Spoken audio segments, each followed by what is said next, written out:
Very good morning to all of you. We'll be starting just in a moment. So all of you are very welcome to this major groups and other stakeholders forum.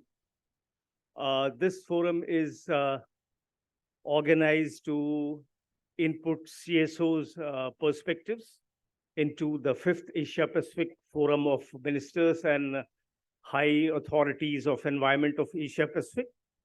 And as most of you are aware that the Asia Pacific Forum provides regional input to the United Nations Environment Assembly, which will happen in February next year. We are very delighted to have Dr. Anil Jasinghe, Secretary of Ministry of Environment, Government of Sri Lanka. And I would invite Mr. Jasinghe to the dais. We are very delighted to have Dr. Deshan Sering, UNEP Regional Director for Asia Pacific. Deshan, please come to the stage. We are also delighted to have Mr. Firas Khoury with us. Firas Khoury is chair of the Committee of Permanent Representatives, and he's ambassador of Jordan to Kenya. We are also delighted to have Ms. Radhika Ochalik, who is the secretary of the governing bodies and the governance affairs. So let me extend a warm welcome to all of you, and we hope that we'll have a meaningful discussion throughout the day. And with these words, I will invite Mr. Anil Jasinghe, Secretary, Ministry of Environment and Forests, Government of Sri Lanka. Please.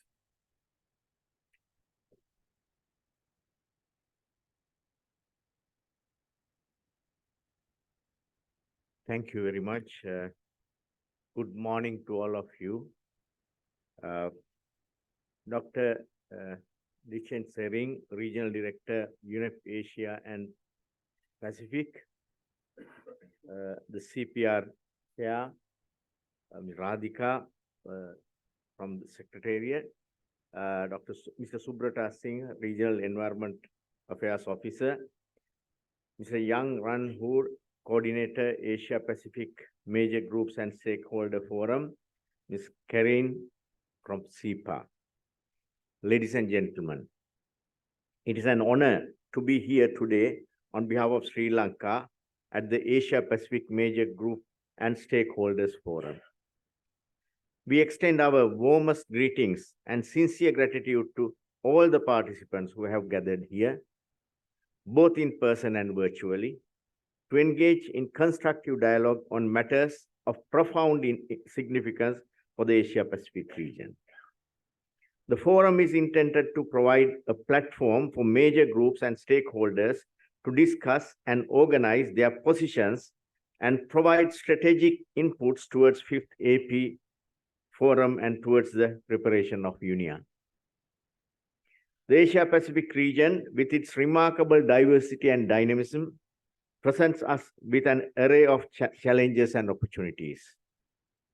As we convene at this forum, we recognize that we at the pivotal junction in our collective pursuit of environmental conservation, sustainable development, and inclusive growth. Our region's potential for progress is undeniable, yet it is also coupled with a responsibility to address pressing issues that impact environment, society, and economies. Ladies and gentlemen, Sri Lanka, like many other nations in the Asia Pacific, faces its unique set of challenges and is deeply committed to finding innovative and collaborative solutions. We believe that a sustainable future for our region is achievable through shared aspirations and collective action. It is through forums like this one that we can harness the collective wisdom, experiences, the ideas of diverse stakeholders, including governments, civil society, business, academia, and indigenous communities to shape policies and strategies that drive meaningful change. In this spirit of collaboration, we encourage open and candid discussions over the coming days where we can learn from each other's successes and failures, exchange best practices, and forge partnerships that transcend borders and cultures. Together, we can chart a path towards a more prosperous, equitable, and environmentally sustainable Asia-Pacific region. As we embark on this journey, let us remember that our actions today will reverberate not only within our regions, but also globally. The challenges we face, from climate change, biodiversity loss, and pollution to poverty alleviation, and from equitable access to resources, are interconnected and require our collective attention. The decisions we make, the commitments we uphold, and the innovations we champion will contribute to a better future for Asia Pacific and for the entire world. Let us embrace this forum as a unity, inspiration, and collaboration platform. Let our discussions be the catalyst for transformative change. Sri Lanka looks forward to engaging with all of you with open heart and open minds as we work together to create a more sustainable and prosperous future for the Asia Pacific region and beyond. Thank you.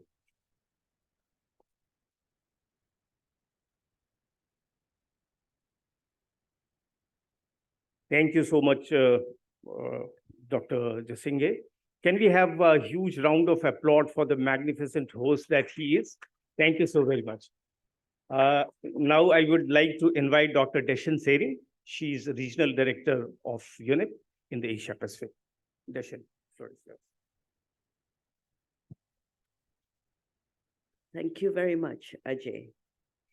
Your Excellency, Mr. Anil Jaisinghe, Secretary of the Ministry of Environment, Your Excellency, Ambassador Khoury, CPR Chair, Resident Coordinator for Maldives, Ms. Catherine Haswell, Mr. Ajay Jha, Regional Facilitator, major groups and stakeholder representatives, colleagues, and friends.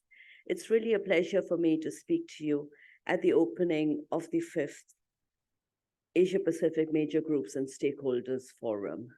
Since we started the Regional Ministerial Forum, we have always gone together.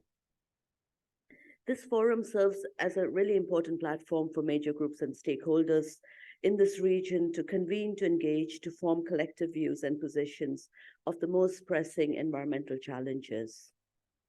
I welcome your views, your voices reflected in the 5th Forum of Ministers and Environment Authorities of Asia Pacific, as well as the Global Major Groups and Stakeholders Forum, which will take place preceding UNEA 6, scheduled for February 2024 in Nairobi. We've been talking over the last few days about the triple planetary crises, and we've been talking about the devastation and impact that our region will face. And our region is one of diversities.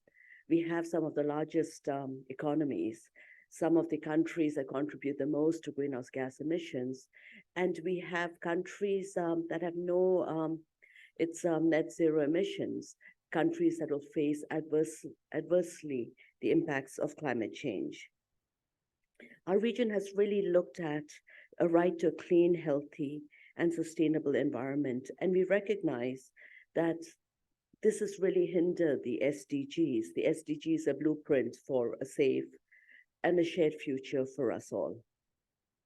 We've done a review of the SDG progress in the Asia Pacific region, and we found that we've attained about 14% of progress needed to attain the SDGs. And at this rate, we are a few decades to achieving the SDGs. And so we really have to look at the goals, relook at our strategies and work together. I was told that 90% of the 118 measurable SDG targets we will miss by 2030. So we know we need action at scale. We know delay is not an option, and we know that we must all work together. The part to reversing these troubling trends we're looking at is an inclusive and sustainable multilateral action, very much in line with the theme of both UNEA 6 and this Regional Forum of Ministers. When we adopted the SDGs in 2015 for this region, we also looked not only at the environmental SDGs, we looked at the importance of eliminating extreme poverty, reducing inequality, protecting the planet for present and current generations. These are all still very valid today. UNEP looks forward to working with governments, with the business sector, civil society, multilateral institutions, really to start to look at upholding inclusive multilateralism. And here, when we stress the importance of inclusivity, we want to make sure that the valuable experiences and the perspectives of major groups and stakeholders inform and feed into that action. When we're starting to look at multilateral environmental agreements, we don't have governments negotiating and then we take 10 years for implementation. We need stakeholders to come together to inform this process so we can start implementation as soon as the ink is dried on the ratification process. We know the potential of positive multilateral action to meaningfully impact people and planet. We have the Montreal Protocol as a resounding success. I mean, in 1987, we started the work to address the ozone depleting substances. Today, we phased out nearly 99% of banned ozone depleting substances. And we are in a process of recovery, safeguarding millions of lives, damage to agriculture and fisheries, a healing planet, lives and livelihoods protected. So we know what we need to do. With the Montreal Protocol, all of us took commitments. We had a multilateral fund. We had capacity on the ground. At the national level, we had national ozone units. We had industry support us.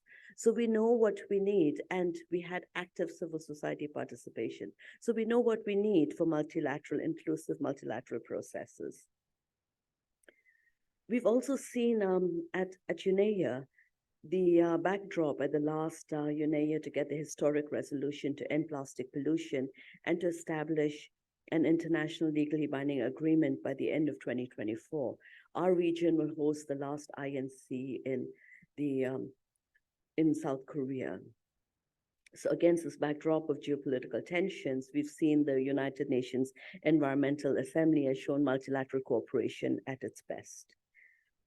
Under the current medium-term strategy, UNEP is dedicated to addressing the triple planetary crises and to make sure that we reach governments and support systemic change by working with youth, civil society, faith-based organizations, private sector, science, and media. We recognize the criticality of the commitment and involvement of major groups and stakeholders in achieving the SDGs. We continue to strengthen our efforts to support full effective engagement of civil society in environmental decision-making and to promote and protect civic space. In our region, we've seen over the last decades, civic space shrinking. So we have to all redouble our efforts to work together to protect this. In addition to the major groups and stakeholders forum, over the last 2 days, we had the Asia Pacific Youth Environment Forum to promote a self-organized space for dialogue. This was the second youth forum. And we found that having the dynamism of the youth in this process, and Ajay has been kindly supporting this process. I thank you. The collective position, strategic inputs you provide representing the geographical variety of our region, diverse array of constituencies, will ensure that the voices of all peoples, grassroots communities, marginalized people will be integrated in the regional intergovernmental discussions on the environment. This inclusive approach aims to ensure that no one's left behind. We continue at UNEP to appreciate your time, your energy, your resolve to tackle issues at the heart of the triple planetary crisis. Friends, effective, inclusive, sustainable multilateralism is the path to meaningful global progress on our common challenges. I thank you for your contribution to this vital work, and I very much look forward to having you join us at the senior officials and at the ministerial meeting. And I thank you for continuing to invite me to join you at these forums. Thank you.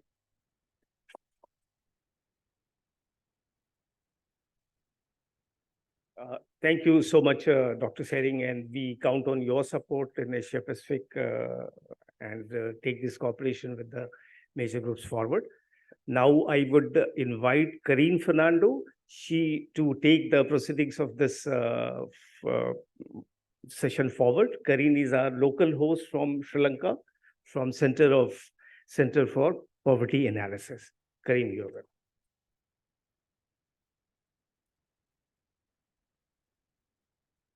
Hi, everyone, and welcome again to Sri Lanka. It's really nice to host you here this year. And I thank you all for being here, also the foreign participants and the local participants. The next session, we are going to go right into looking at what UNEA 6 will be like, what are the regional priorities, what are the major group, what is really expected of the major groups, that is why you are here. So we'll talk a little bit about what is the process, and then go into more in depth about what is the major group statements. So can I please invite His Excellency, Mr. Firas Kuri, Chair of the Committee of the Permanent Representatives and Ambassador of Jordan to Kenya, to please address the gathering. Either way, I think the mic is working.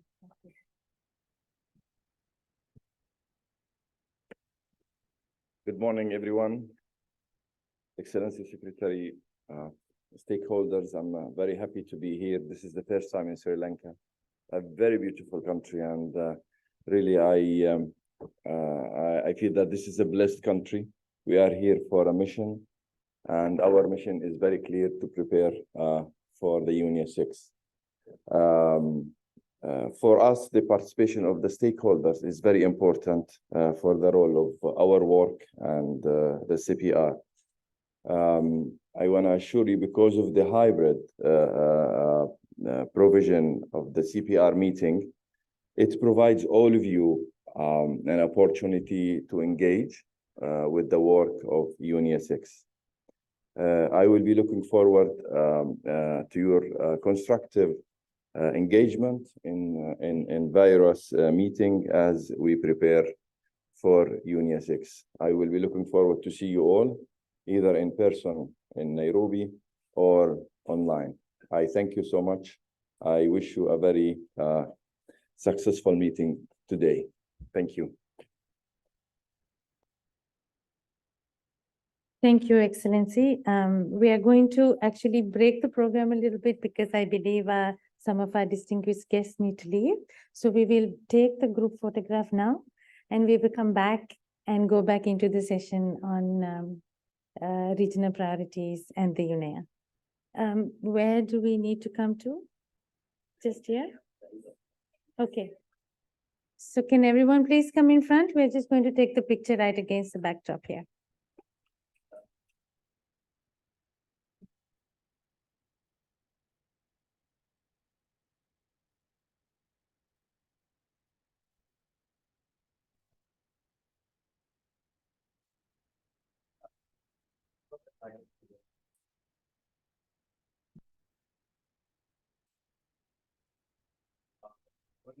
One line can see and one line can sit here.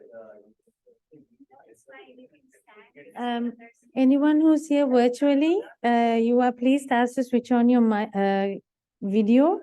They are going to try and capture it in the screen behind. So anyone, there's about 10 participants online. Can I please ask you to turn on your mic, your videos?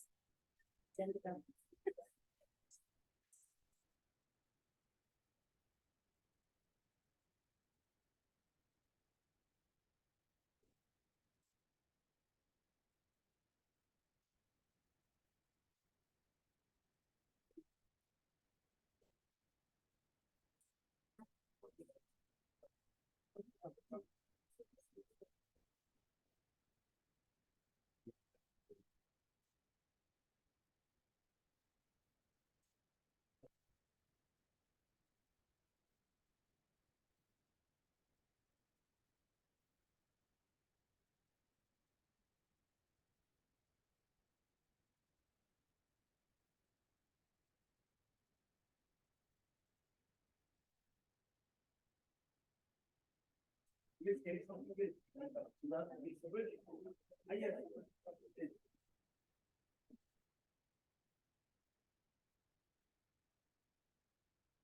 ready? Don't play or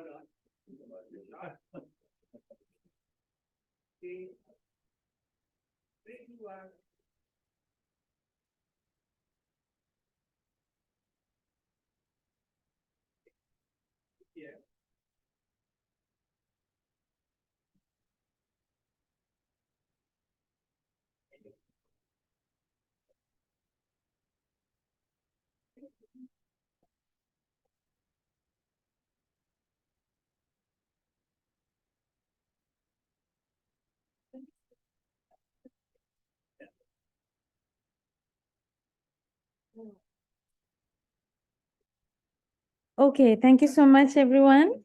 Can I ask Ms. Radhika Oshalik to remain here and also for Mr. Subrata Singh to come up onto the stage?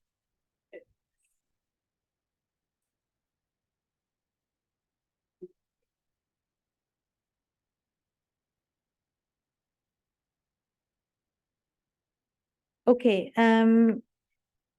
Ms. Radhika Ochalik, may I invite you now to talk a little bit about, I believe, UNEA and the process. Ms. Ochalik is the Secretary of the Governing Bodies and the Director of Governance Affairs Office.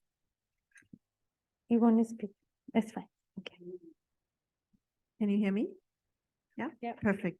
So I'll just wait for the PowerPoint presentation to be uploaded. Perfect. Thank you so much.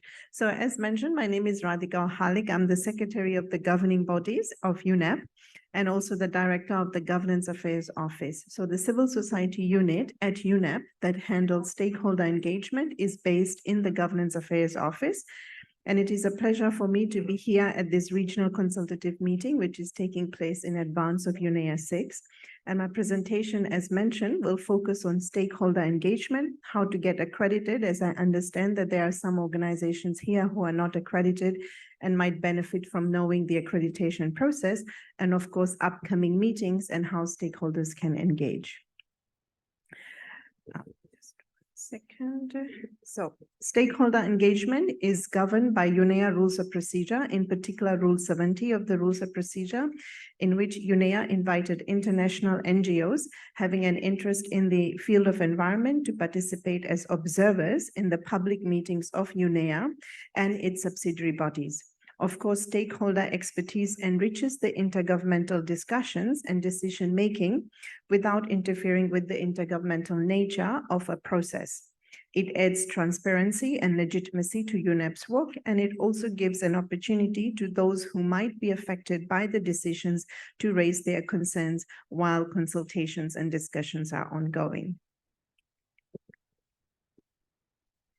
How can NGOs and stakeholders engage? Of course, UNEP uses the 9 major group system that was adopted in the Rio conference, and it was also mentioned in the Agenda 21. Organizations wanting to participate in UNEA and its subsidiary bodies have to seek a formal accreditation. More details will follow later in the presentation.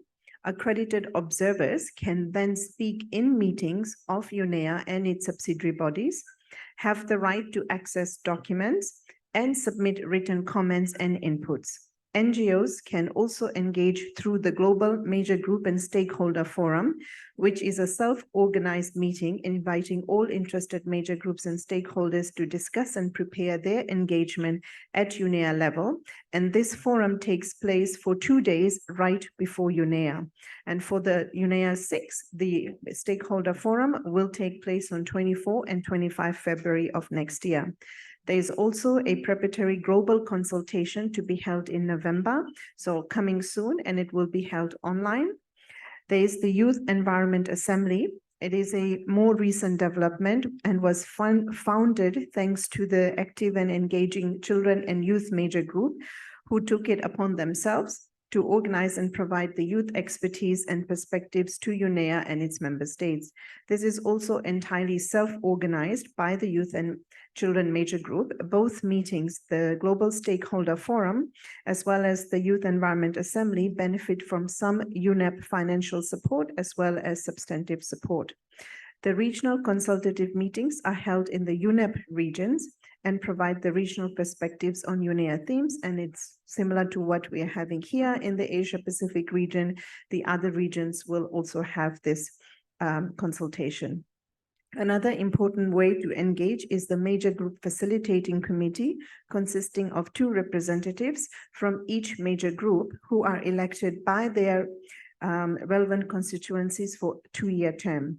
These Major Group Facilitating Committee members are supported by the regional facilitators who are also assisting and organizing the regional consultative meetings that we are attending here today. So as I mentioned, these are the 9 major groups, which I'm sure you are all very well familiar with as defined in Agenda 21. So the UNEP NGOs who get accredited to UNEP get classified under each of these 9 major groups, and then they participate in the discussions through these 9 major groups. In addition, governments have invited other stakeholders, including local communities, volunteer groups and foundations, migrants and families, as well as older persons and persons with disabilities, to participate in UN processes related to sustainable development, which can be done through close collaboration with these 9 major groups.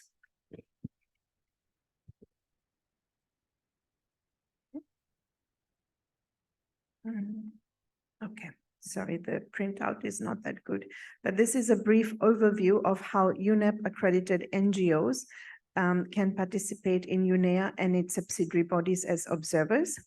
So organizations can get accredited to the UNEP and its governing bodies. The application has to be submitted through a portal, which is available on our website. Accreditation criteria includes an organization being registered with their government for at least 2 years.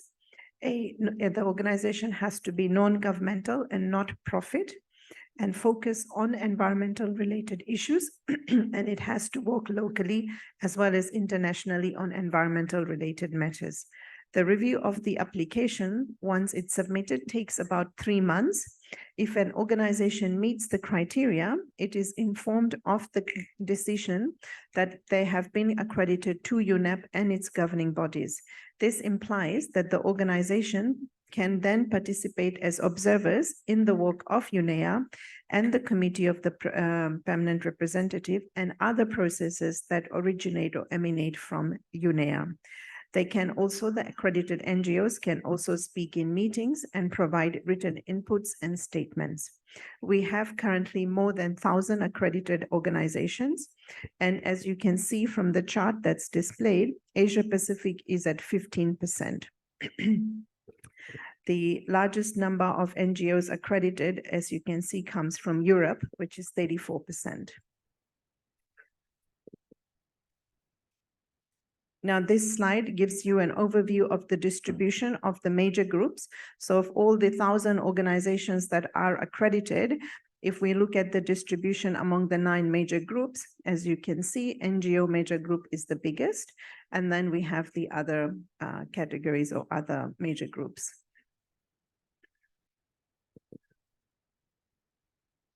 Quickly turning to the Committee of the Permanent Representatives, you have just had some brief opening remarks by the chair of the Committee of the Permanent Representative. The committee is an intersessional subsidiary body of UNEA, so it meets between one UNEA to the next UNEA. The committee provides oversight function of UNEP, so it looks at the UNEP's program of work, its medium-term strategy, and sees how it's been implemented. And it also prepares for the next UNEA. The accredited organizations can participate in the meetings of the committee. The committee meets in formal meetings 4 times a year. These are called the quarterly meetings. The committee also holds subcommittee meetings. These are informal meetings, and they are held 2 or 3 meetings per month. And these include briefings by the Secretariat on different issues of relevance. The committee also meets annually for 5 days. It's called the annual subcommittee meeting, and it's usually held in October or November. And the main focus is to, of course, carry out the oversight function of UNEP. But the committee, when it meets 1 year before UNEA, it also devotes some time for preparations of UNEA. So the annual subcommittee this year is taking place in November, and there will be a session devoted for discussions on preparations for UNEA. Once the UNEA, also the committee looks at implementation of UNEA resolutions and decisions. Then finally, there's the open-ended committee of the permanent representative. It meets right before UNEA for 5 days. And the main focus of the open-ended CPR is to negotiate draft resolutions and decisions that get recommended for adoption by the Environment Assembly. All CPR meetings are held in a hybrid format. Therefore, those accredited NGOs or organizations can participate either in person or virtually, as the CPR chair mentioned. For in-person participation, seats are reserved in the meeting room for the 9 major groups, and organizations, as I said before, can provide written inputs, can deliver statements, and they have access to all the documents. Accredited major groups and stakeholders are able to provide their expertise and input across 3 levels of engagement at UNEP. And these are as follows: agenda setting, whereby they're able to provide input into the agenda and provide concrete suggestions such as suggestions on the theme of a session of UNEA.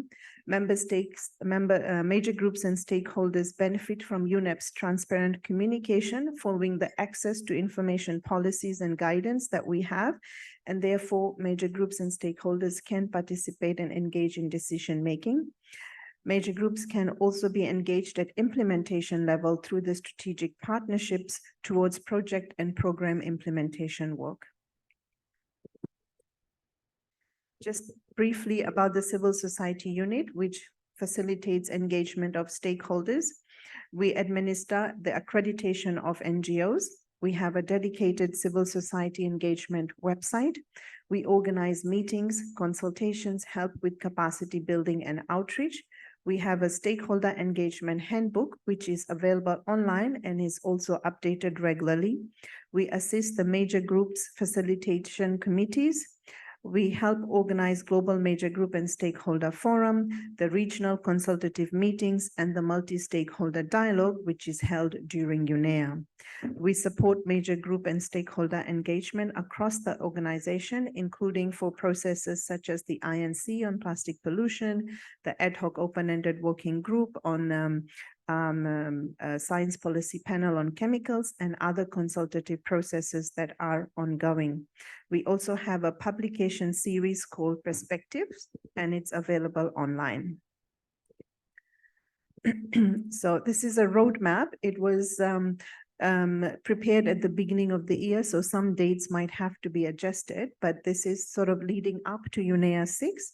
As you can see, the regional consultative meetings covering UNEP regions, such as the one that we're having here today, is going to be held until the end of November. So we had one for Africa. We're having here the Asia Pacific consultation. There's going to be one in Latin America and the Caribbean. There's also going to be one in Western Asia and also in North America. So all of the meetings in the regions, the summaries of the discussions will lead into preparation of a document, which will be issued for UNEA as an informational note. We also have a 2-day global and virtual consultation in November for all the stakeholders. Then the CPR annual subcommittee, which I mentioned, is taking place in November, 20 to 24 November. And there is going to be a session on UNEA 6 preparations. Then there's the Youth Environment Assembly, but it's to be confirmed. And then we have the OACPR, the open-ended CPR in February next year. During the intersessional period in preparation for UNEA, which technically starts after the annual subcommittee leading up all the way to the open-ended CPR, informal consultations on draft resolutions and decisions will be held under the auspice of the Committee of the Permanent Representatives. And these consultations will be in a hybrid format, so accredited NGOs will be able to join the meeting, hear the discussions, and also comment on the draft resolutions as they go through the informal consultation process. The Global Major Group and Stakeholder Forum will be held on 24 and 25 February, right before UNEA, and non-accredited NGOs will be able to participate in this forum as well. And this forum takes place in Nairobi in person. During UNEA, there is going to be, as per past practice, a multi-stakeholder forum, and it will be held on Thursday in the afternoon. Though UNEA will be held in person, but the informal consultations that will held on draft proposals will be in a hybrid format, thus allowing NGOs to be in the discussions. Side events will also be held during UNEA in person and virtually, and the call for application to submit or to convene a side event, the application process is ongoing, so stakeholders are welcome to submit their application to convene a side event. This is briefly looking at the structure for the upcoming UNEA 6. As you know, the theme has already been defined. Informal consultations on the draft ministerial declaration is ongoing. Comments on the first draft were due end of September, and the second draft will be circulated by the president of UNEA in mid-October to be followed by additional consultations. Accredited NGOs are invited to provide comments on the draft ministerial declaration. The structure of UNEA 6, as is displayed, was endorsed by the UNEA Bureau at a retreat in July. And as you can see, the opening is on Monday, 26 February. The closing is on Friday, 1st of March in the afternoon. In between, we have the high-level segment, which is on Thursday and Friday. The high-level segment will start with statements by heads of state, heads of government, and there was going to be national statements where member states will deliver their interventions. Also, Thursday afternoon is the multi-stakeholder dialogue, which is organized by the stakeholders themselves with the support from the Civil Society Office. Then we have the Wednesday is called the MEA Day. This is a new item that's been included in the agenda for UNEA, and there's going to be high-level dialogue on cooperation with the MEAs. And then we have the committee of the whole meeting on Monday, Tuesday, and Wednesday to finalize the negotiations on draft resolutions. So accredited organizations will be able to participate in all of these meetings during UNEA. There will be some speaking slots available for the accredited organizations for opening, closing, as well as for all the dialogues that are scheduled to take place. Registration is ongoing, so accredited organizations can register. Up to 5 individuals per organizations will be able to register. So this is just sort of another roadmap in terms of other meetings that are taking place where stakeholders can engage. There's the working group on nitrogen, which met in Nairobi. There might be another meeting in December, but not confirmed yet. Don't know why it's doing that, but there's the second global consultation on the nature-based solution. Should I put this here? Which is taking place in October. Then there's the INC3 consultations taking place in Nairobi in November. And then the ad hoc open-ended working group on science policy panel on chemicals will hold its second session in Jordan in December. And this will be preceded by a regional meeting in Brazil in October. And UNEA 6 meetings I have already covered. These are the regional consultations, the 10th annual subcommittee, the global consultation in November, as well as the global major groups and stakeholder forum right before UNEA, and then the stakeholder dialogue during UNEA. And that brings me to the end of my presentation. Additional information is available on our website. Oh, sorry. And the email address of the Civil Society Unit is also provided in case you have any questions or any views that you want to express on any of the processes or engagement of the stakeholders. The email address is available for you to reach out to us. Thank you.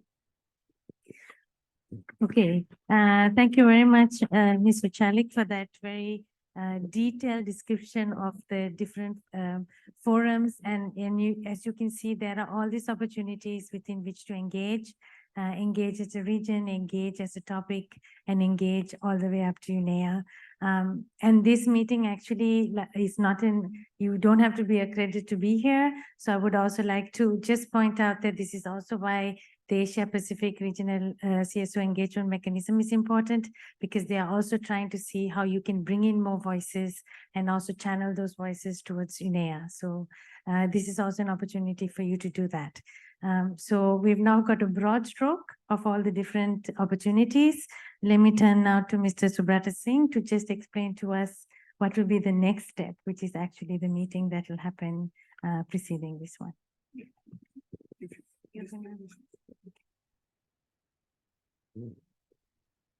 Can get this agenda.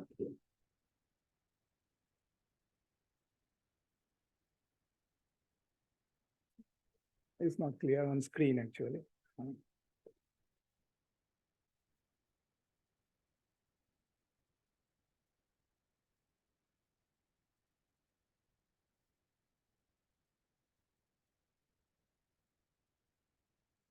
Yeah, that, yeah.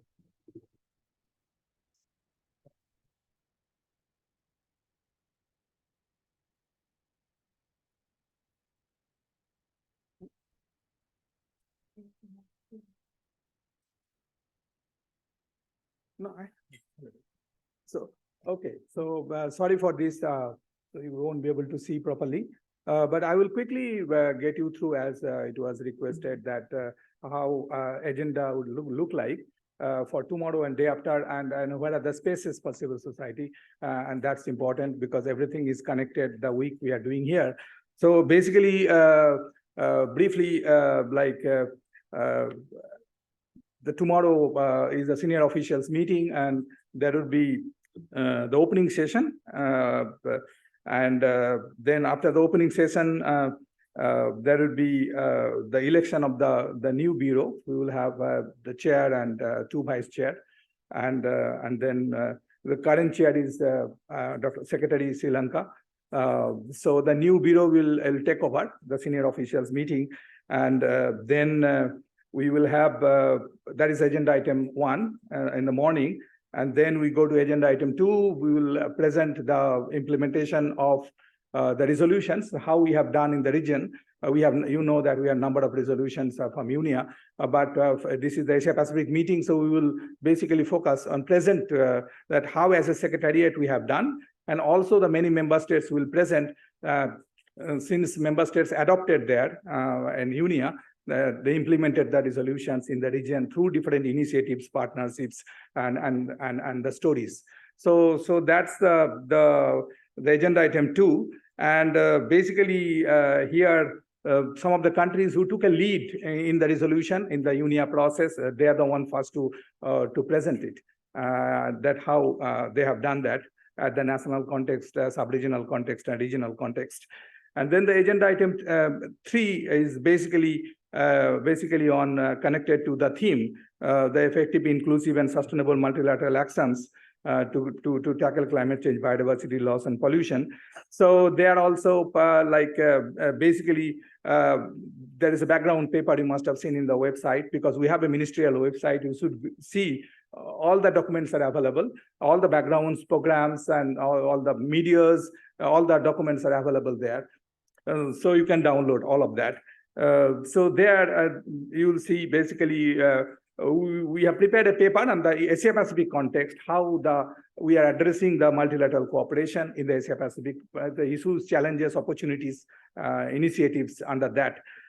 So that is a that would be opportunity there. The first thing would be that the way we have designed it, the whole thing, that the statement, we are trying to connect it with the senior official, because senior official has to adopt the report. So they have to take a note of all the events that is taking place before. So we will have a here in this agenda item 3A, we'll have a statement from today's meeting to tomorrow in the 3A. So that is one. And then we will have also statement from the science policy major groups is taking place next door. So that will be also presented tomorrow on the theme. So, and then of course there will be other statements by the member states and intergovernmental organizations and others. So that's how we have designed. And also I just forgot the way we have linked the previous session in two. We have also, there would be, besides the resolution presentation, we had this INC plastic meeting yesterday. So the outcome also briefly that would be presented to second. So that's how we are connecting also. And then you will see that there will be side event if you go over the agenda. So there is a number of side events and civil societies and different stakeholders. Speakers are already engaged and you are welcome. Because side events will be taking place in both the rooms, this room and next room, from 12:30 to 2 o'clock. So you are welcome. Based on it is all would be displayed. It is all in the agenda. So you are welcome to participate there. So and then we have agenda item 3B. That is on the new resolutions that we would like to see kind of zero draft or concept. We're expecting some of the member states will present it. So that is for member state. And then we'll have some inputs, one session on 3A where the stakeholders and the member states and stakeholders have an opportunity to provide inputs on the draft UNIA president's first draft ministerial declaration. So that is an opportunity for stakeholders also to provide inputs. So that's the 3B. And then there will be adoption. There will have a chair summary that needs to be endorsed. So we'll prepare that. And then we'll be having a side event in the evening on One Health. So that's also will be very, very interesting. So that is the tomorrow. And then the day after tomorrow, on 5th, basically, we will have these opening sessions, and then there will be also the election of the ministerial bureau. There will be new bureau coming in. So, the currently Korea minister is the chair, has to hand over to the new chair, and then chair and the bureau will, and one chair and two vice chair will take it forward. And then we will have one session from 10:45 to 12 o'clock. So there would be, and here in the opening, we have created a space for also the representative of the major groups of children and youth with the opening, with the ministerial segment. So that's the space available. And then in the ministerial dialogue is ministers, basically all the ministers and head of the delegation. So we have the speaking slot for them. And then we'll have side events again over lunchtime from 12:30 to 2 o'clock on air pollution, and there will be also on Kunming Montreal Global Biodiversity Framework. So the two on 5th. And then we have a multi-stakeholders dialogue. So there, basically, we're talking about the whole governance aspect between MEA, said Radhika mentioned. So here is a small space we have to discuss the governance aspect of MEA and the UNIA, and how we'd like to see this from the stakeholders' point of view. So we have the panelists, we'll have chair, and also our deputy executive director will be there to introduce the topics. And also there'll be a number of, you can see the agenda, the number of stakeholders, including from the major groups and stakeholders. So that's the space. So and then we will have two chair summary, the chair's report, and that will be finally considered for adoption by the ministers. So, and then basically the evening, there will be one important also side event on the Climate Justice Forum, the evening of 5th. That's between 6 to 8 o'clock, 7:30. So that's also important. So all the side events and the main events, we have kept it so that you would be able to, the major groups and stakeholders would be able to contribute. And we have connected from the youth to the major groups and stakeholders to science policy to INC, so that it is all recorded, presented and recorded on the science policy, on the senior officials meeting, and then further to the ministerial segment. So at the moment, I think that's how it looks like. And we are very happy that we had a lot of planning to organize this meeting in the last 5-6 months. And thank you also our regional facilitators who really led the process in this process together with the organizing committee. So I think we are also very happy, but thank you very much for this. Thank you very much, Mr. Singer, for explaining that to us.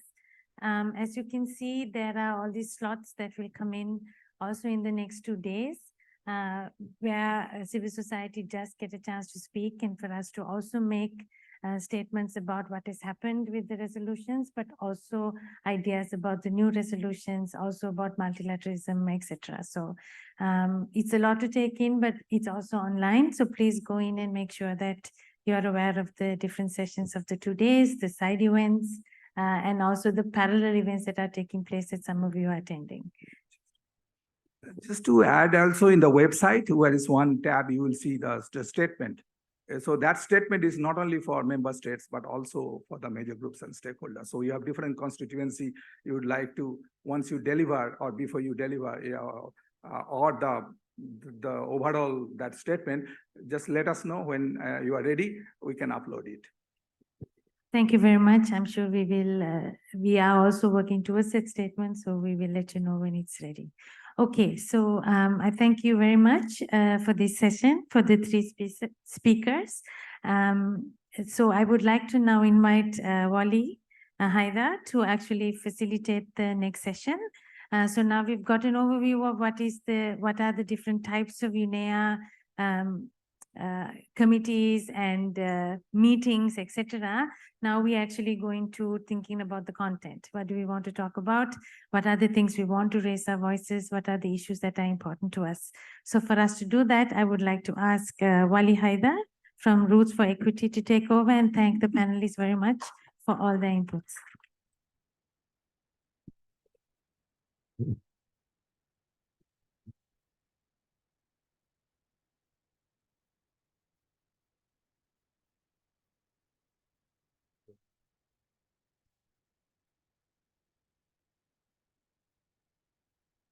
Thank you very much for the speakers for providing us a comprehensive context to the UNEA process. Thank you, Karin and Ajay, for opening our stakeholder forum. We have been listening since morning how the official process is going on and how civil society can engage. Radhika extensively mentioned how one can accredit and can engage and even provide their input to the process. Now it's turn to hear the voices from the ground.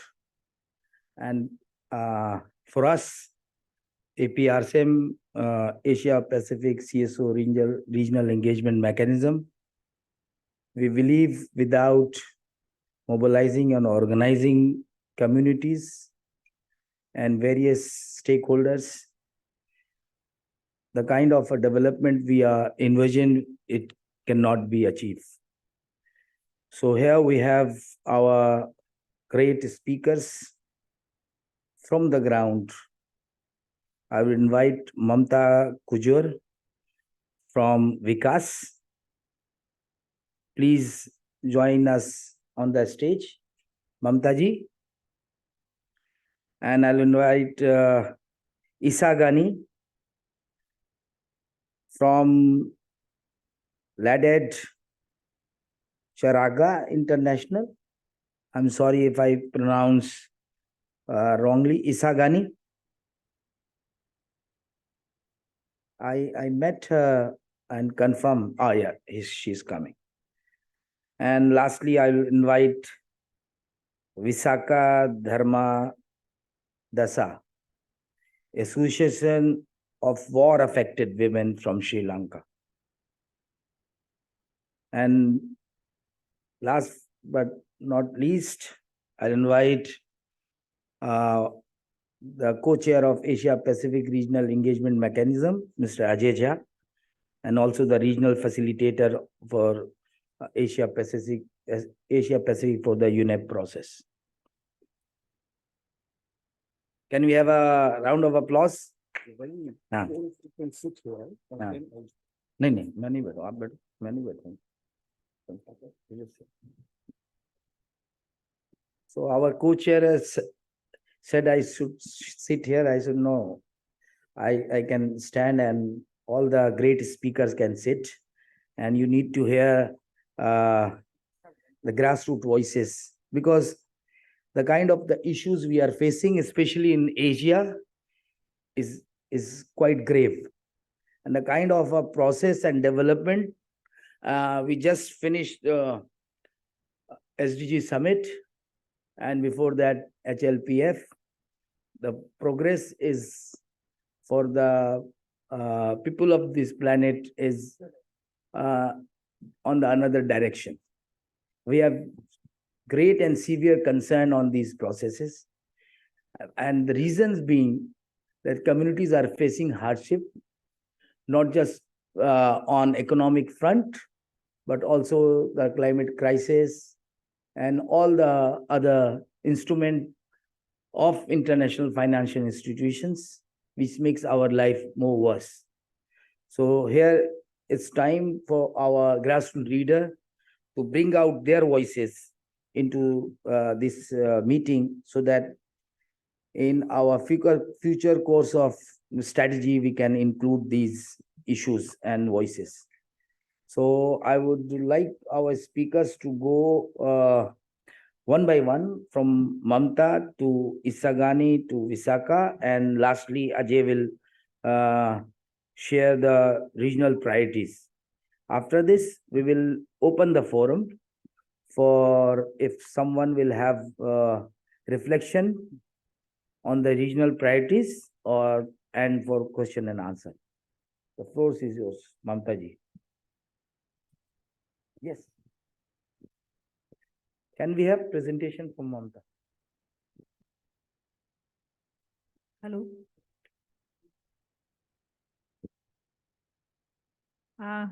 My name is Mamta Kuzur, and my organization name is Jashpur Jan Vikas Sanstha, and I am belong to tribal community. My ethnic community name is Urao.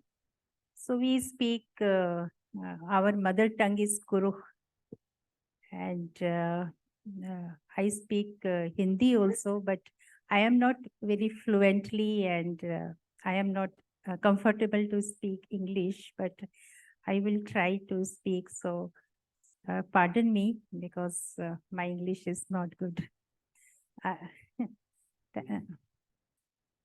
First,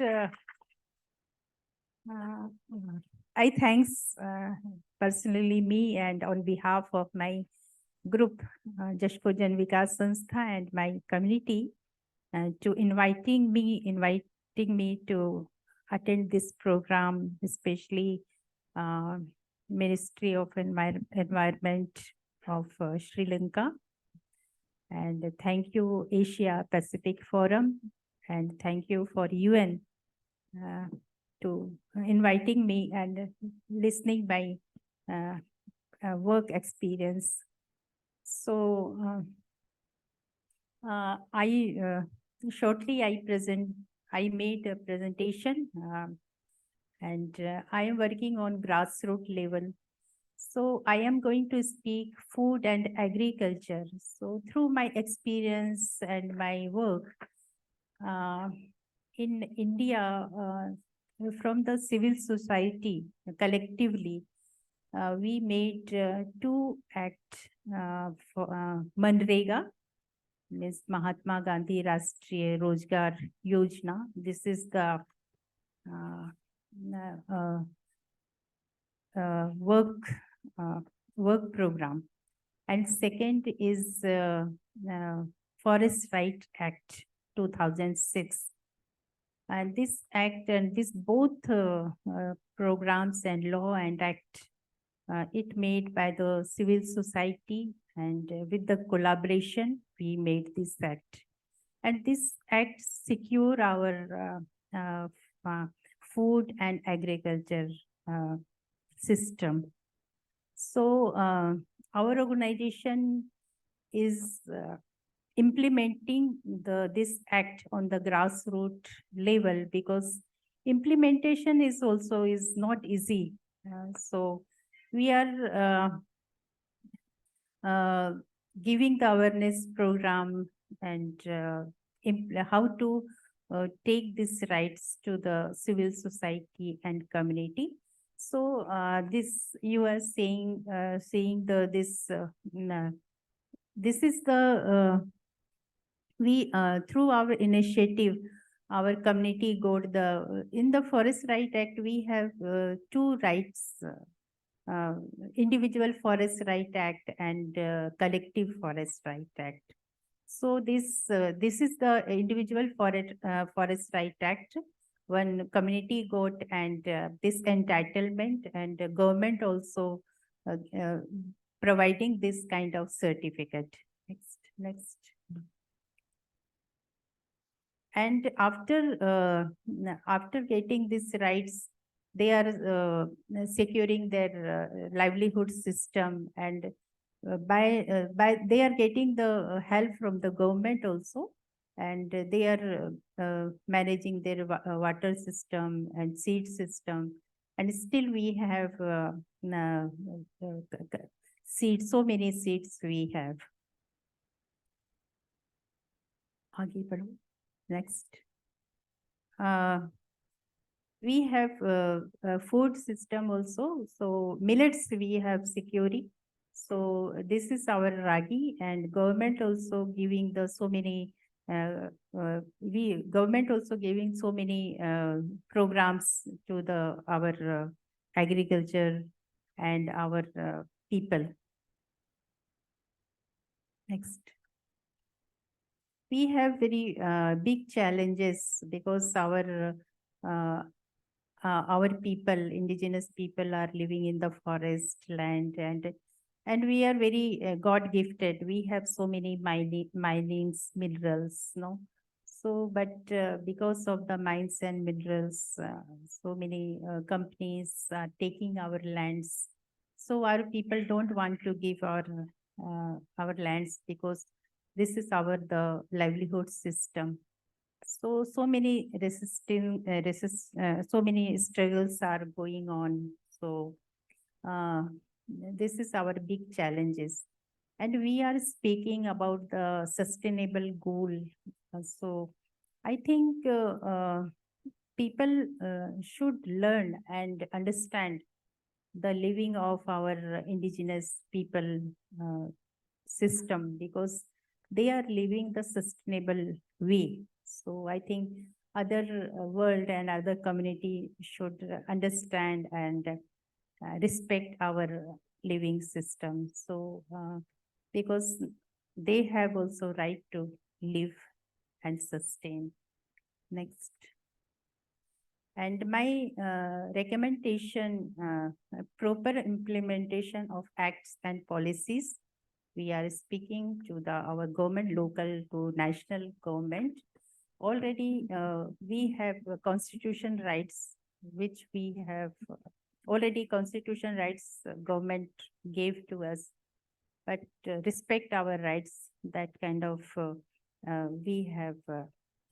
we are speaking to the government. And strengthening development of structure, and second, strengthening institutions and resources. These are my recommendations. These are some pictures, and one is the we are sometimes we speak to the government, and government also inviting us through the collaboration of civil society and government. we are trying to secure our food system and agriculture systems. Thank you to all of you. Thank you very much, Mamta ji, for bringing very important issue of food and agriculture and Forest Rights Act. You rightly mentioned that through some government policies, communities do get benefit, but whereas these very rules also allows corporation to take over our land. Hence, you mentioned the extractive industry, how they have been polluting and using our land, and also right of the indigenous people been denied in many cases, and land grabbing and displacement. These are the issues our communities, especially the indigenous communities and rural communities, are facing. And without theorizing these issues and concretely suggest some policy outline on the issues, as Mamta ji mentioned, proper policy implementation is very important as well. So next, I will invite Isagani. Please, the floor is yours. Hello, good morning.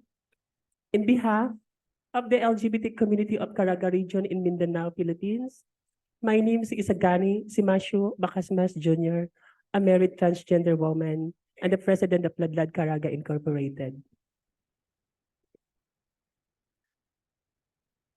How the environmental and climate injustice affects the LGBTQIA community. The LGBTQ people have been long subject to a disproportionate burden of pollution compared with cisgender heterosexual people. Number one, the exposure to environmental pollution and hazards. Number two, the vulnerability to extreme weather and the health and healthcare. Our recommendation will be until there has been a gap in our understanding of how environmental and climate injustice especially impacts of the LGBTQIA plus community, adding an LGBTQIA plus lens to environmental justice work will ensure we are advocating for clean air, clean water, and livable climate for every community. It is vital that we continue to listen to the stories of all communities that experience multiple systems of oppression to truly deliver on environmental justice. Thank you.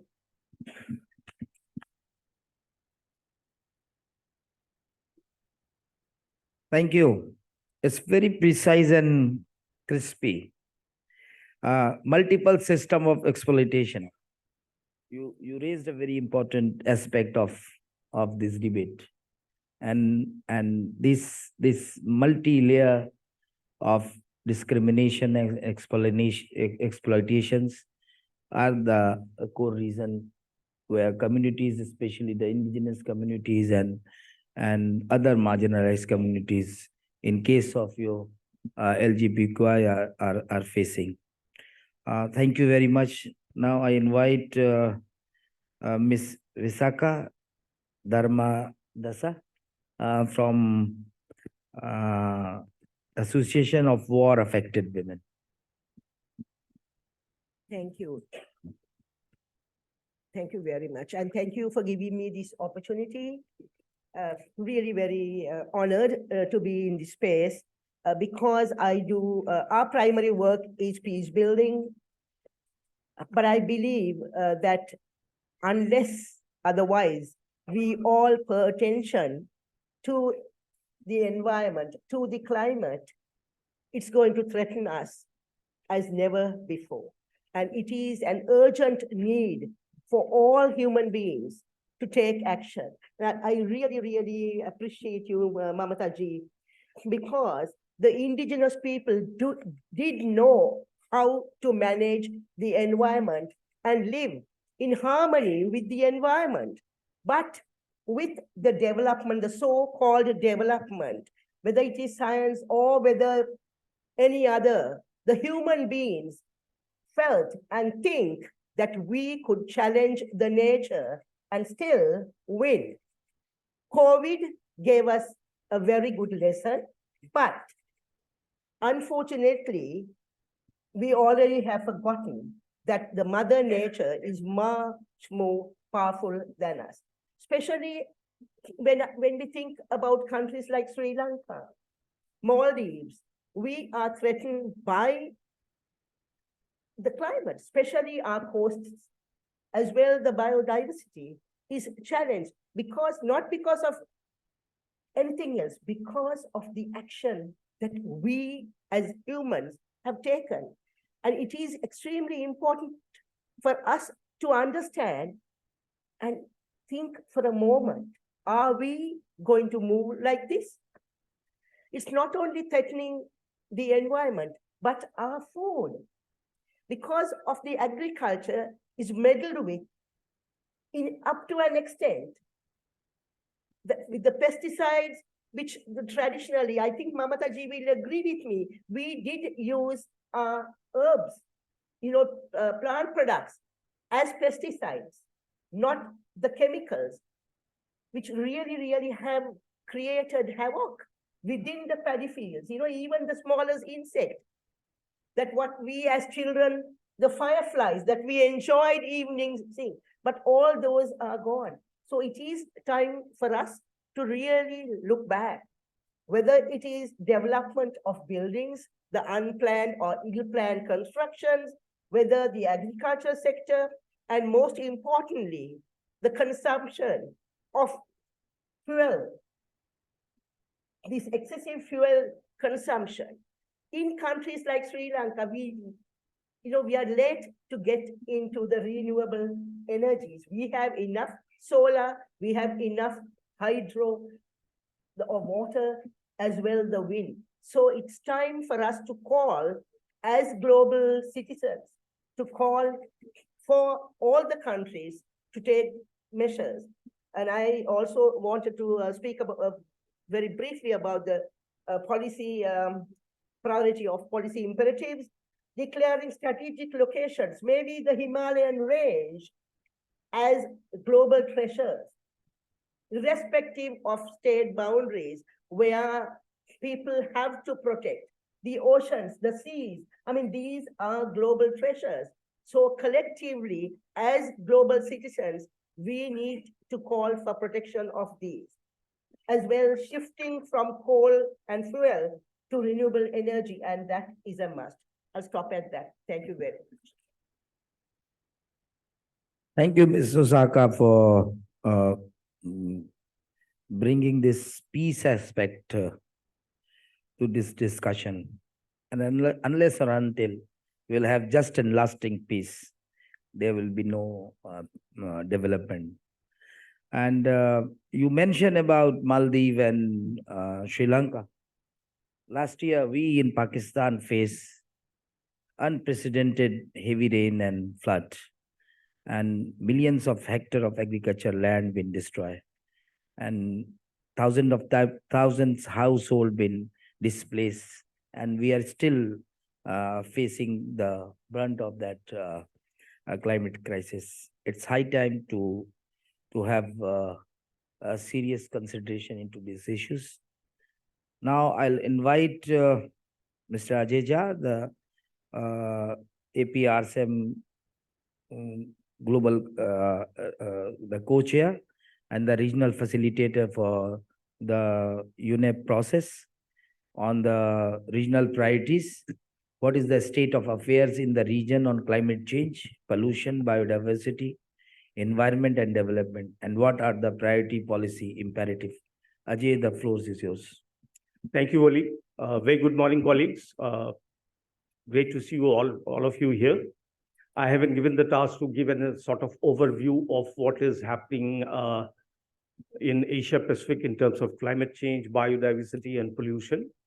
And in the light of that, what we have to ask for maybe in the meeting tomorrow, maybe in the meeting day after in the ministerial forum, and also at UNIA. So we are trying to sort of cut out a clear task for the countries, member states in the region also, and also at the global level at United Nations Environment Assembly. All of you must be knowing that Asia Pacific has been a growth engine for the world for last couple of decades.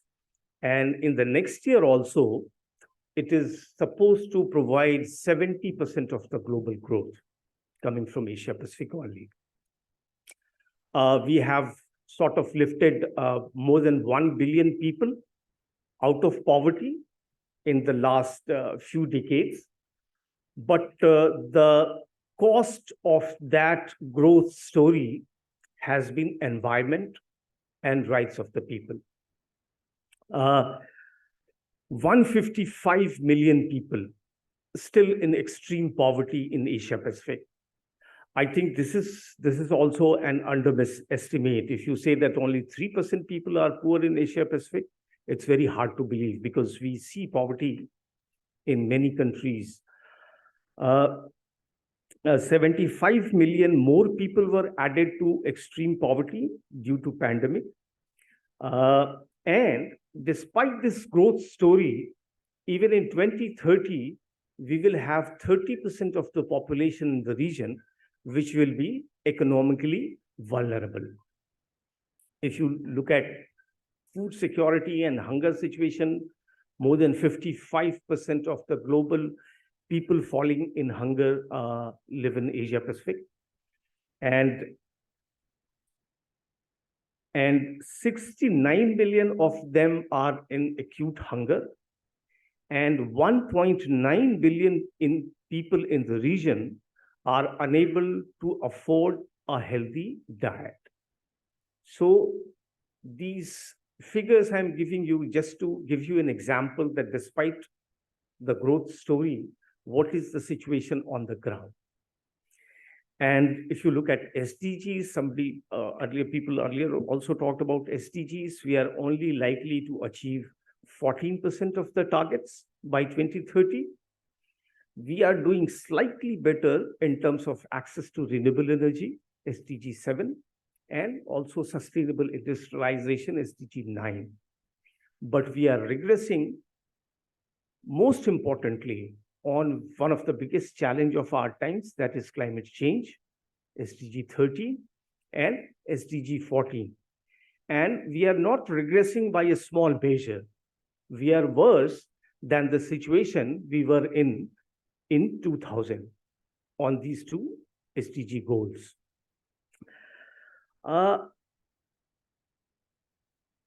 If you look at jobs, 80 million jobs were lost only during the pandemic.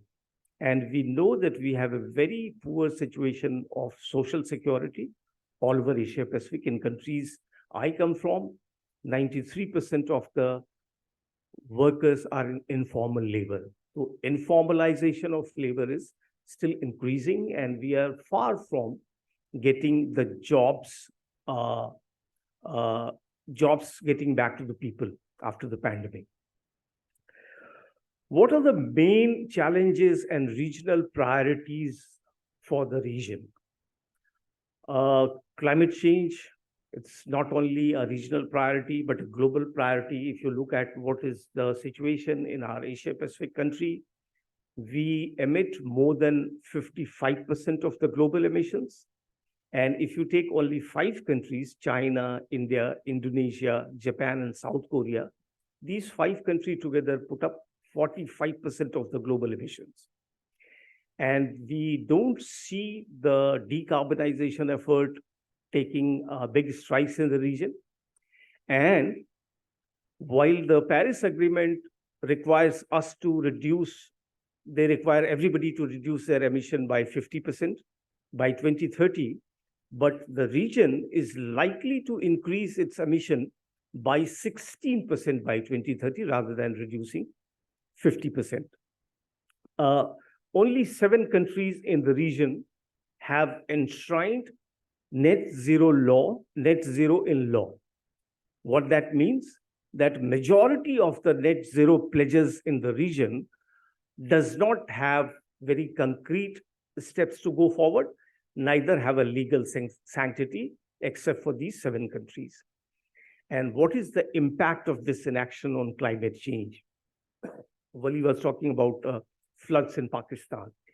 Even last year in 2022, we had 81 extreme weather events in the region, where 5,000 people were killed due to these extreme events, and more than 50 million were directly affected due to climate change impact. That if you count economic losses and damage, it was something like $36 billion.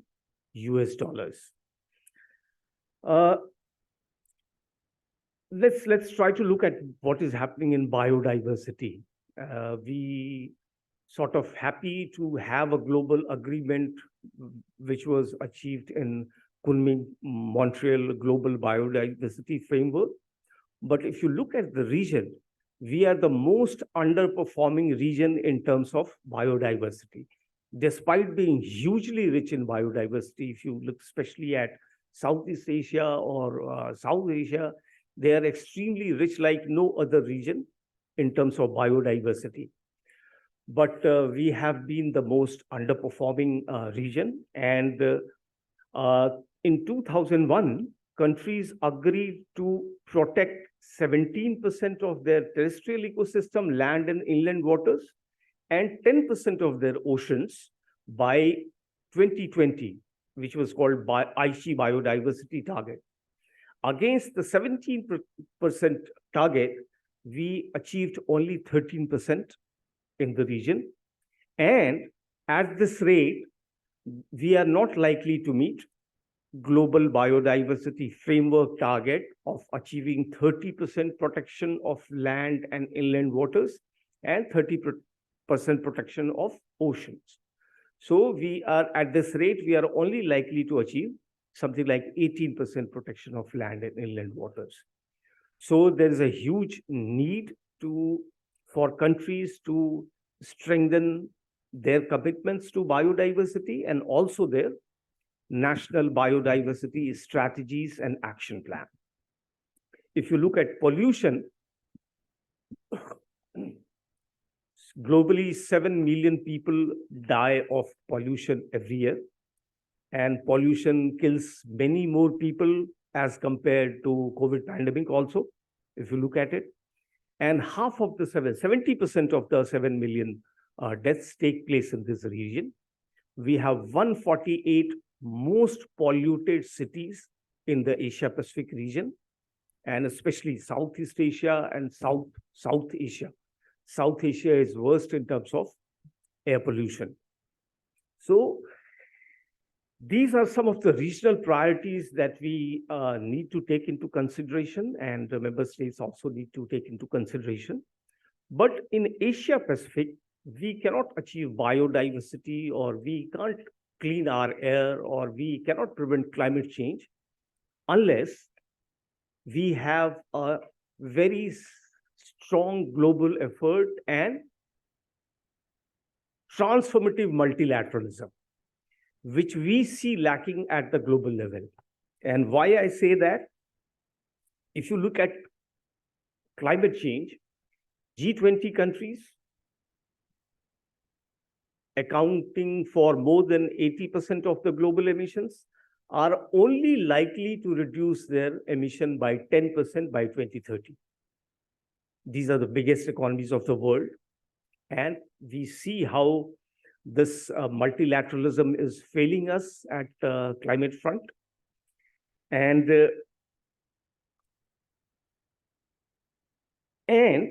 many of the countries will have a per capita emission of 16 tons per year, while the sustainable level is 4 tons per year. So we are still in a huge crisis despite Paris Agreement. And you see this inequality. You see this inequality, it is existing, it's continuing from the last 3-4 decades, rather more than that. And we are taking this inequality forward to 2050 or even beyond. How we are doing that? If you look at the IPCC scenario, majority of the scenario have very low energy and socio-economic variables for developing countries. What does this mean? In simple words, this means that even in 2050, the developing countries will not have the GDP and energy consumptions and emission even at the current levels of the high income countries, and they will be far, far below the GDP and energy consumption levels of OECD countries. So this is something that we need to ask at the international level. If you look at SDGs, and you must have heard that everybody talking about partnerships in the SDGs and how that is enabling us to move forward and expedite our road towards achieving SDGs. But if you look at the SDG partnerships, more than 90% of them are local and domestic. So our imagination of a multi-country, multi-stakeholder partnership becomes a myth, because majority of them are local and domestic. And low-income countries which need most of the resources, skills, knowledge, technology, they only feature in half of the multi-country partnerships as compared to high-income countries. They also have only half of the partnerships domestically as compared to high-income countries. So what does this mean and what does this imply? That SDG partnerships are mainly based on the ease of the development rather than addressing the needs of the SDGs, and they are still being dominated by high-income countries. And the most insidious implication, that rather than addressing the North-South divide, they are still furthering the North-South divide. So we need to understand these nuances to be able to demand effectively from this forum and other forums. If you look at trade, I'll just give you a last example and close this. If you look at trade, 1 barrel of oil, which is priced at like $90, yesterday it was $90. So 1 barrel of oil produces energy which is equal to 50,000 hours of hard human labor that a worker in the global south might provide during 12.5 years of his working life. And 50,000 hours, even if you rate it at say $20 per hour, it becomes $1 million US. So I don't know of any trade agreement which sort of factors in this kind of unequal exchange and inequality. So to sum up, regionally, we have a very clear task cut out for the countries and their own governments, but internationally, we also need to demand effectively addressing systemic issues and move towards transformative multilateralism. Thank you.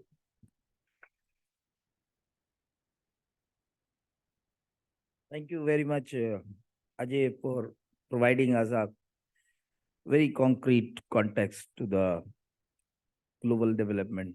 And you rightly mentioned, whereas it shows that our region been high in growth, but the negative effects can also be seen in many cases, as Ajay mentioned. You mentioned that 30% of the Asian people will be in economic hardship. I think it's very less estimated. In case of Pakistan, for the even for in last 6 months only, dollar jump into 333 10 days back. $1 equals to 333 Pakistani rupees. And then fuel price per liter around 330, 340. This is just precisely because of the IMF conditionalities, harsh conditionalities, force countries to reorient their economic policies, restructure in such a way where marginalized communities and workers and farmers, their life been in miserable situation. We are in a very hard economic crisis. We are sitting in Sri Lanka. We witnessed how Sri Lanka gone through and going through right now even. The kind of serious issues Ajay mentions, we need to include in our regional priorities for tomorrow, day after tomorrow, for UNEA. So on this, I would like to hear from the audience what are our priorities, regional priorities. Before going into question and answer sessions, if people can, 2 or 3 people can reflect on from the floor on the regional priorities which Ajay mentioned. Apart from these regional priorities, I would see 3 hands, and then I'll go into on regional priorities. Okay, Hania. Anyone else? Going. Okay, Kala. Go, Hania.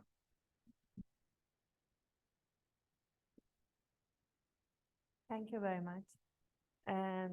My reflection is regarding 2 speakers, Ajay ji and you, which is related to sustainable peacemaking and peace building from grassroots. And we hear about very much about peacemaking and peace building, but how we are going to achieve these goals is very related how the governments and also international bodies are asking the grassroots for achieving peacemaking, peace building. We know regarding the peace building and actually about sustainable peace,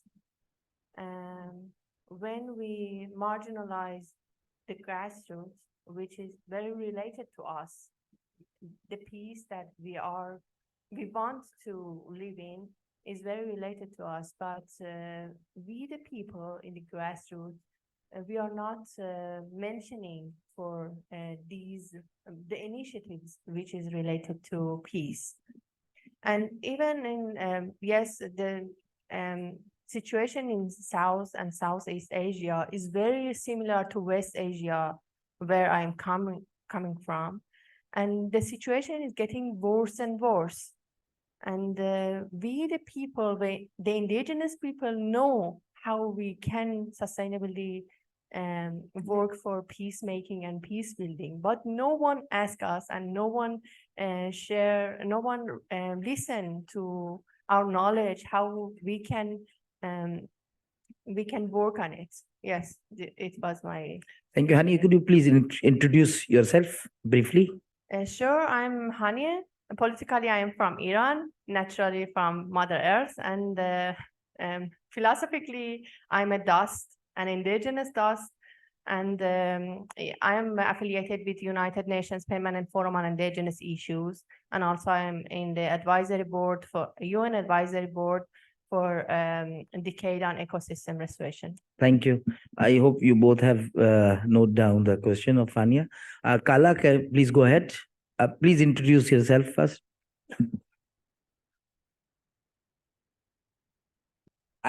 The mic is just there.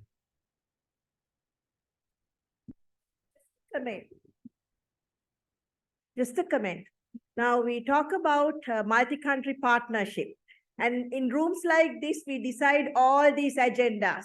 And then we call ourselves and we voice out by saying, whole of government, whole of society. What is the pressure and what is the assurance which we can ask for to adopt these agendas at the country level?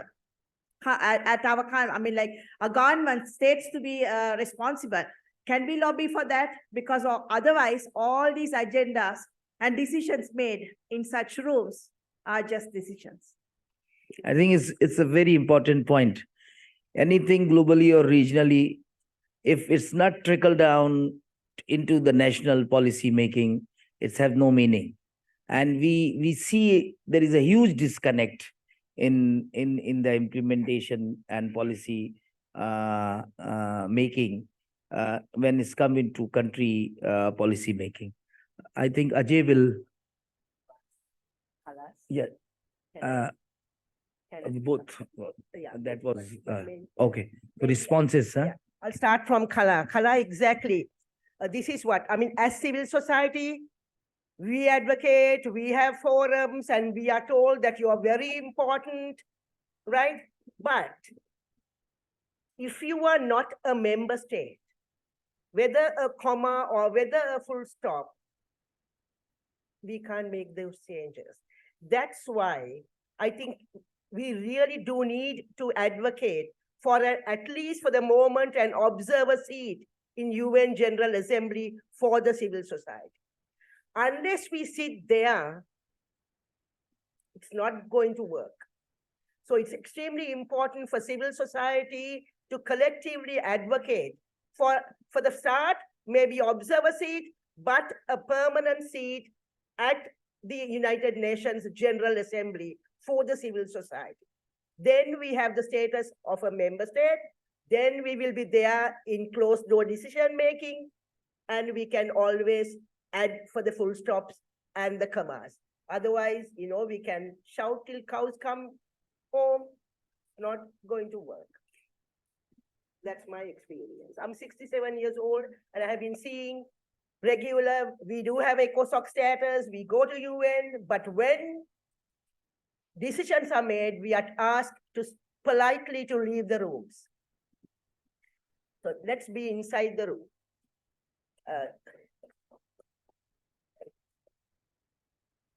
And for my sister from Iran, I mean, I've been to Tehran as well, to Isfahan, beautiful country and beautiful heritage.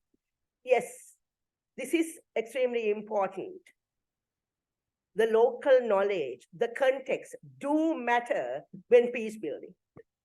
It's not, I mean, yes, we do respect and accept John Paul Lidra and Galton's all theories, but we have to really pay respect and accept the local knowledge if we do need world peace. And I think, I mean, these are extremely good forums to really call for that, because we know how to build peace, and especially whether it's Mindanao, whether it's northeast of India, whether it's, Swat Valley, whether it's our north and east, anywhere, the people at the grassroots level do know, and the world have to accept our works. Thank you. At a break, I'll speak to you one-on-one more about it. Thank you so much for your questions, Hani. Coming to your question of sustainable peace while we are further marginalizing the communities. If you look at the peace from a broader perspective, we are living in a very difficult geopolitical times, and you see there is a race to dominate Indo-Pacific region, primarily for the fact that it contains several choke points, Strait of Hormuz, Strait of Malacca, which is economically very important and very important from the point of view of global trade. More than 70% of the oil passes through these choke points. So there is a rivalry, very clear rivalry between many countries that US and China. And now with the war in Ukraine, the geopolitics has become more difficult, and whatever space you go in the intergovernmental negotiations, it's very difficult to achieve an agreement on peace. But it's peace is not only absence of war, and many of the governments in our region, it's very difficult for the civil society organizations. It's very difficult for the human rights defenders and environmental defenders. Asia Pacific is one of the countries where most atrocities against human rights defenders and environmental defenders take place. And we have been seeing that how there is a very fast civil society space shrinking.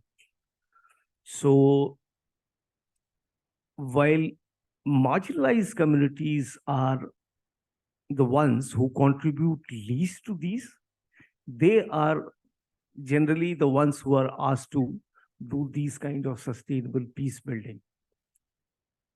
So while it is understandable that the peace building will start from home, from small communities, but I don't understand this way of putting more pressure on marginalized communities to bring peace. I don't know whether I have understood your question right and whether I have given an answer which does not confuse you further. In terms of Ajay, Kala's question. may I request you to be brief because we have more hands. Okay. I'll be brief in response to Kala's question. Yes, the most important thing for us is to work at national level and do national advocacy at national level. And many of us do that, as you would be aware. But in many countries, you have situation where civil society organizations do not even have freedom to speak or critique the government. So these kind of UN spaces, they at times provide a more free space for a frank discussion on our challenges that we face. So completely agreed with your point that we should have these agenda at national level and push our own governments further. And at UN level, at UN General Assembly, it's difficult to have equality between the member states and the civil society organizations, primarily because of the nature of UN, which is mainly an intergovernmental body. But several of us have been fighting, not for equal space, but at least to be heard, at least have the facility to participate in these meetings. That is a different discussion, whether it's going in the right direction or we still have several challenges ahead in participation at UN spaces. But that equality between civil society organization and member states, looking at the nature of the UN agency, seems a bit difficult. Thanks. Thank you, Ajay. I have seen a hand at the back. Yes, go ahead, sir.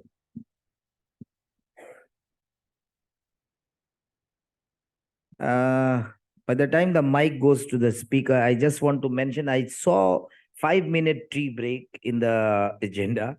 So if we will finish bit early so that the next session can start in time. Otherwise, we will take more time than 5 minutes after the break.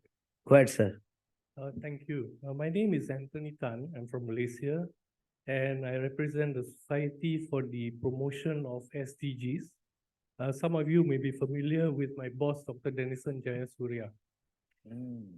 Our NGO is the secretariat to the All-Party Parliamentary Group Malaysia on SDGs. So the acronym also is very long, APPGM SDG. And we have been working with parliamentarians from both the government and non-government parties. I dislike using the term opposition. It sounds very, I don't know. It makes makes things as if people are fighting against each other. So we have been funded by the Ministry of Finance since 2020, and we have covered 85 of the 220 parliamentary constituencies in our country, and our target is to complete all 222 by the year 2029. So we are keeping 2030 as a backup date. This year, we are monitoring 500 projects, community projects, that have been approved with the value of $8,500 each. The thing is, when we go down to the ground and we speak to people about climate change, they give us a blank stare. But when we ask fishermen, did you know, do you see a difference between 30 years ago and today?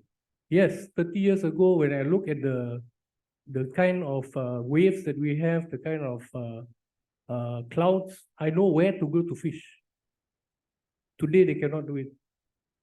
For farmers, when they saw certain insects coming 30 years ago, they knew they had to plant their paddy. Today, it doesn't work. So we are working with parliamentarians. We are feeding parliamentarians with questions to bring up in parliament, and we hope that we can make a change. Thank you. Thank you. Please do lobbying to some of the recommendation from here. Thank you. Shivaji, last intervention or question. And I would request friends to, do precise question. Thank you very much for this opportunity. The number one is the state policies and the political willingness. As some other colleagues also mentioned, whether we are discussing about these resolutions, declaration, and international treaties, almost all the government in our region, Asia Pacific region, they are signatory as well as ratified all the conventions. But what is happening in the practically in the domestic level? Those are in the air, but we have to bring it to the earth. It is a big question whether those are included in our domestic laws. That is the number one problem. Second one is the, as Vishaka mentioned, that regarding place for the NGOs or civil society in the UN bodies. Really, the UN Charter begins like we are the people, but it doesn't say we are the states. The UN is the body of the people, but there is no space in the UN for the civil society. So that's the two things. Okay. So last responses, final comment from our panelists, including Shiva's comment. Starting from Ajay to... Just to respond to Shiva's question, it would be appropriate to say that civil society organizations do not have space at UN, because with each UN body and with each UN processes, there are at least 9 major groups, and they are represented. On several platforms, there are more than 9. For example, in the major groups and other stakeholders coordination mechanism on the HLPF and SDGs, which is a New York-based body, there are 21 stakeholders. So it won't be appropriate to say that there is no space for civil society organization. Many of us and colleagues from previous years have fought very hard to earn this space. And our work is to make it better or at least sustain it at that level. Thank you. Final comment. Okay.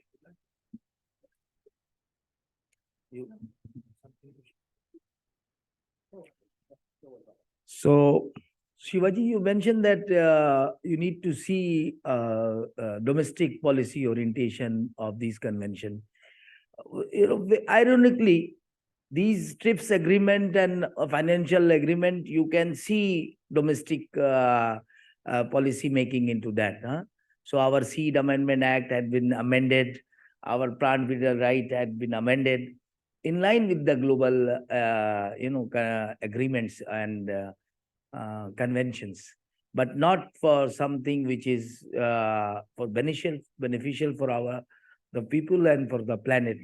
We need to, as Ajay mentioned, previously our leaders work hard to earn these spaces. Today we are sitting here and raising our voices and concern. It's because people have been fought for that. We need to sustain, and of course there is a need and there is space for more improvement and bringing more grassroots voices, more real farmer, indigenous communities, so that regardless whether they can speak English or not, I think it does not matter for us, for the masses. What matter is our concern and our issues, and we are determined to change the world. And together with the people's struggle and our collective energies, we will bring a change which the future can be brightful for us. Thank you very much. I'll close the session here. There will be a tea break, and we'll start the session at 11:15. 11:15. Thank you very much, everyone. An important announcement that we have a side event in this room at 12:30 that is organized by UNEP and some other partners. So we will have to close our session by 12:30, next session. And let's try to be back in 15 minutes after having tea, coffee, if you can. Thank you so much.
Okay, as people trickle back into the room, let's get going with the next session, which is actually one of the main sessions that should then set up the rest of the day for us. So we are looking at UNEA's resolutions and what is within UNEA's resolutions from last year or 2 years ago, and what we want to put into the declaration this year.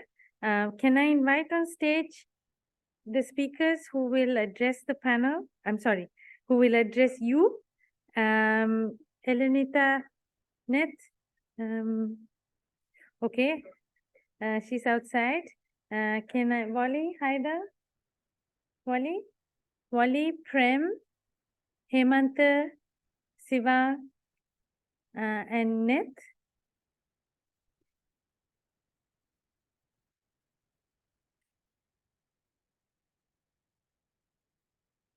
Okay.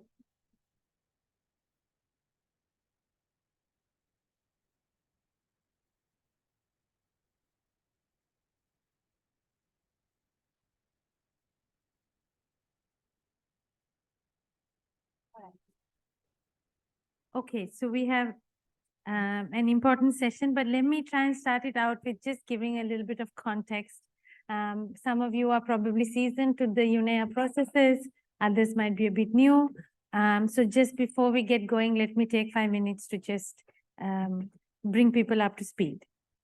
Okay, so as you may know, and what was explained in the morning, the whole process of having the General Assemblies actually go through a long, drawn out process of getting feedback, figuring out what is important, what are the different activities that need to take place. So in terms of what we are interested in, we are looking at what came out of the last United Nations Environmental Assembly, which was held 2 years ago, and there were 14 resolutions. The 14 resolutions actually make up UNEP's work program. And the way that they design the work program is that they come up with these 3 main areas that they call climate action, nature actions, chemical and waste pollution. So most of their work program is actually based within those core areas. The core areas are also supported by 2 enabling sub-programs, which are finance and economic transformation and digital transformation. So finance and economic together, and digital is a separate one. And they also have what they call 2 foundational sub-programs, which is science and policy and environmental governance. So they combine thematic issues like climate change, nature-based solutions, plastic pollution, things like that, with these foundational aspects of how does science and policy interplay into it, and the whole idea of governance, in this case, environmental governance. And the 2 enabling factors for that to happen are finance. There also has to be economic transformation in how we treat economics and how we treat the environment. And of course, this idea that digital transformations can aid in this process. So that is basically the UNEP framework within which the 14 resolutions are actually embedded. So we are in this session trying to look at what has been the progress and what are some of the issues that we want to take up for the future. So a few things to bear in mind in this is that, of course, protecting the environment is really not going to be that difficult if, there weren't humans and all sorts of different needs and ideologies as to what you want to do with environmental resources. So we do really need to tackle that dimension. How does the environment interplay with human well-being and governance systems and things like that? And we also need to think about what does that do then to the people who are at the brunt of it? What does it do to people in Asia Pacific? What does it do to people who face the brunt of some of these environmental challenges, not to mention the economic challenges? We also need to pay attention to the fact that achieving this in this globalized world is really not possible without multilateral agreements, multilateral cooperation. But what does that mean? What is really good cooperation, and what is the kind of participation cooperation that we would like to be part of this process? And then, of course, to think about whether they really are they integrated? Are these multilateral agreements, the resolutions, really what this region needs? And does it really achieve equality and better support for developing countries? So those are some of the overarching questions that we should think about while we go through this session. That is what the panel will address, and that is what we also hope to have in terms of a wider discussion with you. So each of the panelists will actually talk about a particular resolution. We thought that that would be easy to frame and easy to give you more context as well. So let me, let me just go across the room. So let me start with Elenita Dano, so that she's talking about circular economies and mineral management. So over to you, Ned.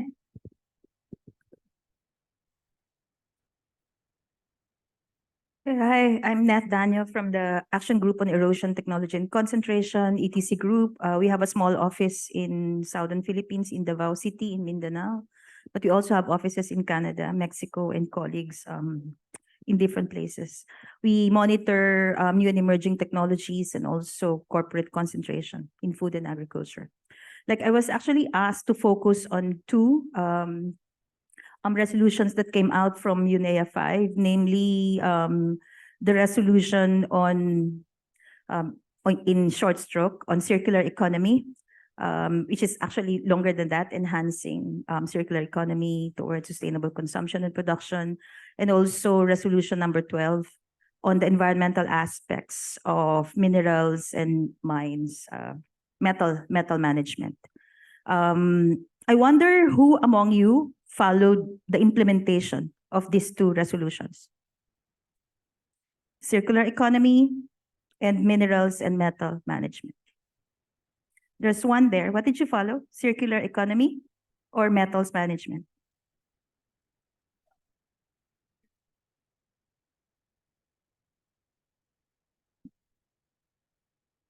The two resolutions. I cannot hear you. The mic is not working. Am I audible now? Yes. Sorry.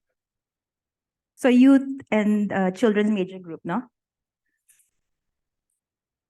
Followed the implementation of those resolutions. A bit more audible, but still faint. Okay, maybe, yeah, I'm audible now. So from Children and Youth Major Group, we actually followed the implementation of the Minerals and Metals resolution, where we actually also provided a written submission from our major group. We are the only major group to provide written submission to that process, and where a lot of our ideas and concepts were appreciated by the Secretariat. Also, we participated in the Global Intergovernmental meeting that took place in Geneva. One of our delegates were there. Did you take part in the regional prep in June? Unfortunately, in the regional consultations, we didn't get much information from the Secretariat on the participation, and there is no funding for the major stakeholders for the regional meetings. Thank you. Thank you so much, because I actually wanted to start off my discussion on implementation on what's really happening on the ground. And that's a very good input, because one of the things that we need to be concerned about as civil society and major groups, social movements included, is how we are actually involved and engaged in the implementation of these resolutions that come out from one UNEA after the other. Both resolutions, by the way, the minerals management and also on circular economy, did not just pop up in UNEA 5. Both were actually in UNEA 4.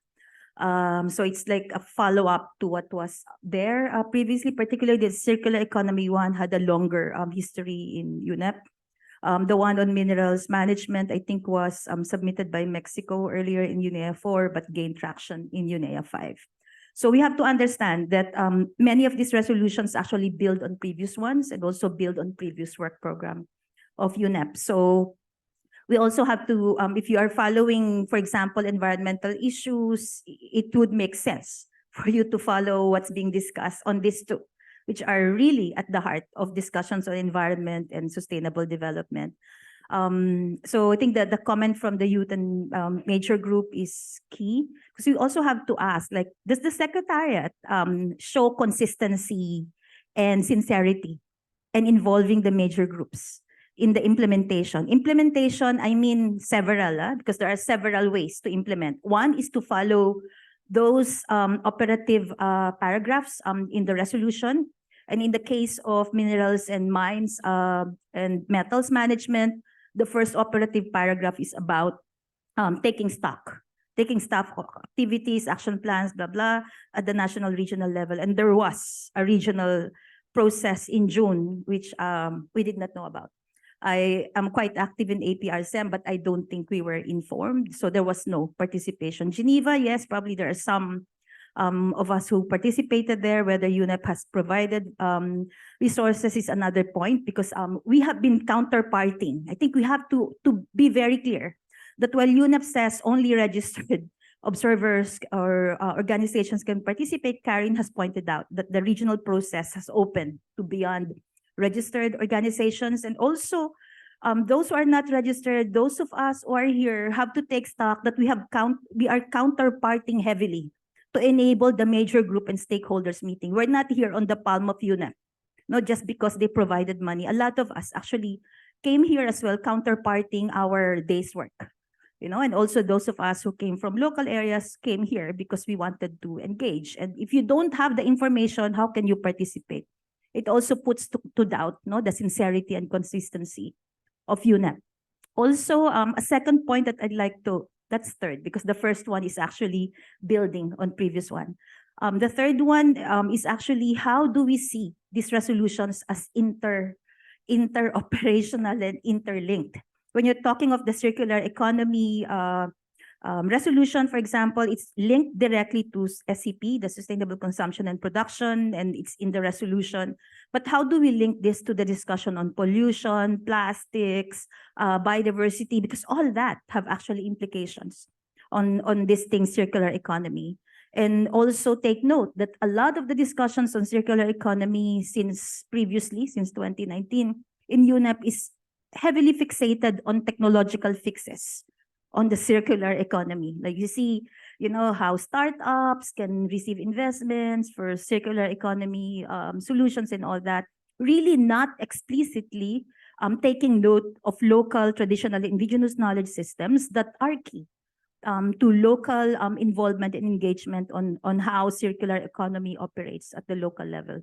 In the area of minerals and metals management, it's impossible to discuss this without discussing the impacts on biodiversity, environment, and human rights.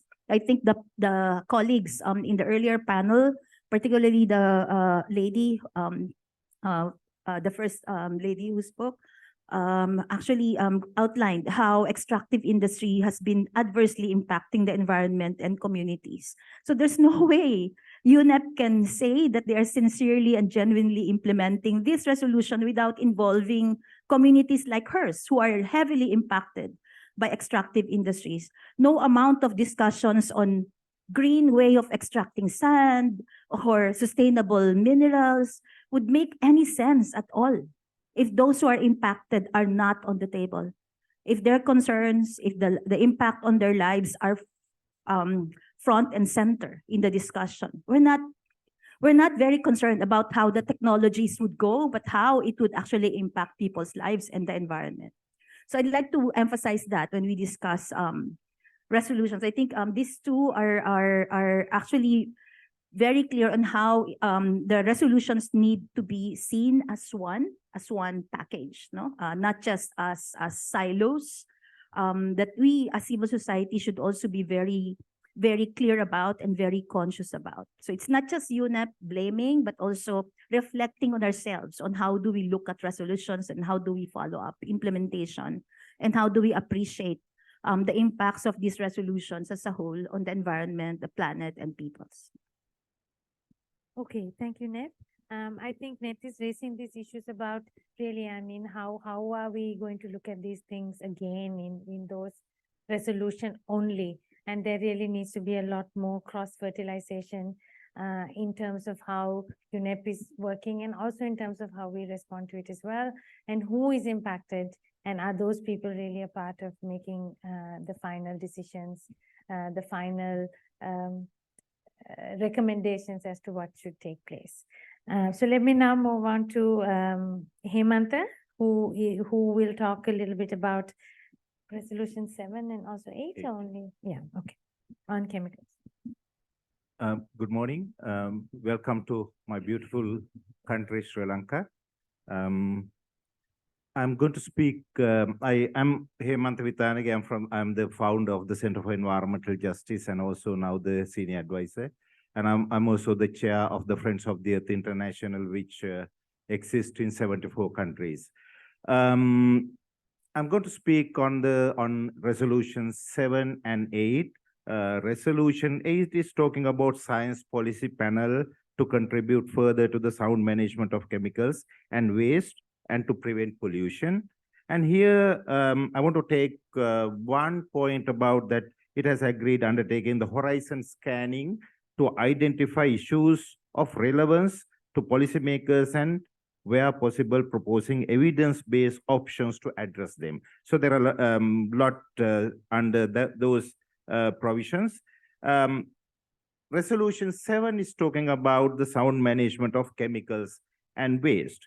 Now, when it comes to this complex subject, we are talking about more than 150,000 chemicals, and annually we are adding another 1,500 chemicals. If you have followed the plastic INC discussion, there was a report produced by the UNEP and also the civil society about 13,000 chemicals found in plastic. So this is a very, very complex area. So I think if you don't have a good science background, maybe it's hard to follow. But on the same time, we have a lot of other international agreements already in implementation. For example, Stockholm Convention is talking about the POPs, and then so we have Rotterdam Convention, we have Basel Convention on transboundary movement of chemicals, then we have the Mercury Convention. There are many conventions touching this area, and also whatever you talk about the waste, the waste exporting, importing, and the waste in your country, all of them comes under these resolutions. So it is a very, very complex area. Last month, so my organization in Sri Lanka, we produced a report about highly hazardous pesticides, and we found out of 139 pesticides approved in Sri Lanka, 40 of them are highly hazardous, according to the PAN latest report produced in 2022. Now, when we released this report, the pesticides registrar came with a statement that they, according to their definition, they are not highly hazardous, but still not 40 of them are highly hazardous, but 3 of them, including glyphosate. Now, can they have a different definition internationally and another localized definition? Now, these are some of the issues that we have to touch. Then again, I found last 2 weeks ago, I spoke in one of the meeting, online. It was organized by the German government. Then I found the new data in Sri Lanka, cancer rate is 144 people for every 100,000. Now, this is in general, average is like 121, 22, but in Sri Lanka, it is higher.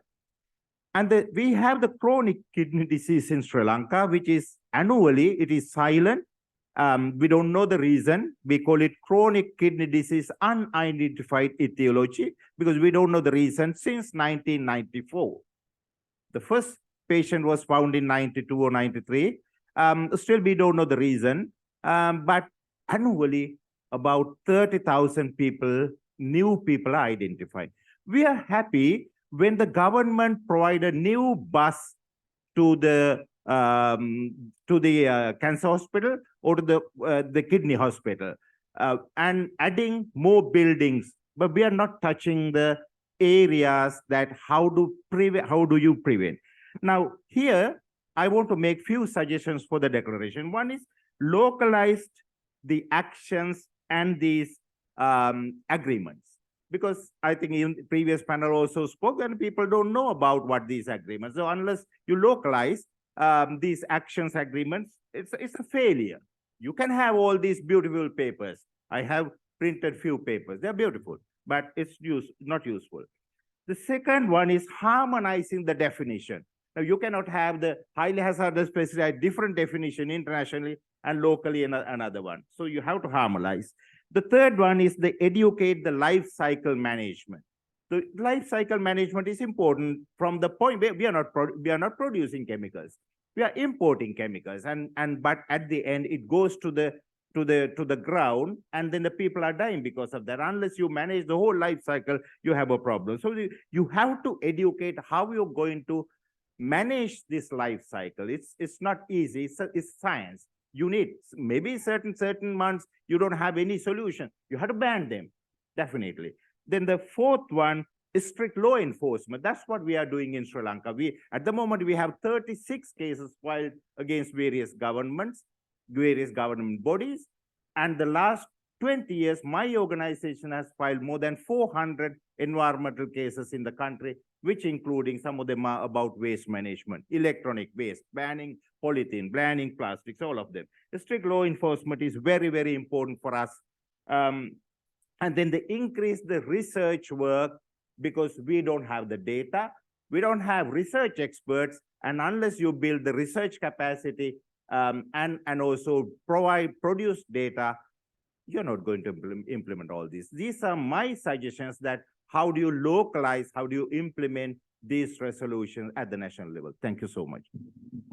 Thank you so much, Hemant, and thank you for also the stating some of the conditions and recommendations that need to be done locally. I'll come back to you in the next round about then how do we also take what we need to the global level. But because the pollutions are related also to plastics, let me ask Prem Singh Tharu to come in at this point, because he's going to talk about the resolution on plastics and marine pollution. Thank you, Karin, and good morning, everyone. I'm Prem Singh Tharu from Asia Indies People Pact. Our secretary office is based in Chiang Mai, Thailand, and I'm from Nepal. Yes, I have been engaging in the UNEA process since the third UN Environment Assembly, and in the last UNEA Assembly, in the last UNEA 5.2, we were also there when 14 resolutions were being adopted. But in previous UNEA's adopted resolutions, myself, I didn't have any engagement, but the resolutions adopted by 5.2 UNEA, luckily I attended the INC intergovernmental negotiation committee meeting in Paris in May and June. So as the INC3, there were still the discussions were going on about the procedures of how it needs to be developed, the international legally binding treaties. But at the end, they formed two contact group 1 and 2. And those contact groups, they work on the recommendations from the state parties and from the different major groups and expert groups. So if you see the INC, they have a plan, to complete this internationally legally binding treaty by 2025. But at least the draft, the final draft, they have planned to submit in upcoming UNEA, which will be taking place next year. And Madam Radhika, she also already updated about that. Okay, so now this This INC process, if you see, it is planned as third INC from 13 to 19 November at UNEP headquarters, Nairobi. They have already introduced 1 zero draft, and that zero draft has 31 pages, means the contents. So the draft has the contents of preamble, means as part 1, part 2, part 3, part 4, part 5, and part 6. In part 1, the focus is on preamble, objective, definition, principles, and scope. Part 2 is primary plastic polluters, chemicals and polymers of concern, and so on. And part 3 is about financing and capacity building.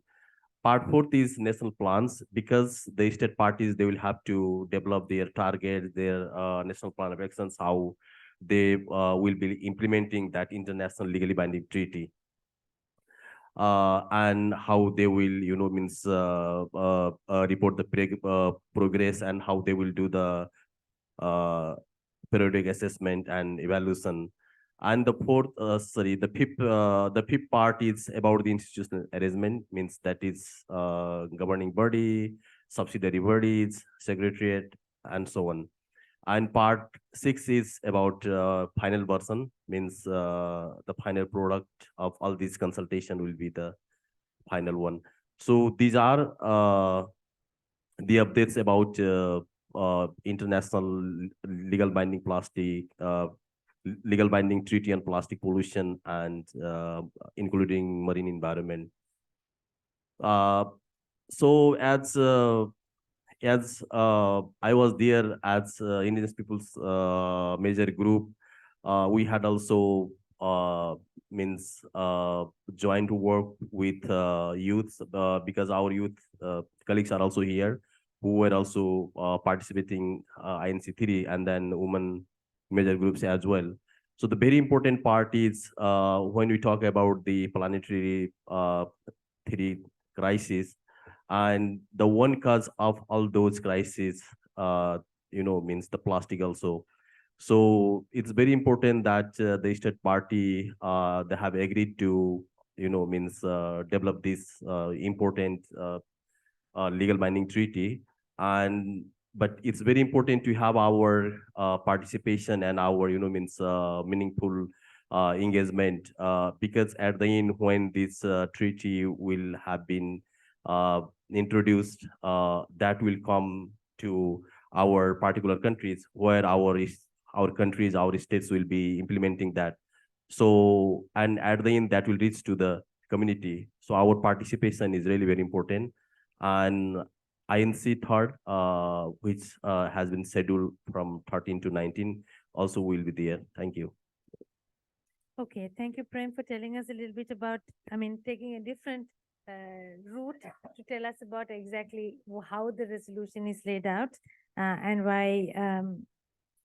And actually, one of the interesting points there is that it's actually a legally binding treaty. So it might be really valuable for us also to know a little bit more about what exactly that means. Let me now turn to Wali, who will talk about resolution 4 on, is it 4, Wali? Nature-based solutions. Your time has stopped already. Thank you, Karin. Thank you for providing the context of these resolution structures. The nature-based solutions also been adopted in the 5th UNEA on 2nd March 2022. The promise of nature-based solution is, by working with nature, emissions can be reduced by up to 11.7% gigatons of carbon dioxide. Approximately 133 billion USD per year currently flows into nature-based solutions in public funds. But in the morning, Ajay mentioned that in some of the region, instead of decreasing carbon emission, it's been increased. So the disconnect again can very obvious. Whatever effort and policy orientations are being laid out are not helping. But on surface, as Hamanta mentions, that these documents provides you very fancy, very glory picture of the situation. The nature-based solutions resolution seems the same. It says nature-based solutions are action to protect, conserve, restore, sustainably use and manage natural or modified territories, freshwater, coastal, and marine ecosystem, which address social, economic, and environmental challenges effectively and adaptively, while providing human well-being, ecosystem services, resilience, and biodiversity benefits, and recognizes that nature-based solutions. These you see, it's also mentioned somewhere that respect social and environmental safeguard in line with the Rio Convention, the Convention on Biological Diversity, the United Nations Convention on Combat Desertification, and the United Nations Framework Convention on Climate Change, including such safeguard for local communities and indigenous people. So, when you, even all these policy documents, when you go through that, it gives you a very good picture that they are, the policy makers are quite sympathetic to the nature, environment, to the people, to the grassroots communities, but it fails to cater the real causes and structural issues which been forced to us. And on that, first global consultation had been held in May, and regional consultations been done in July, where some of our colleagues was there. But we found that there is no common definition of nature-based solutions. It's quite relative. Everybody can create their own meaning to nature-based solution. That's the crux of the matter, where the TNC's been taken over the process. And as Nath also mentioned, UNEP seems to provide techno fixing to the issues. So we are struggling and fighting to have a internationally agreed definition on nature-based solutions. And when they say modified ecosystem, whether you consider GMOs, genetically modified organism, or geoengineering as modified ecosystem, then we have a problem with that. You see, there is no clarity. There are several assessments that say nature-based solutions potential for preventing climate change is overestimated. Member states have also said that then it is not being concerned.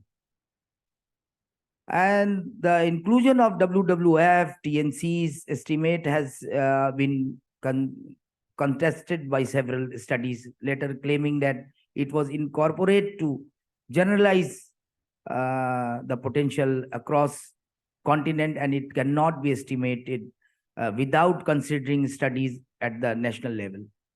Again, so local realities is very important. And more than half of the emission reduction potential of MBS is claimed to lie in avoided deforestation. That too only is few tropical countries. Empirical evidence abundant that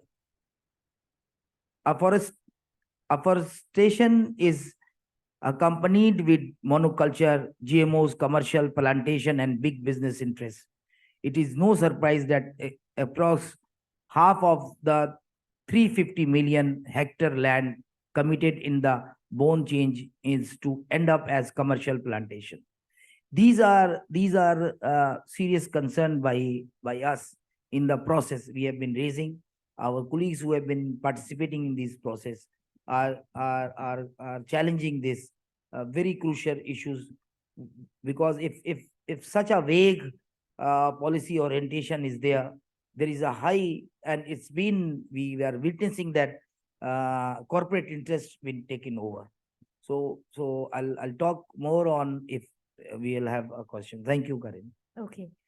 Thanks, Wally. I think, Wally, the idea of these nature-based solutions really ties back to what Ned said in the beginning, that how can these be really done very separately? If you want nature-based solutions and you're not really thinking about circular economies, then you're also not really going to have a different solution for nature-based solutions. You're also raising the question on actually who does it benefit and who is really using these nature-based services, and are they actually getting the kind of momentum they need to get? Do other kinds of decision-making and processes actually then downplay how important nature-based solutions are, despite the amount of money that is being put aside to it? So those are also some things that we need to think about. Okay, so let me go to the final speaker here, but I believe there's also a speaker who's on the floor. So can I ask Siva to talk about, I'm actually not sure which one you're going to talk about, so I'll let you take the floor and tell us. Thank you, moderator. So I also take this opportunity to thank the government of Sri Lanka and the UNEP for organizing such an important event in Sri Lanka. So just I'm going to brief Resolution 6, biodiversity and health. And also the second one is the environmental dimension of sustainable, resilient. And the biodiversity and health, you know that first of all, I would like to, I welcome the good practices and programs of the state parties in our region, and also UNEP and the UN agencies. They put forward their good practices as well as programs on this regard. However, we want to bring some information on the biodiversity and health, that the resolution is even from the event 4, and now we are in the 5. One is the people are, you know, that they totally depend on the biodiversity for their daily lives. Then human health ultimately depend upon the system. So in this regard, when we see the resolution also related most on the SDGs, Sustainable Development Goal, you can relate with number of goals like poverty, hunger, then water, health, the number of many other SDGs. Then state parties already they agreed. One is already my friend told about the intergovernmental committees or the mechanism. Then the legally binding agreement. The issue is related to these environmental issues or the ecological issues. The legally binding agreements, whether if you take the cross from the Philippines to Sri Lanka or even Pakistan, how many states, our own states, they agreed for a legally binding instruments? That is very important. So that is my question also. There are declarations, resolutions, policies, but it is very important legally binding instruments. Even though there are legally binding instruments to protect environment, the people, health, biodiversity, but implementation of the issues in our countries, any country you can take across this region, the implementation of this issue. Then also the climate change, biodiversity, health and climate change. Climate change is directly affecting and impacting life of the people in across in our region. Even our Pakistan Wali friend said that the recent flood, earthquake, even in India, even in Sri Lanka, some years ago, we lost number of lives because of the climate change. Due to that, the flood and earthquakes. So what is the policy? What are the policies available in our countries? What are the mechanisms available in our countries? But in the resolutions 5, even in the 4, also we could found some of the resolutions regarding this. But the problem is the practically implementation and the practically legal setup in our countries. Then also food and nutrition, these are very important items to be included in the biodiversity and health. You all know that the food, even in our countries across the Asia, some countries are producing more food than the demand. Supply is more. But what is happening in our countries between import and export of food? Even I read yesterday article, even Malaysian friend is there, they are going to face a rice problem because of export and import. They are buying rice from India. Now they are going to stop. So that is happening. Already the Sri Lanka, everybody, you know that, how we are suffering. And then now the Pakistan is going to be our next brother or sister in this journey. So the food and the nutrition, even nutrition you can take in many countries as well as marginalized communities, even in India and Sri Lanka or Pakistan and Bangladesh, many marginalized communities, particularly women and children, are facing the nutrition issue. But we have policies, some countries. We have programs, number of seminars, number of conferences, but practically what's happening? So my all question is, we have resolutions, we have policies, sometimes we have laws.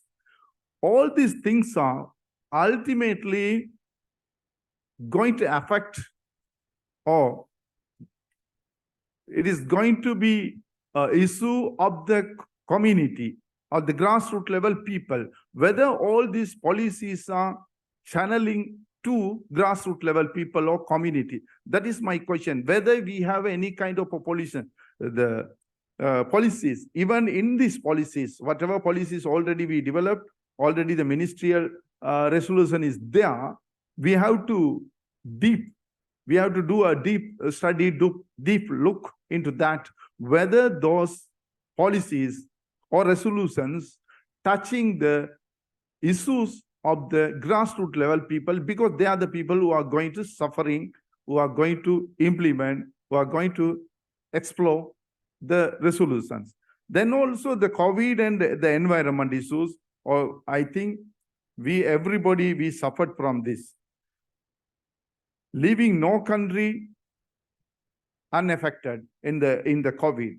So in the Asia Pacific, if we see, the 40% of the population have no access to healthcare, and 60% of the people has no access to social protection. Here I am going to point out only one thing: the social protection and universal health system. This is very important to avoid and protect our community, our people in future. Maybe there may be any other next COVID or any other pandemics going to be affected in our countries. All these countries across the area, whether we are implementing or we have a proper policy on universal health system and social protection. Social protection, some people may argue that the social protection, the number of countries are providing some food relief, or even the UN agencies and civil society, we are providing food relief or some poverty alleviation programs. But I don't think those are not proper social protection system. We need a kind of a sustainable social protection system for our community. There is a gap in these policies. So I am highlighting again the sustainable social protection policy and the universal health system is must. That should be included in the policies that should be accepted by the community in the community grassroots level. Thank you very much.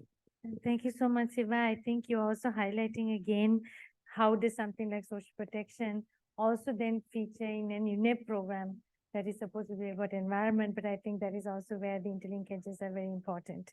Let me also just ask Mrs. Zuhair, are you from Children and Youth? Would you like to come up, please? There's a seat here. So you'll also feel young.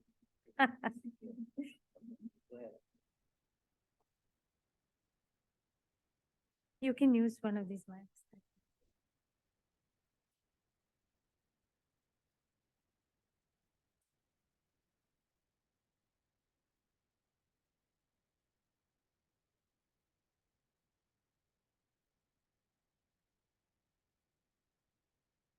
So yeah. Sure, I'll be on time. Thank you. I'm Zuhair. I'm from the Children and Youth Major Group. So I'd like to, I think we have already discussed about most of the key resolutions that was adopted at UNIA 5.2. But what I would like to shed some light on is the civil society engagement in the implementation of different resolutions. So many of these resolutions are built on the major group and stakeholders mechanisms, but some are not. So if we start with which resolutions are not actually built on the major group and stakeholder engagement mechanism, then obviously the last resolution, UNIA 5/14, the INC, which actually gave birth to the INC process. So from UNIA 6, we got one resolution adopted, which actually created a new process to convene a international legally binding instrument on plastic pollution.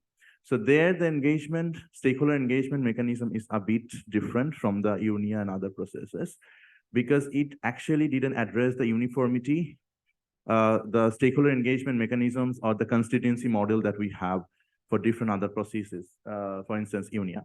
So in this process, everybody is accredited or everybody is actually accepted as just observers, not as major group stakeholders or a constituency.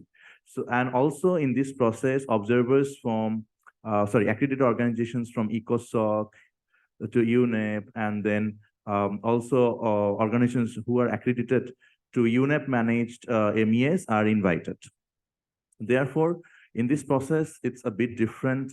And sometimes it's very challenging for the groups, for the major groups or the constituencies that we have in different processes to engage in this process as a group. Because we have seen some of the individual observers or NGOs being very influential in the process who have, unfortunately, I think it's a major group stakeholders forum and we can talk about it. So they have actually advocated for wiping out the major group system for this process. And secondly, another process which is not built on major group stakeholders mechanism, and neither it's a UNIA subsidiary body, because for major group stakeholders engagement, it's clearly mentioned that major groups are invited to participate in UNIA and its subsidiary bodies. But the nitrogen working group has been established as a UNEP working group, not as a UNIA subsidiary body, which has been mentioned by the Secretariat already. But fortunately, the Secretariat was very helpful and we had the major group flags there. So we had the opportunity to engage as major group, intervene, and then we also had the opportunity in obviously the last one, but not the first 3 meetings of the nitrogen working group. So in the last one, which just took place a couple of days ago in Nairobi, there the major groups took part, and then I think in the informal meeting as well, there's one intervention went from all the major groups together. Apart from that, most of other resolutions, they actually respected the major group stakeholders engagement mechanism. For instance, SPP, it's completely built on the major group stakeholder engagement, though it is inviting observers from different MES and other processes like WHO and ILO. But still, if you go to the seating arrangement, the 9 major groups, they have the seats in the plenary, and also we got 2 seats for the observers who are coming from other processes, which is a very I would say, the very broad process. And I think observers who are coming from any process for this new process don't have any objection against it, where major groups and individual observers are actually coexisting and supporting each other. And also in the SPP process, as you can see that there are stakeholder consultations happening and major group stakeholders meetings are happening, which is somehow helping the observers and the major group stakeholders to, have a collective position for the process on the negotiations and discuss things among them, or sometimes negotiate on things among themselves, which is not being possible in INC. There is no stakeholder consultation. Even before the INC3, we got to know there will be no stakeholder consultation because the Secretariat informed they lack the mandate from the member states for that. So hopefully we can give a message from this forum that we need such stakeholder consultations for INC as well, because it's a legally binding instrument which has more importance than any other thing that we have now. And for these, the stakeholders' perception should be reflected in the negotiation. Also, I would like to highlight another resolution, which is on the global environment outlook. So far, global environment outlook has made substantive progress, and the stakeholder engagement in this process is really praiseworthy, because in this process they have special participation of youth, where they have invited 40 youth fellows. They have selected youths. They took nominations from Children and Youth Major Group, from other observers. And I think in this process, the major group stakeholders, they are literally getting a lot of space to provide their inputs in the scientific assessments. Another resolution, the UNIA 5/7, which there's supposed to be, I think one global consultation took place on the chemicals of concern, but unfortunately the major group stakeholders and the organization didn't get the invitation. Maybe some of them got the invitation just 2-3 days ago. So that's obviously one concern that we really need to raise from this platform. But I also want to thank UNEP and their staffs, because I know that UNEP is already understaffed and they lack the budget that they need to operate properly. With the staff they have, I mean, I would say that they are very cordial, they're very friendly towards the major group stakeholders. They're supporting us in every possible ways. I think it should be the member states who should step forward, who should step up to, mobilize more resources for UNEP so that they can actually help UNEP or the secretariats to implement the resolutions properly. Maybe this can be an example of the learning for the UNIA 6. And sorry, I'm going to have to cut you off because one sentence. Can you take it out? Oh, hopefully at the end, because otherwise we won't have time for questions. I'm sorry. I'm rushing because we have to leave this room by 12:30. There is a side event, so we are losing a bit of time. So I'm sorry, Zuhair, for cutting you off.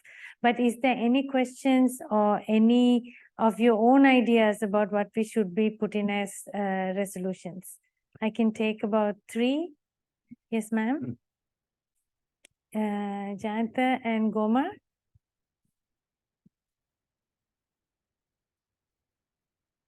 The mic is up here, I think. Okay, I'll see if we have some time. Go ahead. So Goma, the lady in the back, and then Jayanta, and we'll see if we have a bit more time. I'll see if we have time. Go ahead, Just to Goma. raise 2 points. First one is on ambition and targets. I guess on the resolutions around climate change, biodiversity loss, and pollution must set more ambitious targets and timelines. The second point is around participation and inclusivity, including our space in the private sector engagement, because currently, of course, we're in separate rooms, but we should be in the same rooms, right? Just to raise that point. Thank you. Thank you, Goma. Go ahead, Ravadi. I would like to very strongly in our resolution to against nature-based approach. Okay. Because there is really no very clear or putting into account the people. And they are just concerned, looks good, no? Nature conservation. biodiversity. But without people, that is really meaningless for all of us. So that is one point. And all of our resolution need to be highlight gender, human right, inclusion. So it is not only people, general people, but then so many of women and marginalized group had been, disappear. So I think these are 2 points that I expect to see in our strongly writing, not the English people, the one who have expert in writing English, very clear have to be put this point. Thank you. Thank you, Ravadi. Very good point about what is nature-based solutions without people. Janta, go ahead. Yeah, my concern is also on the same lines. I just need to more than resolutions and proposing resolutions, just looking at whether these resolutions will have a meaning. If you really look at some of these nature-based solutions, like she said, actually that is the exact point on the other side that I would like to look at. Let's say when you speak of development, when it comes to nature-based solutions, it's often seen as de-development. It's not development, reversing the development. And for you to implement nature-based solutions, often you have to go through de-development or new ways of development. I can take examples because of the interest of the time I'm not taking, but in that instance, these resolutions, implementing these resolutions, how can we do that? Say, for instance, we look at a nature-based solution, and like she said, a CBO or a CS, a local organization come up and raise the issue of human rights. When you are implementing NBS for the interest of millions of people in a country, how do we tackle that? Okay. Yes. Important point. Okay, there were a couple of hands in the back. Can I take the first hand? I'm sorry.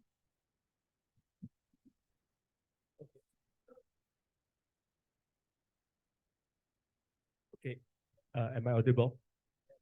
Yes, we can hear you. Go ahead. Okay, yes, thank you so much for this opportunity. And I would like to add in some of the concerns, which is inclusivity and also the nature-based solution development for the food security should be discussed further while the food security becoming the important pillar to developing to participate inclusively in to making the impact. It is more impactful to the people. Thank you. Thank you very much. I'm really sorry we're going to have to cut this short, but I'm going to give it back to the panelists or the speakers to just pick up on any of the things that you have raised or resolutions that we have to be stronger about when we write the statement and when we are in the different forums. I'm going to start with Wally because there has been a lot of conversation about nature-based solutions. And I know it's not only in that particular resolution, but I'll start with him and go across the room. Thank you, Karin. I think the comments from the floor are very important, and I try to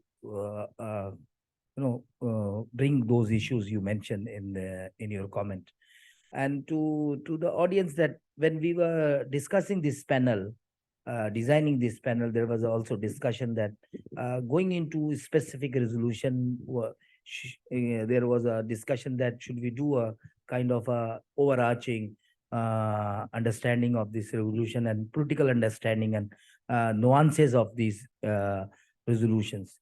But since we have to go to UNEA 6, we need to understand these dynamics as well concretely so that we can come up with concrete suggestions.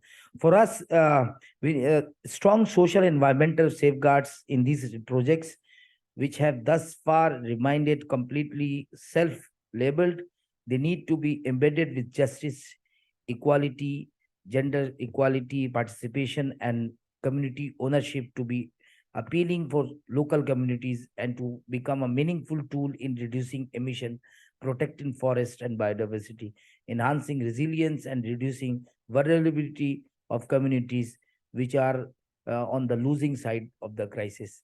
So we should lobby and struggle, organize and mobilize ourselves for our own rights to protect and to get and assert our rights Without that, only engaging in policy arena will not work. And the facts are upfront to us that we need to stand up and we need to do something more, with including these, engagement. Thank you. Thank you very much, Wally. Let me now turn it over to Prem. Prem, maybe a little bit more on why the plastics resolution is really different and important might be good if you can. Yes, if you see the three planetary crises, then pollution is one of the most emerging that causing the loss of biodiversity and then the climate change as well. That's why this international legally binding treaty on plastic pollution is really very important, because plastic is not just the plastic we use, but it pollutes to the soil, water, air, and then its waste means its management is also very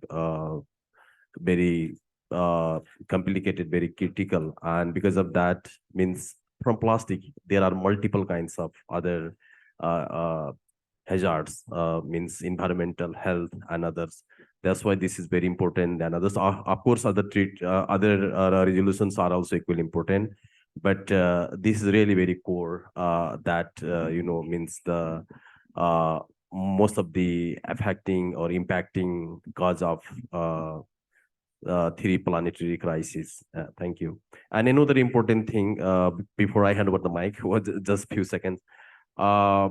Science policy panel, that means to the sound management of chemicals and waste and to prevent pollution. Registration is open for this, and the deadline for registration is 31st of October. And this that INC one, plastic one, deadline is 6 October to register. So if anyone interested can register. And next week, nature-based solutions global consultation is going to take place in Nairobi. For your information, thank you. Thank you, Prem, for the events as well. Siva, 1 minute for any strong resolution comments. Again, I am coming to the same information that the resolutions are, it's okay. But the thing is, the gap, how are we going to fill the gap? That means with the people's concern. So the solutions or the resolution should look into the issues of the people. But already we can argue that already all the resolutions are talking about the people's issue. But the participation and involvement of the people in the implementation of the resolution. Yeah. So definitely we are really highlighting the issue of where are the people in these resolutions and how do we get better participation. Hemantha? Thank you. I completely agree with many of the opinions came from the floor. I had a problem last time with the plastic INC and the Chinese chair for the region. So he asked us to leave the room, and I had to organize a petition immediately, and more than 30 of us signed the petition and send it to all the delegations. So I think this is coming again and again. So I think we have to, one of the proposal I want to make is that let's include something to make sure that the civil society participation is a must in all these. I think many issues like the human rights approach and all of them discussed. But the funds is important because I know the global environmental facility is the fund facility for many of these, so they don't have the capacity to deal with all of them. I think there should be some more dedicated funds if you want to implement, especially for the developing nations, because Sri Lanka is a crisis. We are already facing crisis. We don't have money for chemical management and other things, even for the SDGs. So unless there's a separate money, so I think that's important. And some of the things you can stop at the production level, especially when it comes to the chemicals. If they're bad chemicals, if you don't want them in your country, let's ban the production. So you don't put the to the burden to the country to deal with the chemicals at the end, you know. So these are easy solutions. I think we should push something like that. And also the transboundary movement. Last month when we developed our report on the chemicals, and we found a lot of Indian highly hazardous pesticides unlabeled available in half of the country. You know, unless you stop this kind of transboundary movement, so you cannot implement. So I think these are some solutions that they can take at the resolution level. And then I mean, when you check the implementation, the status, I think these should be added. Thank you so much. Yeah, just to emphasize a few points, especially the points that were raised from the floor by Ravadi and our colleague here, that at the core and center of our engagement as civil society in UNEA and all these resolutions is ensuring that the rights of people, and not just the planet, but people, because it's actually inextricable, have to be discussed explicitly in considered in all the resolutions and in the implementation. More importantly. Second, I think the issue of meaningful participation is also incorporated in the discussion on rights. Whenever we discuss multilateral processes and in particular UNEA resolutions, like we can talk about participation by counting numbers. How many of us are here? How many are funded by UNEP? How many received information? How many were able to sit here and there? But if it's meaningful, I think that's the core question. Like, what is meaningful for us? Like, it's really bringing forward, you know, the issues of communities. I think APRSM, the Asia Pacific Regional CSO engagement mechanism, have been very, very strong on this, like providing spaces for community representatives to present their experiences, put the issues at the core of the discussions, not just floating in the air, but really coming from the ground. So I think the panel in the earlier morning and linking this here is what makes this discussion meaningful. We cannot just discuss the resolutions as step 1, step 2, next INC, next intergovernmental process. No, that is really meaningless for communities. Like, how relevant are these processes to communities, and how community experiences and issues and voices are actually heard in these processes is what make these processes meaningful. And that's our responsibility as civil society. And lastly, I think this point about integrating the different processes and resolutions is key.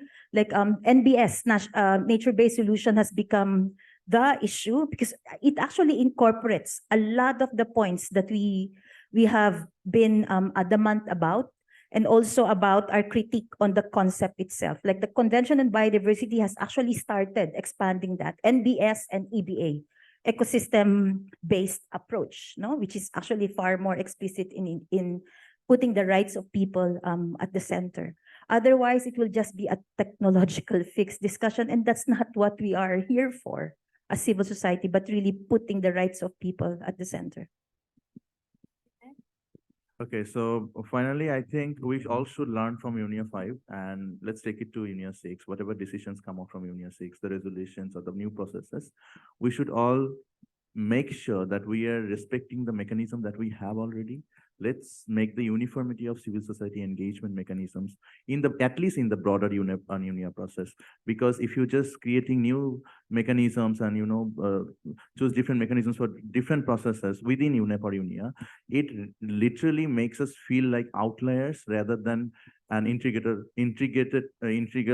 players. Because for the major groups or the stakeholder groups like children and youth, indigenous people, farmers, women, it's very difficult to engage in different mechanisms, because suppose our country is called in one name in one process and in another process is called in another name. How would that country feel, right? So it shouldn't be called in different names in different processes. We should be called what we are named already. So let's build on that. Let's not create different. I mean, all these patchworks of mechanisms actually makes us feel very bad in different processes, and literally limit our capacity to provide substantive inputs, because it puts a lot of challenges in front of us. We literally fight a lot for our existence in that process that's happening in the INC. So yeah, let's build on that. Let's learn from the past and make future better. Let's not get influenced by the corporates or the polluters or the organizations backed by them. Thank you. Thank you very much, Suhail. And we are 1 minute behind, so I think that's really good. And I really thank the panelists for being able to say what they wanted to say succinctly and powerfully. Thank you very much. There is a side event in this room. Lunch venue is called Marquee, MARKI actually, and it's on the 4th floor. Thank you so much. Okay, There's we have one more side event. important announcement. Please attention of Ajay VB, Sabir, Gomer, Net, Daksha, and Dulam Suren. You are requested to go to the Secretariat office to collect your Swiss card. Go ahead from here and left-hand side, you will find the Secretariat office. Thank you so much. And we look forward to see you back at 12:40. 1 foot. Yeah, please. Okay, so the side event is actually now going to start at 1 p.m. to give everyone the right to food and to eat. So in this room, we're going to have tackling the triple planetary crisis through implementation of the General Assembly resolution on the right to a healthy environment. So please come back here at 1 p.m. for the side event, and you'll get to hear many of the amazing major groups and stakeholders speakers as well, including Humantha and Prem. So please come back here for the side event at 1 p.m., but go upstairs to level 4 to have some food.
and innovations shared across their communities and in the region.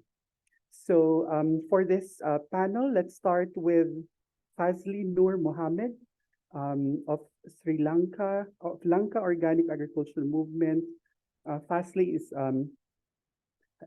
has specialization in community mobilization in ecological agricultural practices towards farming systems, which help to conserve biodiversity while ensuring farmers' livelihoods and income generation. He has more than 18 years working with diverse communities and agroecological regions in Sri Lanka. Fazli, you have the floor and you can actually come to the podium or you can sit there. I'll manage the slides, yeah? Thank you.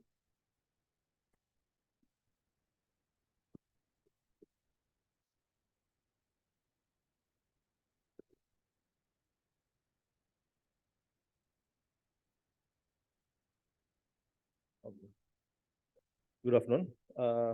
I'm Fazli Mohammed, and I'm going to talk about the agroecology-based food forest system we have been implementing in northern Sri Lanka. When agroecology means that's following an agriculture system which is more going along with the natural process. And we have implemented a program with war-affected women group in northern Sri Lanka, and they have a few problems like very long dry period and the land management practices, bad land management practices, which is giving rise to low productivity. And this area is situated bordering the Vilpattu forest, which is buffer zone, and so when the land productivity is low, people tend to move towards encroaching the forest.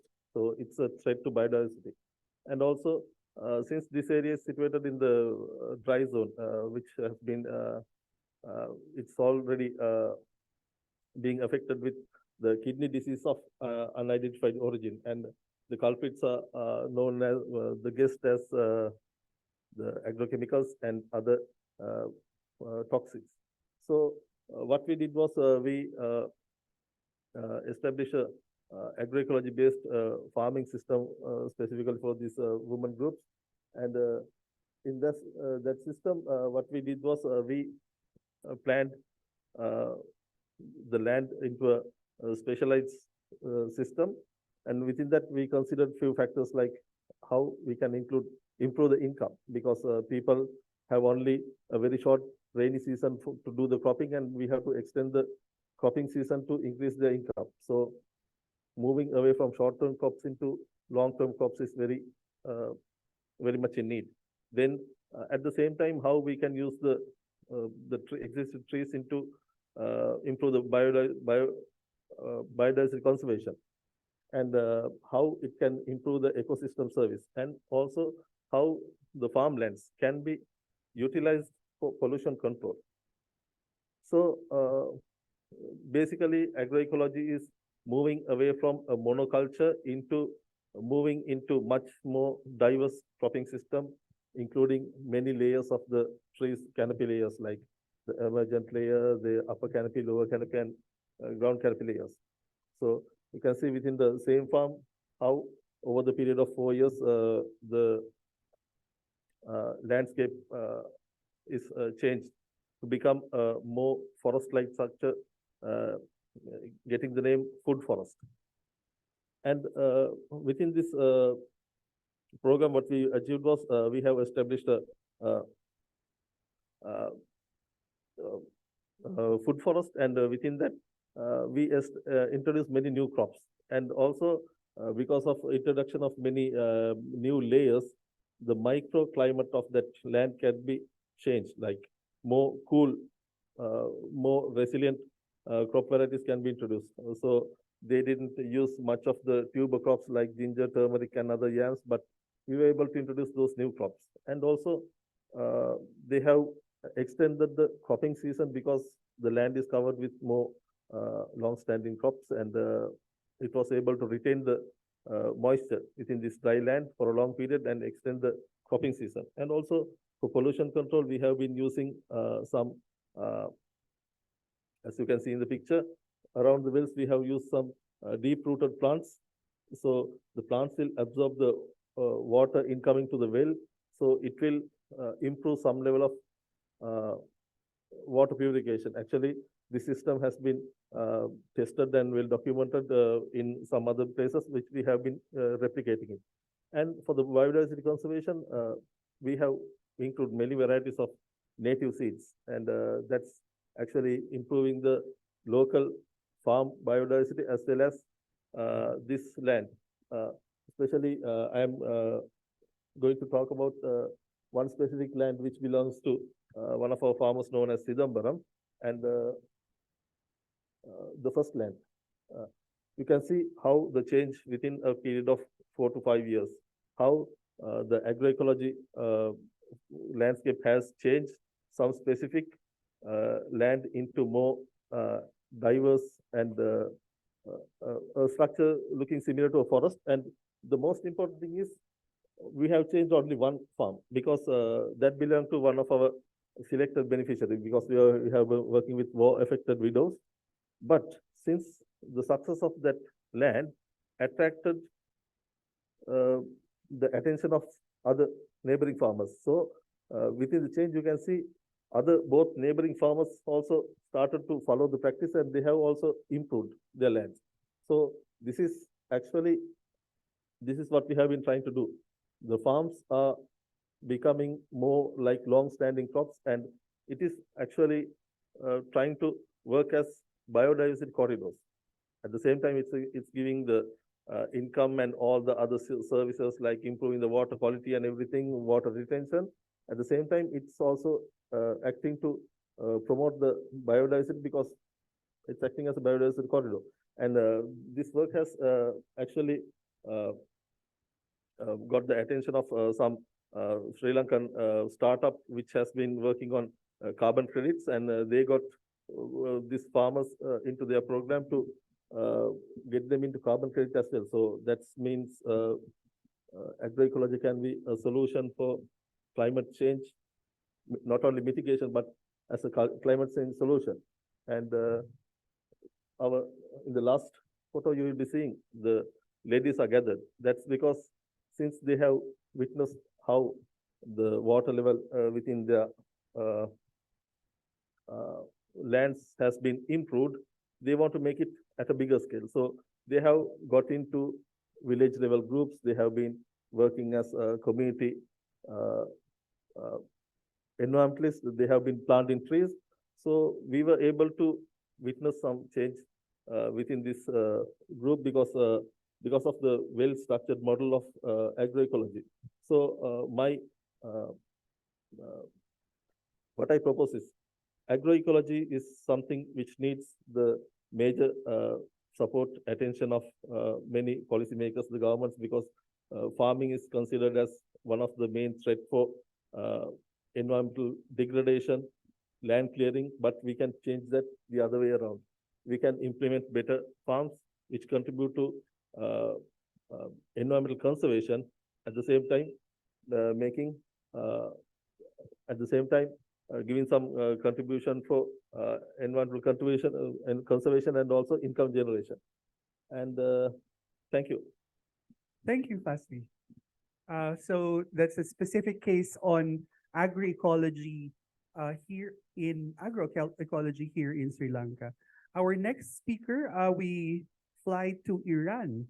So we have Dr. Hani Mogani, an expert member and vice chair of the United Nations Permanent Forum on Indigenous Issues, and a member of the advisory board of the UN Decade on Ecosystem Restoration.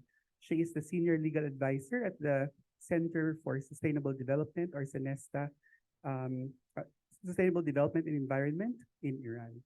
Over to you, Hani. Thank you. Hello, everyone. This is Hania. Politically, I am from my beloved Iran. Naturally, I am based on the planet Earth. And philosophically, I am a dust in the whole universe. As an indigenous dust The place where I stand has a long and sad history behind. And where am I standing? I am affiliated with the United Nations Permanent Forum on Indigenous Issues, a high-level advisory body to the Economic and Social Council, which was established in 2000 with the mandate to deal with indigenous issues related to the economic, social, and development, culture, the environment, education, health, and human rights. Regarding the theme of today's session, I want to divide what I want to say into two parts. One is related to the recognition of its status of indigenous people in business cases and in Asia. And the other is the negative impact of unilateral coercive measures. Now, the first part. According to the UN Declaration of the Rights of Indigenous Peoples should be able to determine and protect their own way of life as a component of their right to self-determination in collective rights concerning land and culture integrity. Thus, specific characteristics of indigenous peoples will require special consideration, including what you can see in the screen. For example, regarding the recognition of indigenous people, out of 48 countries all over Asia, just 3 countries, Philippines, Nepal, and recently Japan, recognize the status of indigenous peoples in their national laws. However, 2/3 of the approximate 260 million self-identified indigenous peoples living in Asia. What I said was a short introduction to say that as we live in an era of humanization of international law and policies, the matter of legitimacy, besides the matter of legality, shows up. Experience has shown that when the right holders who have a higher role and position than just being a stakeholder are set aside by both governments and corporations, this practice will lead to failure because we are talking about a right that has thousands of years old. A customary right cannot be ignored. It is true that other stakeholders, such as businesses and companies, have entered the field. Okay, we accept it. But this entry can no longer be tolerated by public opinion in a colonial way and without the actual practicing of very basic rights that like free, prior, and informed consent and meaningful participation of us, and also an access and benefit sharing. Therefore, companies and businesses and actually governments should act more consciously and intelligently before time passes to the more detriment of the rights of ecosystem and indigenous peoples. This awareness and intelligence will not be realized except by recognizing indigenous peoples' position, role, knowledge, and rights. Conservation by other stakeholders like governments and businesses without the meaningful participation of the indigenous peoples is just conversation. Now the second part. Undeniably, we live in an era where our governments and all citizens need each other's cooperation to survive. Also, it has been proven many times that ecosystem problems have a butterfly effect. And to save the planet ecosystem, we need ecosystem restoration and conservation in every single zone without leaving anyone behind. And we need meaningful participation and cooperation in this regard. Now I want to talk about one of the least known influential factors in ecosystem restoration and in environmental in environmental practices. Unilateral coercive measures. UCMs are kinds of sanctions that are not legalized under international law. According to the UN expert report, sanctions have caused foreign companies and entities and also other countries to abandon other countries. This is the result of sanctions, they said, since they prevent foreign investment and fundraising. We know some businesses and some organizations want to fulfill their role and responsibility for ecosystem and environmental practice. And they know the butterfly effect. But these sanctions, which have the appearance of bullying, prevent it. It has been proven for years that these type of sanctions violate all human rights, including the right to healthy environment, without achieving the slogan that they are claiming.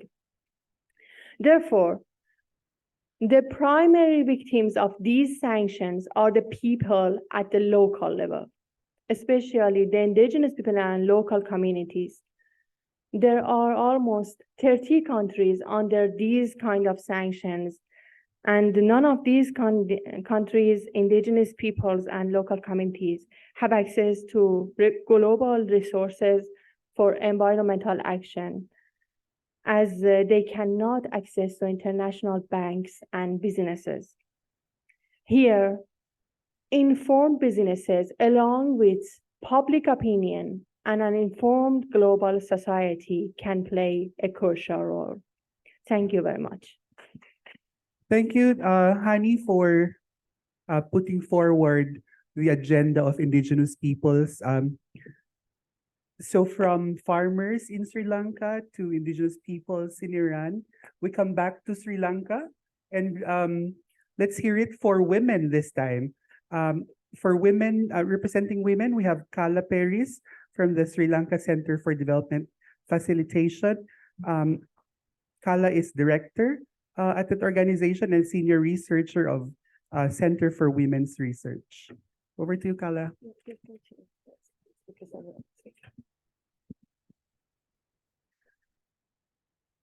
We have been asked to talk about lived realities. And I'm not going to explain the experiences of the communities which we work with, but to tell you a very short story. I was in the ancient city of Anuradhapura 2 days back. Around 7:30 in the evening, moving along a road along a lake towards the stupa, there was a young lady, young mother with two kids. 2 kids, 7 years and 3 years. I asked her for the age. And they were all 6 hands holding flowers out for the pilgrims to buy the flowers from them. She, the mother in her 30s, those 2 kids, around 7:30 in the evening. And when you talk to her, she was telling me, no water in the lake. Chena cultivation cannot be done. Monsoon has changed.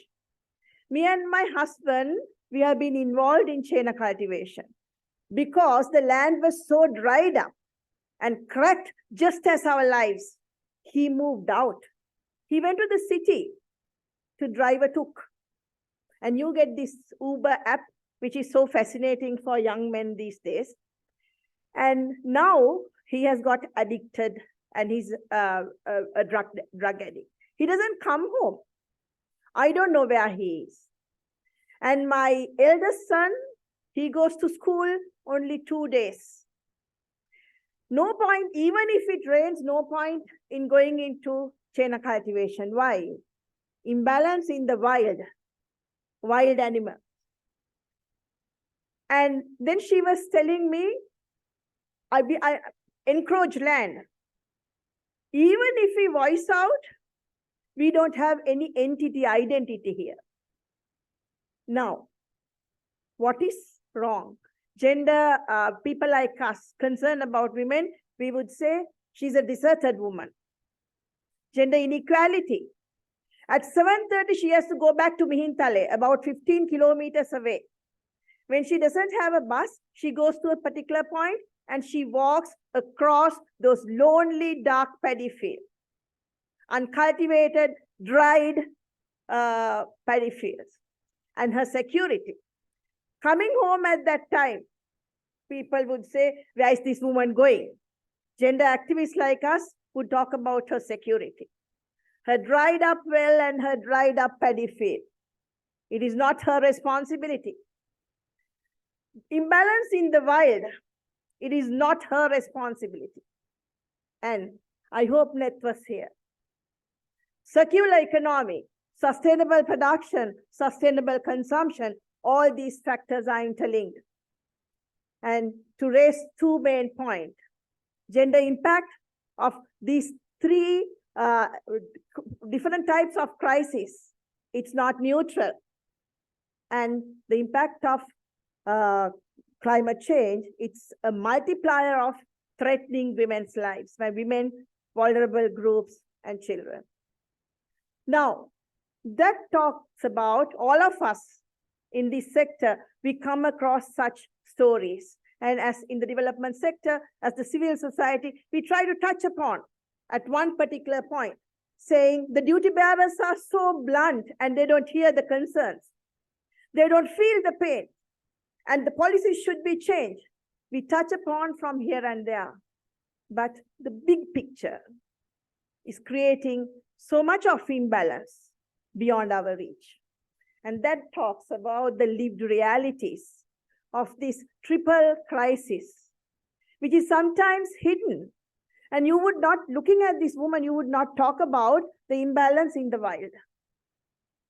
You would not talk about the, and also I forgot one particular point. She said her small children are getting so sick. And she has to look after the kidney, her father is having a kidney issue. And she was telling me that how difficult it is to manage. Now, what are we trying to manage? Where is development? Our tiny, teeny, weeny touching upon development interventions. We are trying to make the world a better place. But looking at this whole, whatever the integrated scenario from the top is very important for us. Because all these lived realities, pains, untold experiences are very much integrated, impacting on each other. Now, that is only one example to talk about the multiplying effect of climate change, especially on women and girls' lives. If something happens at a disaster, they are the first to go and the last to rise. And the kind of insecurities faced. We keep on talking about all these different dimensions and try to do whatever the little we can. Now, talking about rights-based approach and experiences within this limited time given, I'm involved with a group of women from Buttala, once again the border of the buffer zone of Yala, where they work with a private company, civil society organization, and those members. They pick all these seedlings during the rainy season, nurture and take care of these plants for 6 months, and give it back for reforestation programs. Sustainability from their own eyes, okay, these seedlings would go dried up if we don't pick it up. One day, my grandchildren would be standing under those trees.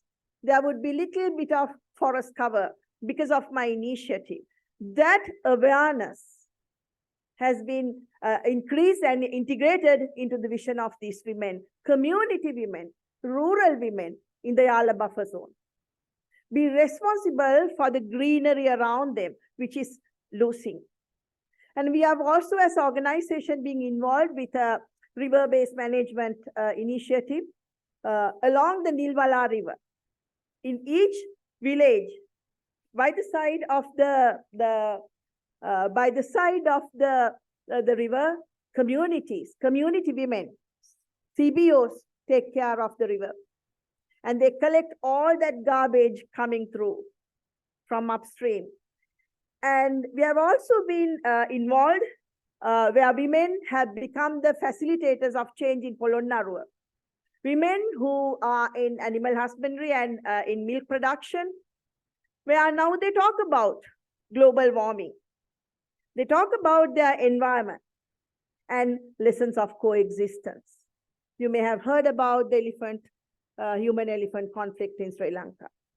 At the same time, while the people have gone and settled down in elephant corridors, there are also the five-star hotels being constructed and calling that's the way out for Sri Lanka. We believe tourism is the way out for us to boost our economy. And we go and advertise, you elephants just cross across our land. How the hell, sorry, did you manage to construct a hotel in the elephant corridor?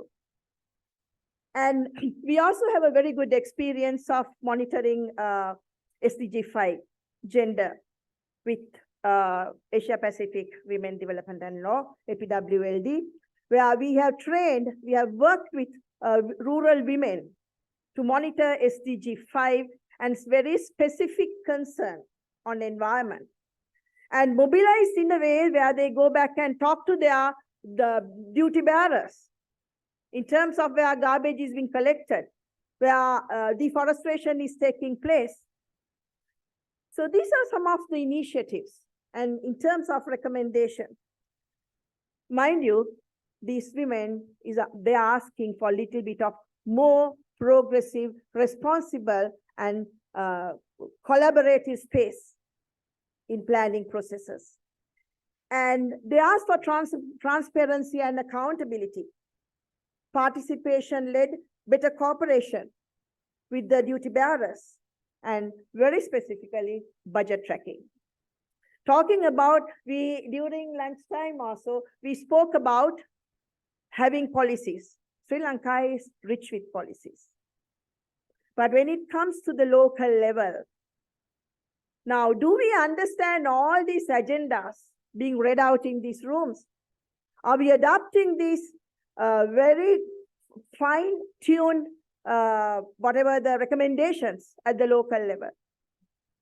Local communities, vulnerable groups, women are asking for greater integration and better coexistence with space for them. And in terms of national budgets, to track the budget, to be a part of the implementation processes, to be recognized as citizens responsible as well as respected. These are some of the recommendations, very briefly, to be shared with you. Thank you very much. Thank you, Kala. Now we go to Southeast Asia. We go to Thailand and fisher folk. We have Rebaddy Presser Charunsuk from the Sustainable Development Foundation, Thailand, a non-government organization working with marginalized and vulnerable upland and coastal communities.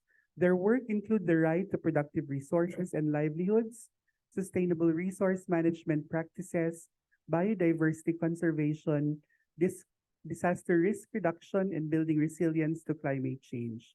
Their ongoing work focuses on advocacy on the rights of small-scale fishers, governance in fishery management, gender mainstreaming, among others. So Rebaddy will talk about their community participatory action research around a false solution. Rebaddy?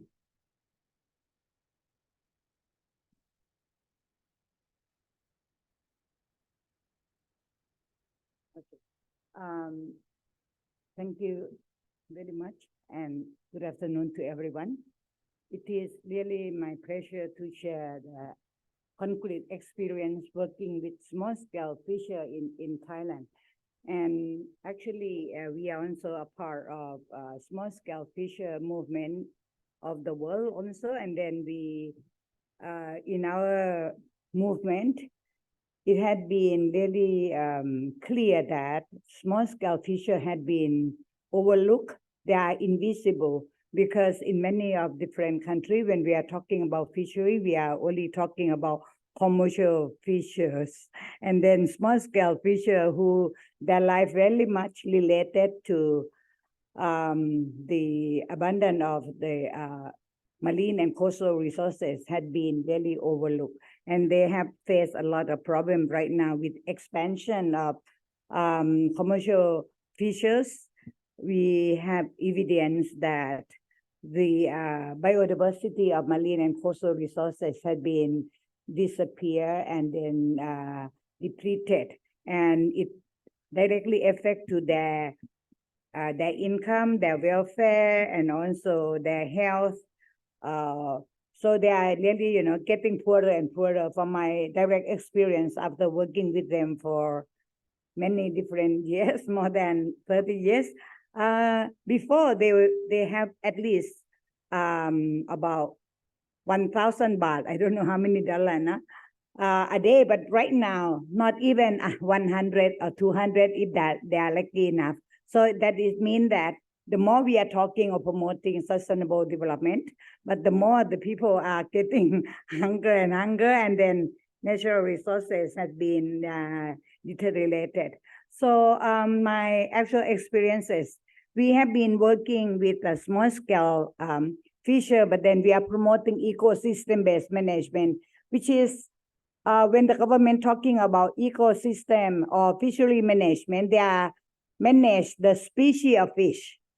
But then I think that is important that when we are promoting human rights approach, not right-based approach, human right-based approach, we focus on the people, and then we see the link between nature, people, and then in terms of their life, their security, their income, which is very much different from the government approach, which is a species approach. And when they are working on conservation of biodiversity, it is really a focus on different tree and expansion of the area.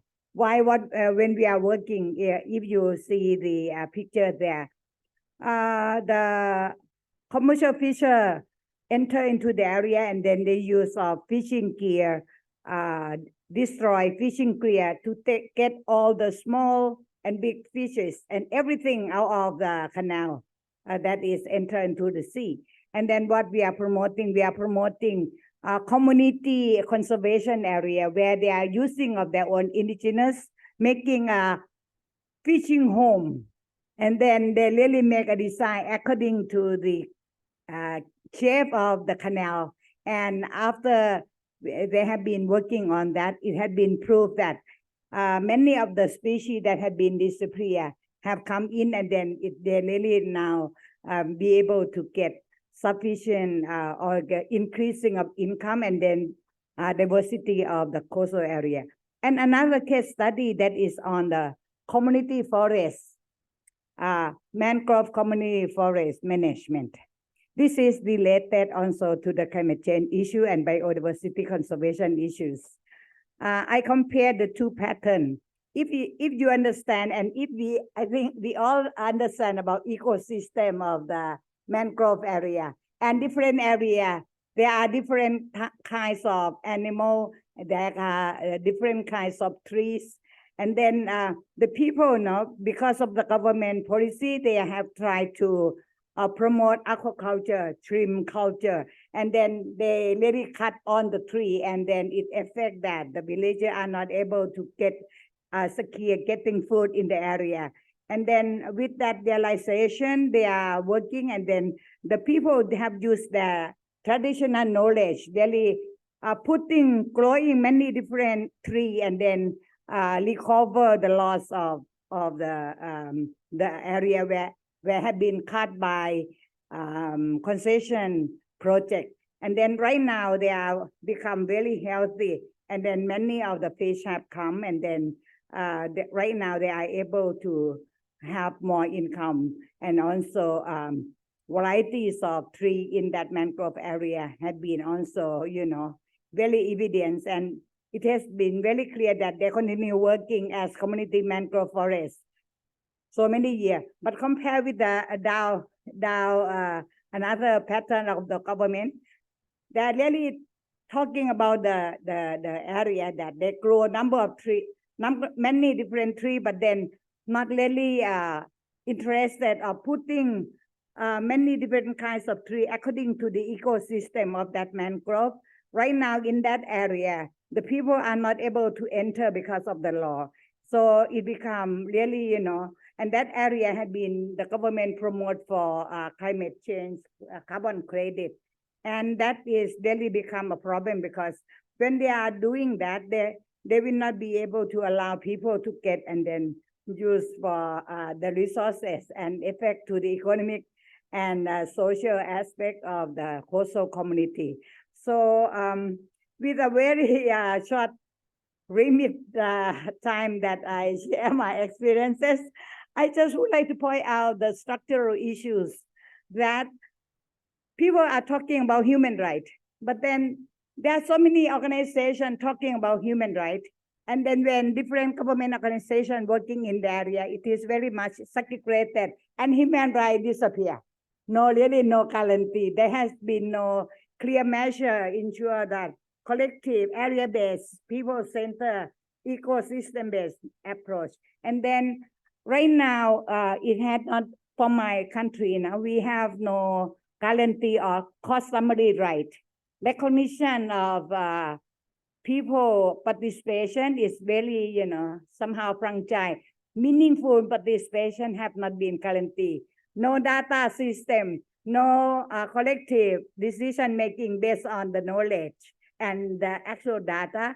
So when there is no integration, there is no collective effort among many different related organizations, we will not be able to really promote for eco or conservation, biodiversity conservation. And also we cannot guarantee that the people would really be able to gain ensure food and income from their work. So it is very important that we have to have holistic approach, human rights-based approach, and don't forget also the social inclusion, participation of women who are directly engaged in the area for forward sustainable development. So with the very short limit of time of my facilitator, I will stop and then you can get the detailed information from my slide presentation. Thank you very much. Thank you. Thank you, Ravadi. We can share this PowerPoint slides. This is centralized already. So we can share to the group later if anyone is interested. And you can go look at the details of the presentations from the speakers. So from Southeast Asia, from Thailand, we move back to South Asia, and we will talk to Ajay. Ajay first. Yeah. We will talk to Ajay. Ajay is Ajay Kumar VP, is Executive Director of Equitives Foundation.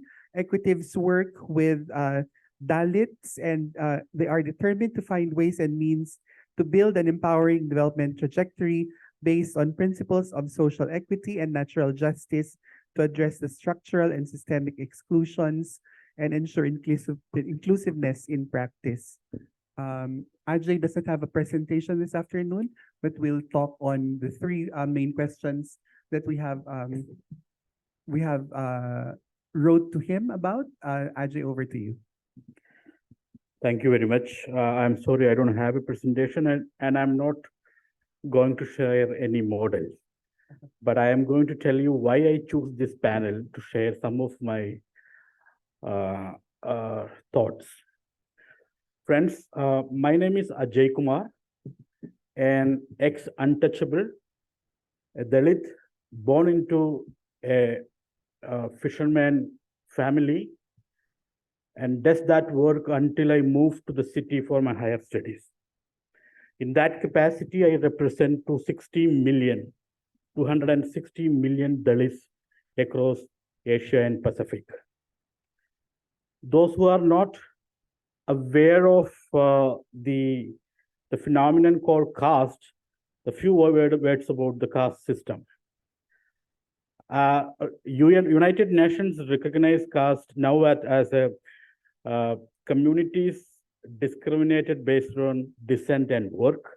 That's a international terminology, and we are the people who face work and descent-based discrimination, including untouchability and stigmatization from caste-based social hierarchy. Predominantly rural inhabitation and possess in-depth experience and knowledge as a production community. And we have been caught in the complex web of intersecting oppressions. The oppressors, based on the illusion of purity, are able to sustain and perpetuate their rudeness by hundreds of covert and overt methods, insidiously control the power relationship in a stratified society.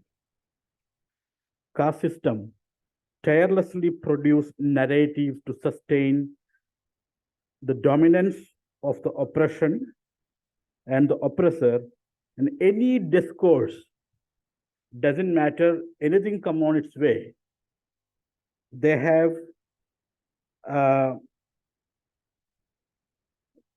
they keep on produce a narrative that sustain their power, sustain and protect their power equations.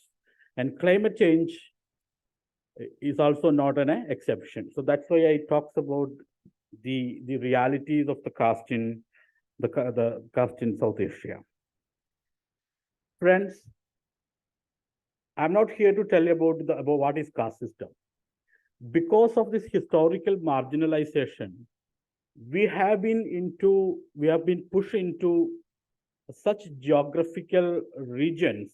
It's so fragile for generations, even much before the terminology, the phenomenon called caste, called climate change came to exist. But in the new era, because of this, the fragile geographical conditions of the lands and the places that we belong to, we are the one who actually suffering the brunt of climate change. And I don't want to go and explain which are the scenarios that, especially in South Asia, from drought to, disasters, different kind of disasters, to farming crisis, to a number of, the climate induced events make our life extremely difficult.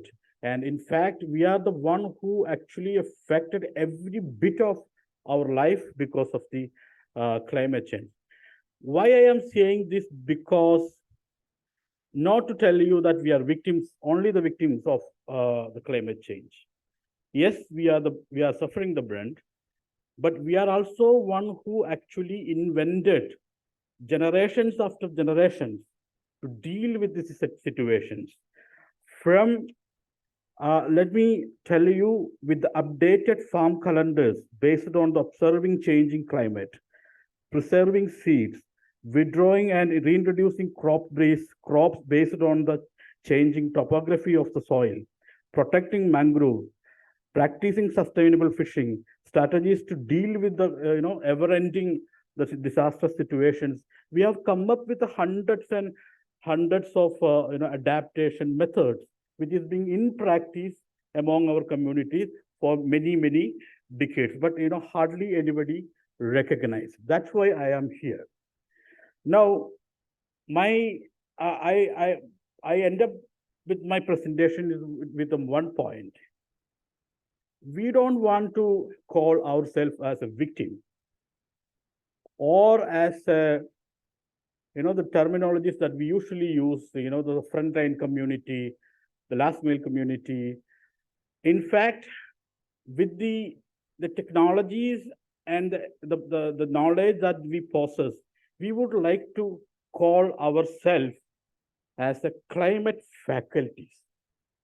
We're no more victims. Now, putting ourselves in a victim box, it will end up with, in arguing that what a victim deserves, we will give what a victim deserves. No, we are not victims. By saying that, I know that it's not only the Dalits, the indigenous communities, the coastal communities already made a presence in this sector for since the beginning of the discourse, we are a bit late because, for us, the agendas are different. Our priorities are different because we are fighting on a daily basis, on a second basis, on the violence perpetuated by the system. But eventually, we are also realize, if you don't look into the changing scenarios, the climate change also become a tool or a means to oppress our communities. So I'm just stopping. So that's the reason why I am here, and I would like to also put forward a demand. We, as a largest community in South Asia, we would like to be called or recognized as one of the major groups. Though we are late, but we definitely putting that demand here in forth, and I use this forum as the first place, declare that. And secondly, give me 1 minute, sir. I am as a development practitioner having experience of working with the different UN systems, starting from CRC to HLPF. But when I start looking into the climate change and environmental programs and everything, and these are the one area where you have a large number of jargons after jargons. And I was wondering, a phenomenon that affect everybody on earth, having a knowledge nobody understands. We use the word climate change instead of using earth is warming up. Simple. So I'm starting from language to process. My first recommendations I have 3 recommendations. My first recommendations is an informed community is a fundamental towards inclusive process. Communities suffering from structural forms of exclusion. And I echo with what Kala already spoke here, such Dalits and gender. And there has to be a system and structures at all levels of environmental climate dialogues. And secondly, the declaration, the UN declaration recognized community efforts on the adaptation and mitigation, and this is a high time to spell out financing communities. We are the faculty, so we need to finance. The system need to finance us to take forward this work. Now, having said that, I'll stop here. Thank you very much giving this opportunity to me. I'll definitely assure that my community will be joining here in forth the journey towards the world where we all can thrive. Thank you very much. Thank you, Ajay Kumar. And thank you for putting forward the agenda as well of the Dalit community. In the Asia Pacific Regional CSO Engagement Mechanism, we already acknowledge Dalit as one of our constituencies. Yes, so from India, we moved to Vietnam. So we have Phung Ngo from the Center for Sustainable Community Development in Vietnam. They have been working on sustainable development since 2005, and they are working to reduce poverty, improve living conditions through integrated community development programs, and environmental protection initiatives. Phung, over to you. Okay. Good afternoon. I'm from Vietnam, and after COP26, with the commitment from net zero, Vietnam issues several policies in order to achieve the goal on the climate change, and renewable energy is one of our priority, especially with the solar power and wind power. For the wind power, the government thinks that is a clean energy. That's why it no need for the environmental impact assessment, but they need only the environmental commitment. But after operation, there will be a lot of unexpected results. And first, we lost the biodiversity. You know, for the wind power, one propeller is 7 meters long, and the pole is 120 meters high. And when it operates, all the animal and birds disappear. And the productivity for the crop is very low. And another thing is the mud flooding from the project cover at least 45 rice fields for 3 years. And local people send a lot of complaints to the district and province, but no answer and no compensation. So I want to share with you that we have something like a wood solution, but it's a wrong location.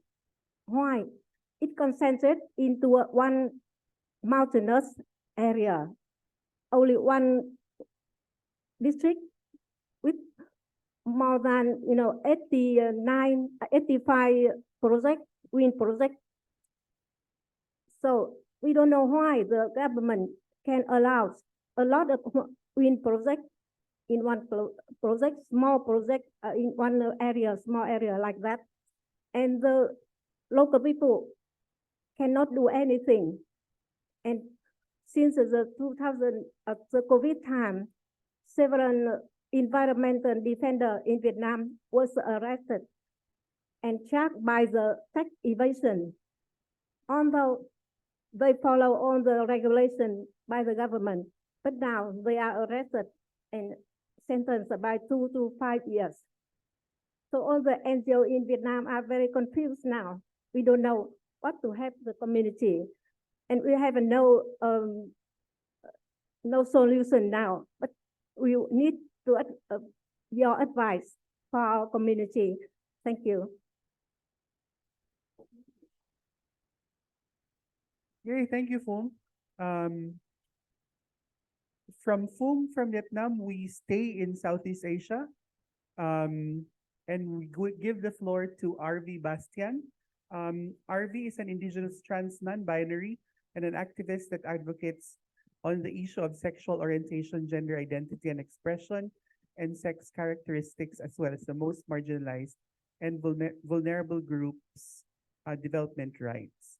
She was former the LGBTIQ focal point of APRSM and is now currently working on advocating the gender transformative of the open-ended working group on science policy panel on chemical waste pollutions to promote the visibility of women and other marginalized and vulnerable groups to to science, technology, engineering, and maths. Over to you, Bastian. I know you for the name Bastian. Good afternoon. It is a pleasure for me to share about the experiences. And actually, that I've been in this activism for almost 20 years, and I have faced a lot of different transformations, and then the intersectionality especially. Not only that, I have been presented by Gomer, but also I'm a part of the I've been transmigrated and migrated, and then also relocated recently back to Indonesia. I think all of the fellows already share all the experiences, and then I hope that I don't do double presentation, the same topics. So we know exactly what we face right now is about the triple crisis on climate change, biodiversity loss, and the pollutions. And let's say about the climate change. We have faced a lot of the negotiations talking about the climate change, and then it is as business as usual in all the negotiation processes. And then instead of reducing the the greenhouse gases, it is now, for example, Indonesia is promoting about the carbon markets, and then it is already on the IPO. And then I believe in other countries as well, you are going for the IPO for that. And unfortunately, about this, the carbon markets, the civil society is not being engaged meaningfully, especially the indigenous people organizations. So how can you sell a carbon when the area that you sell it's belong to the indigenous people? And then a lot of the areas in Indonesia as well, facing the problem of the land grabbing, which is a lot of the indigenous people are being repressed. And in terms of the biodiversity loss, many of the biodiversity loss also caused by the organized crime, especially the transnational organized crime. And then, however, unfortunately, it is supported by the government, also the private sectors. And then it is our duty to understand, to dig more using the investigative journalism to understand where is the cause of the problem, because the food that's on our table and then the palm oil that we consume every single day, and then is very intersection. And the third issue is about the pollutions. Talking about the Basel Convention, talking about the Stockholm Convention, talking about the Mercury Conventions, and then unfortunately also the capacity building, especially to the society, is still lacking. Like how they are able to mitigate the impact, how they are able to understand what is what kind of the pollutant that can cause harm to their life. And then it is somehow the responsibility of the government to create the capacity building, and then how also the government to enforce the law which is not being complied by the private sectors when they do the waste and the pollutions. Solutions or innovations that are offered, such as meaningful engagement of the civil society organizations, and then of course, the FPIC, the free, prior, informed, and consent also due diligence studies on the environmental impact assessments. And then like one of being introduced like almost 10 years from now, before, one map implementation, which is cover about the information of where the forest location that also belongs to the indigenous people. And then intensive public discussion with the inter-ministry, because the problem with the government is not only one of ministry like environmental and forestry, but also affected the other ministry and bodies. And then another solution is introduction to the national economic platform. We call it Ekonomi Nusantara.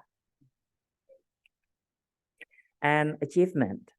Of course, back to the societies or the communities, there is adoption of the traditional knowledge in every indigenous people communities, such as the indigenous people schools. And then we are introducing of the National Indigenous Trust Fund or Dana Nusantara, which can be accessed by the indigenous people and also environmental human rights defenders organizations. And then marginalized visibility within the Ministry of Environmental and Forestry for technical assistance or official delegation in the negotiation processes on United Nations and others. There might be representation of the civil society, but the indigenous people and the other marginalized group are still lacking in the government, especially during the negotiation. We heard this morning as well. The ideal model, of course, to introduce the national economic platform, despite it doesn't promote the national economic growth from the capitalism point of view, but at least it promotes the economic model of human rights-based approaches using traditional knowledge and method payment as another exchange. And the last one is recommendations. They to promote similar platform that can be adopted at the other national level for those can benefit from the model, promote more inclusive and meaningful engagement from civil society, especially on delegation and other technical assistance, and of course, using human rights-based and gender transformative approaches in all processes and implementations. Thank you very much.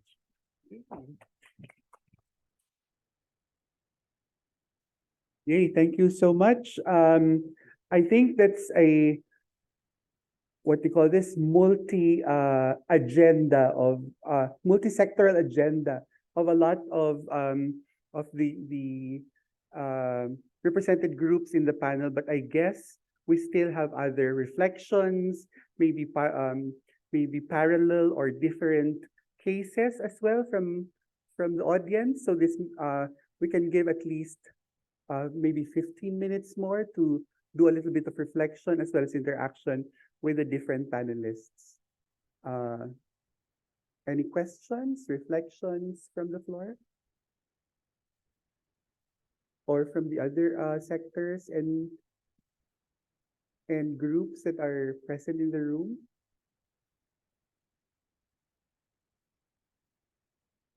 None so far?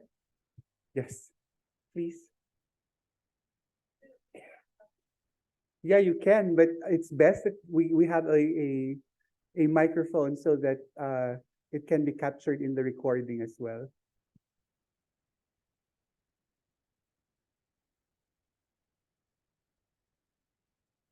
So we have two, and then we have Ajay, you would want to speak.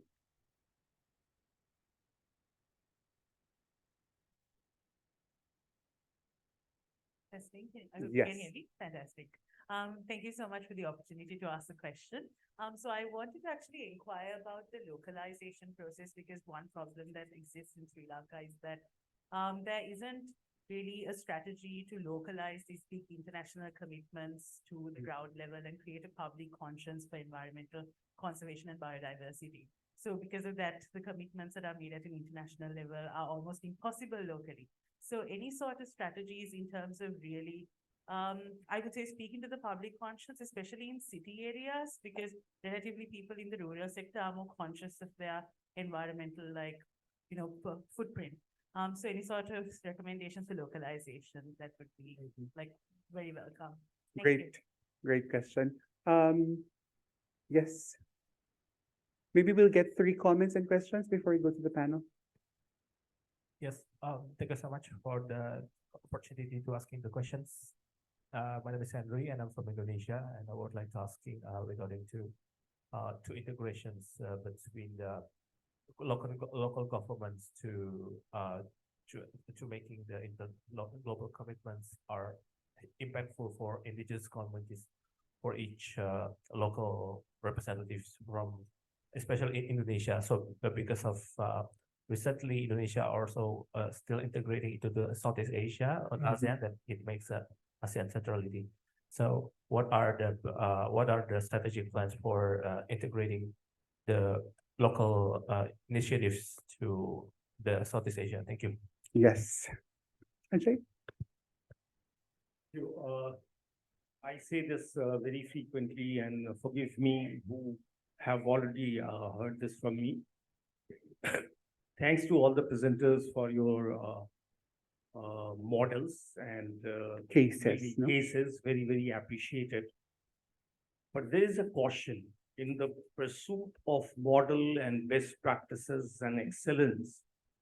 It's very easy to be lost in them and lose sight of the fact that the problem that we are fighting is a global and systemic one. And we are pressured all the time to put our best practices and examples just to avoid addressing a problem which is global and systemic. Structural, And make it local and individual. So you will hear this resonance at almost every forum that this community is doing marvelous work, women are doing marvelous work, indigenous peoples are doing marvelous work. Everything is appreciated, but just we have to remember that the problem that we are fighting is global and systemic and structured.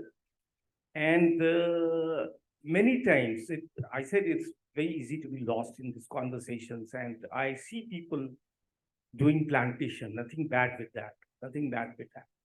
But for the people like us who have access to information, who have some understanding of what is happening, we must push the politics to change from local level to national level to international level. And that is how we fight our system, our problem, which is global and system. Thanks. Thank you for that reflection, Ajay, and maybe just to add to that as well, it's always, well, the narratives that we keep on getting from intergovernmentals and spaces like this, we really need to adopt and adapt all of this into local context as well as community initiatives. No? But going back to the two questions, we have questions around localization, strategies to localize within communities, as well as regional intergovernmental bodies, such as the ASEAN.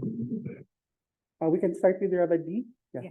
I would like to take up the issue of localization and relate that to global issues. That's why the NGO like us have to be very strategic, that we are not really try to make a beautiful garden in our home, but then we really take up the issue, micro and macro approach, and making link or making use of just as this link, UNEP, to really become making as the policy agenda.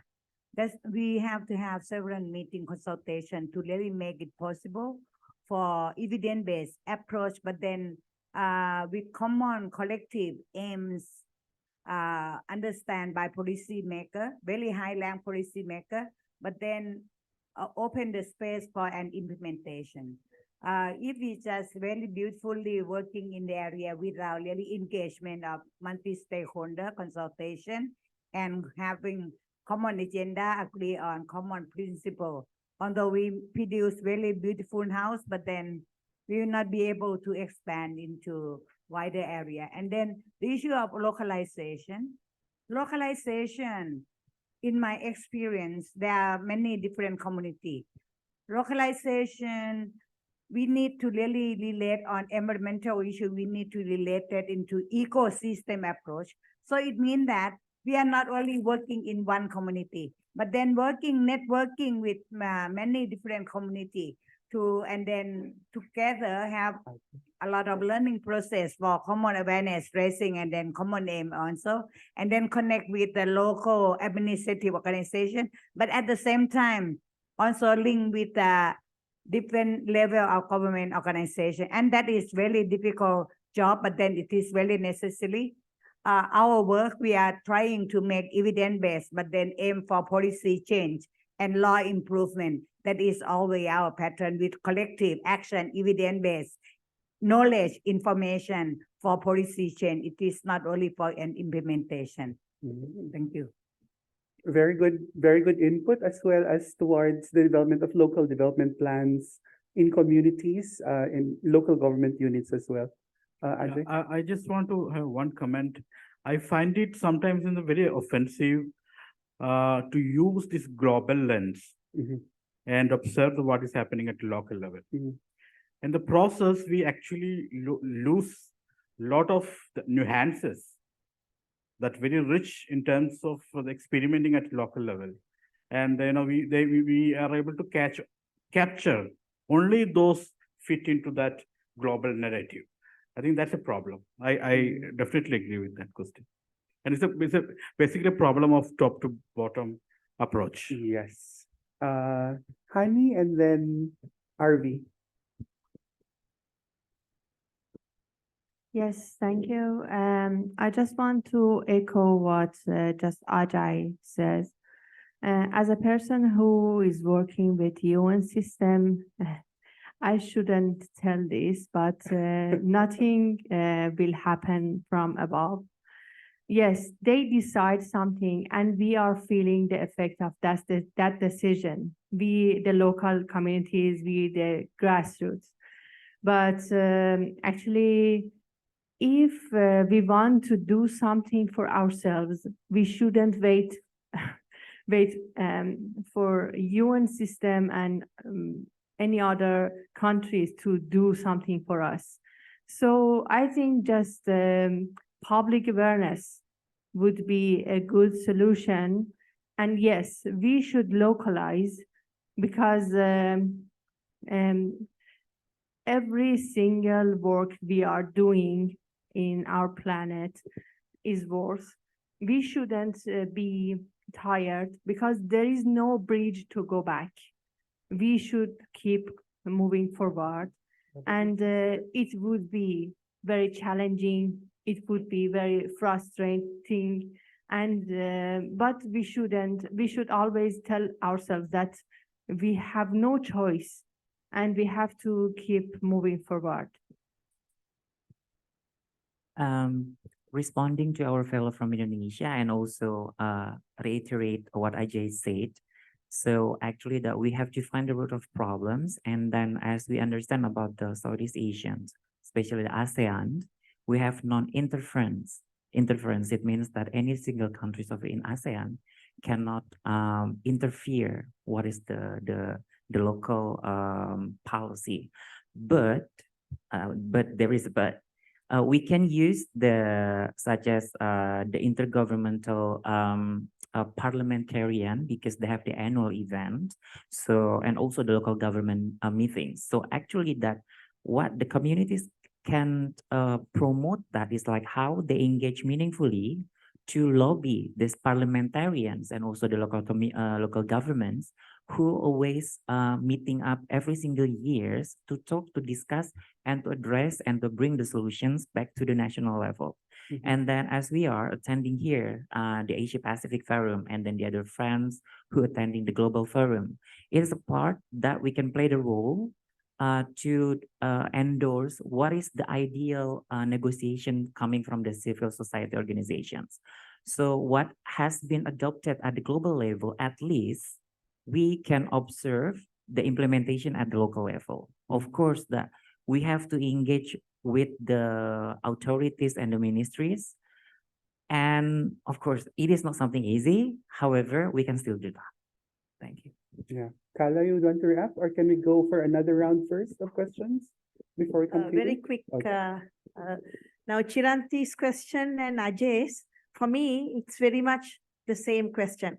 We do localize, but this minute, small project-based localization might not make macro or large, big changes. That is what is needed with that, whatever the system change here Ajay spoke about. Ajay, this is a very strategic location. Across the road only, we were expecting a system change in this country. And we use this terminology, and as Ajay was talking about, system change and ecosystem management. So ecosystem within a process itself for system change is very much a necessity. We learned that lesson in Sri Lanka. So localization is not just a term which should be kind of restricted within a project. That is what is happening most of the time now.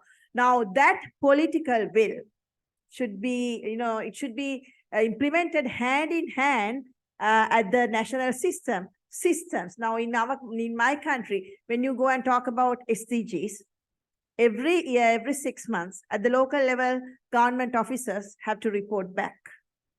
It is not really, it's a report very superficially done. We were working with 3 women's groups, as I mentioned. Now they come back and ask for the reports and whatever the observations. How do we kind of make it an experience, positive experience, to make localization a positive, to expect for positive impact through localization? Thank you, Kala, for bringing us back to the physical location of our hotel, which is just the left side of the Prime Minister's office of Sri Lanka, if you're facing the Gulf. Yeah. So yes. Any more? Yes. So we have our colleague from Malaysia, and then Wali from Roots for Equity in Pakistan, and then we close the session. Thank you. Thank you. Yes, we can hear you.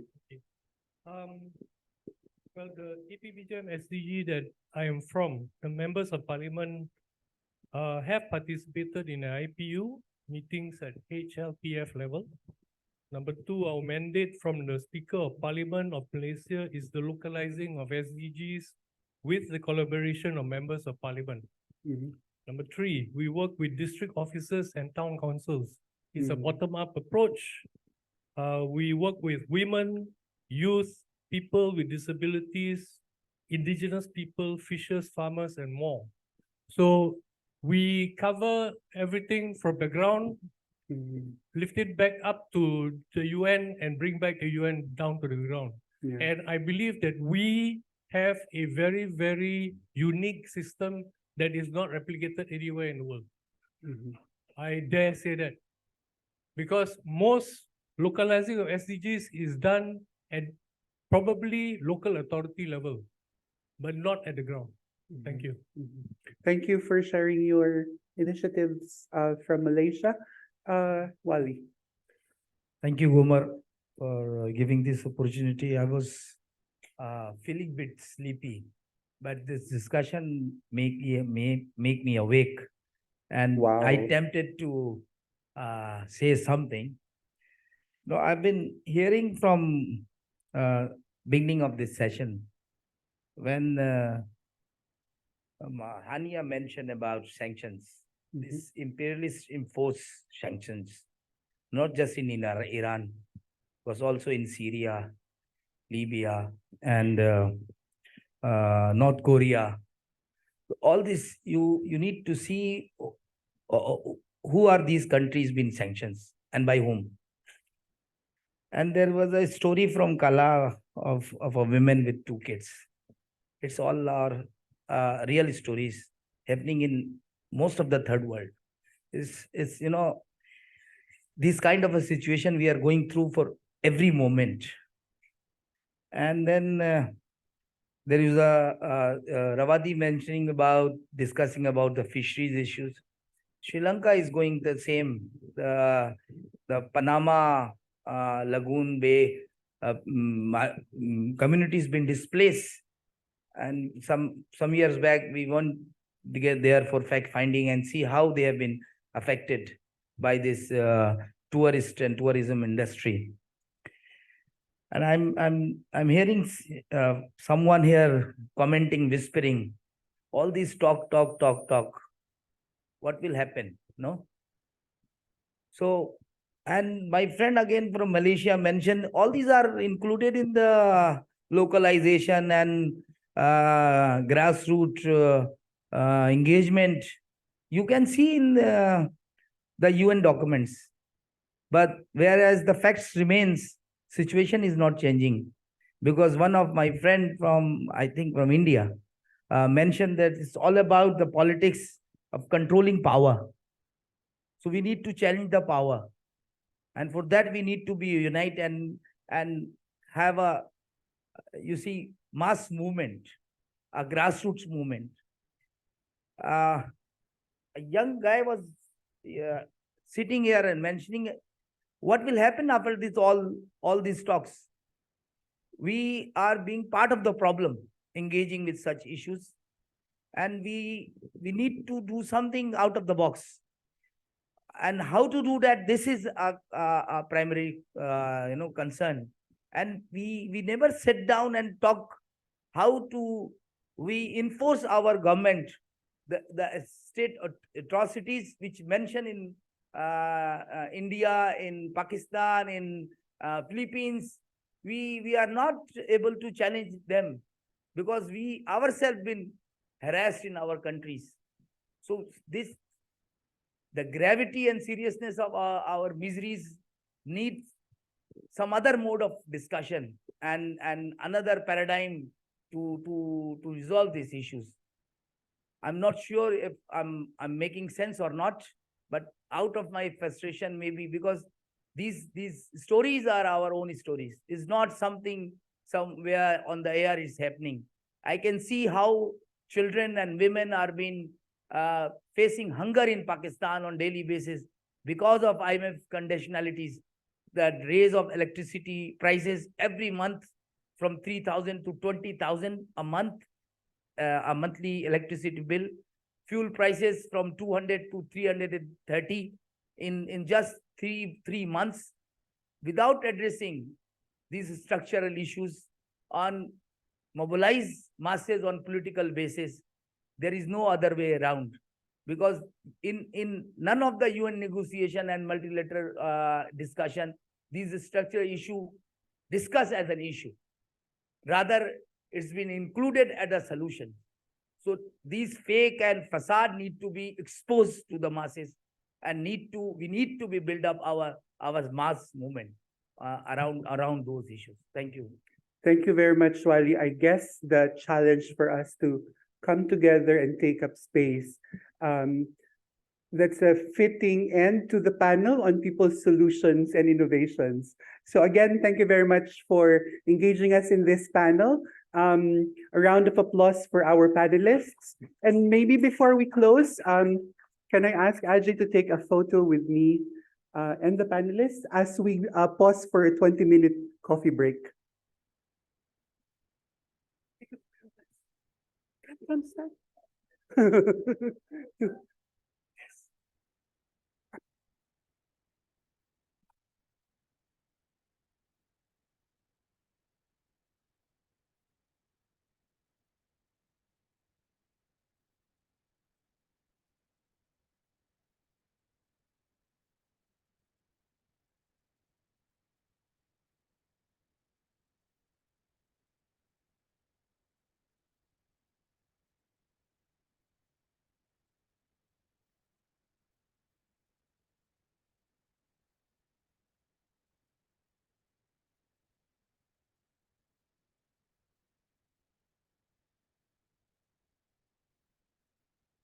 Yes. Okay, so let's go out for tea and come back in 15 minutes. Thank you again, everyone.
Hello.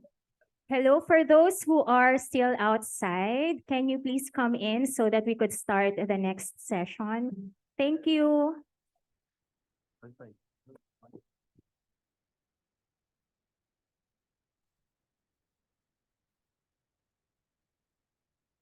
Good afternoon, everyone. Good afternoon. Thank you.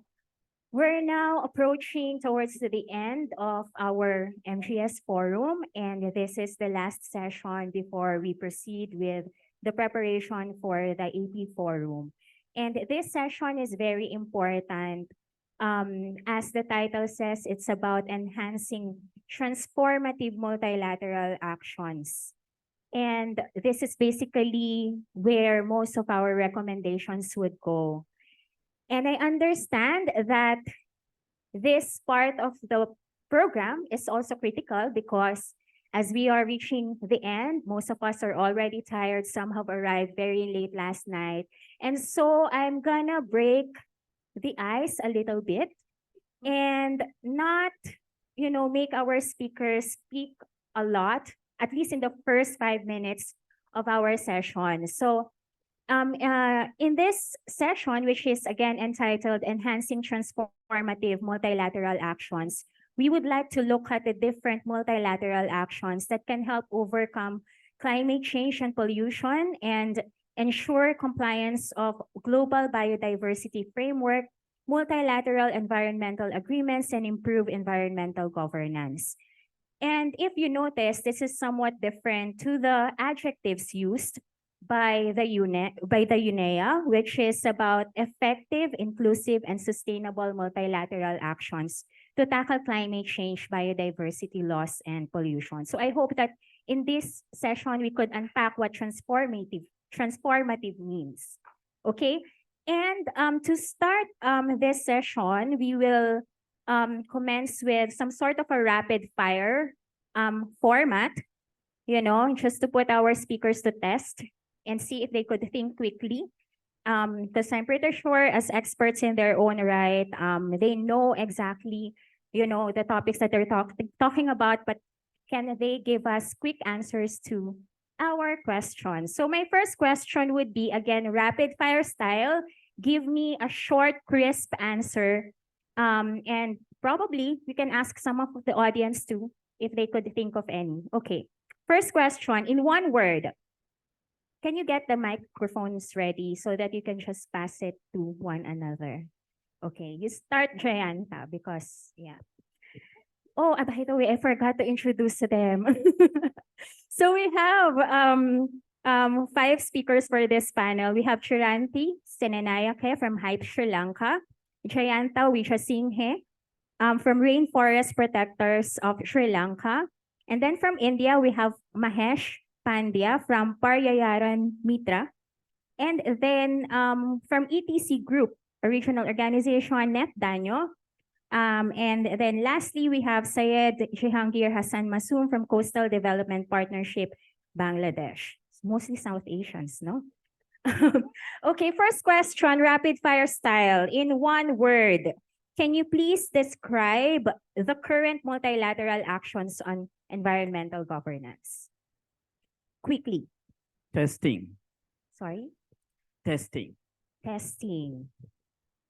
Shiranti. Disintegrated. Disintegrated. It's an integrated approach of all the... One word. Sorry.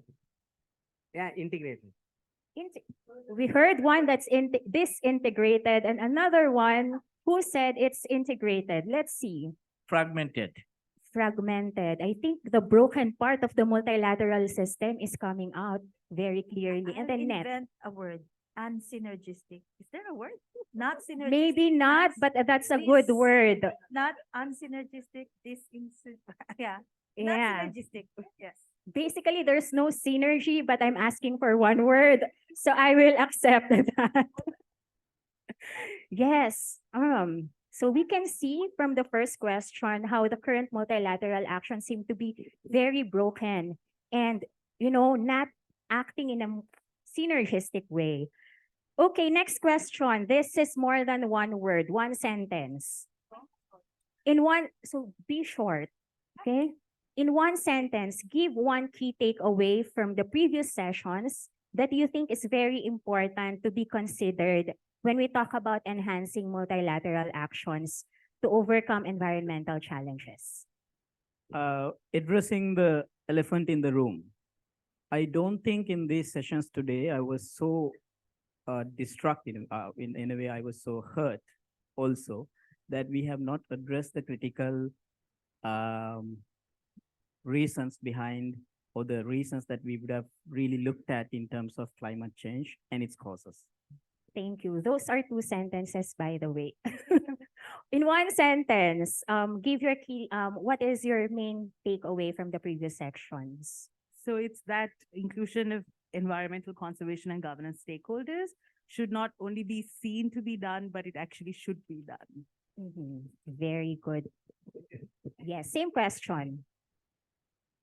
We know the problems and lacuna and the loopholes, but how to mechanize it in solution, that is today's need. Then Masoom? I think popularizing the multilateral environmental agreements in the local context so that people can take action. The community experiences and insights should be at the core and center of multilateral actions. Thank you so much for those answers. I think what comes out here very clearly is that the solutions that we are trying to find can be found actually on the ground and in the communities. And that has been, very much highlighted in previous sessions and reiterated just now. Okay, last one for this rapid fire session. The theme of the UNEA 6 is effective, inclusive, and sustainable multilateral actions to tackle climate change, biodiversity loss, and pollution. But in this space, we're talking about transformative multilateral actions. So what does transformative multilateral actions mean to you in one sentence? Transformative multilateral actions would mean that we'll have to transform the whole definition of multilateral actions that we've been taking and talking about in the past decade. Shayanti? Yes, for me, it's really connecting 5 levels of advocacy and intervention on sustainable development. That's local and indigenous level, the subnational level, national, regional, and international. Mahesh? Basically, all stakeholders function in a such a spirit. So whatever the principle we set up, which implemented properly. And then Masoom? I consider that all the parties to any multilateral environmental agreement should work collectively to transform the environment or improve the environmental condition of all the countries, not focus on nationalistic approach in the agreement that we see in the climate change negotiations and many environmental negotiations. So that is not a transformative action. So if you just focus on a single country, you are focusing on your own development, not transformation. Transformation requires real multilateral attitude. Me, it's a bottom-up framing and engagement that tears down ivory tower thinking in multilateral actions.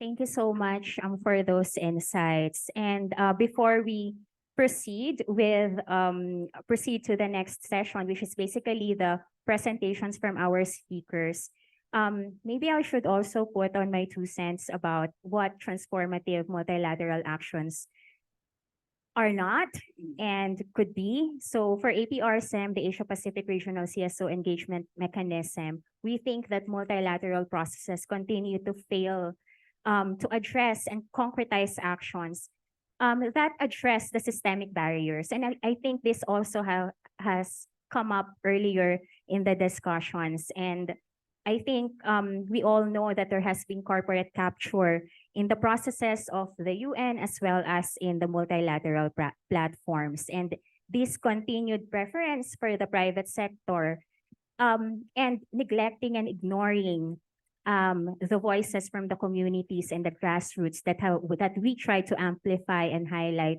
in the whole session today, that has been missing most of the time. So without further ado, I would like to call on to our first speaker for this session, Chiranti. May I ask you, what is Sri Lanka's biggest challenge in complying with environmental and biodiversity standards? And what are your recommendations to address this challenge? Is there a role that multilateralism could play in this regard?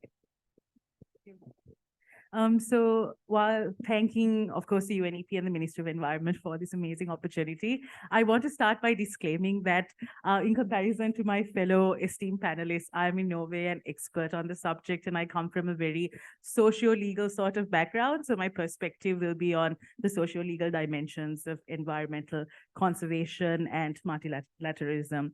So if you take it from a very legal and development systems point of view, and I would really love to hear from Jayanta about this because he's really the expert on the subject and has done so much work on it. But in my humble perspective, I think Sri Lanka's biggest challenge is the lack of mainstreaming of this international environmental as well as conservation commitments that we have made. And the fact that it is not integrated into the state mechanism, which of course has a cascading impact on non-state actors as well. And if you take a look at it, this lack of mainstreaming and this lack of integration, it really manifests in different ways. For example, it manifests in the fact that we have outdated forestry conservation acts and statutes. You see high levels of corruption that really disrupts the environmental impact assessment processes. And it also manifests in the way where we don't actually have public conscience, in my opinion, especially in a city area, in city areas in terms of environmental conservation. So you see that this macro system kind of cascades and has micro impact. So I think multilateralism, of course, is one of the key solutions to solving this lack of mainstreaming and integration.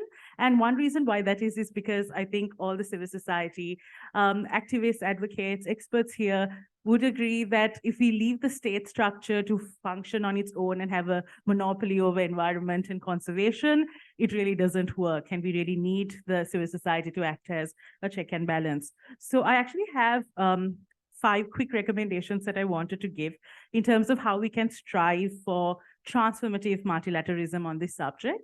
So the first sort of intervention I wanted to make is, as like the civil society, one observation that I have of the civil society in terms of the socio-legal side of things is that the civil society isn't very committed to engaging with the governance system on a day-to-day basis. We often say that the government system is failing and there is a lack of opportunity for policy intervention. But then again, even where there are spaces, we don't write to provincial council ministers. We don't really engage with the system. I know, Jayanta, there's a lot of it, but purely speaking from a social legal side of it, I feel like the CSOs on that front, we have given up on the government system, and hence we believe we should be a parallel actor as opposed to engaging with the system. So I feel that one sort of call for multilateralism is for the civil society to try and use and engage with the system, because completely giving up on the governance processes also does not work. And that's something we really learned during the civic struggle that we had last year, where many people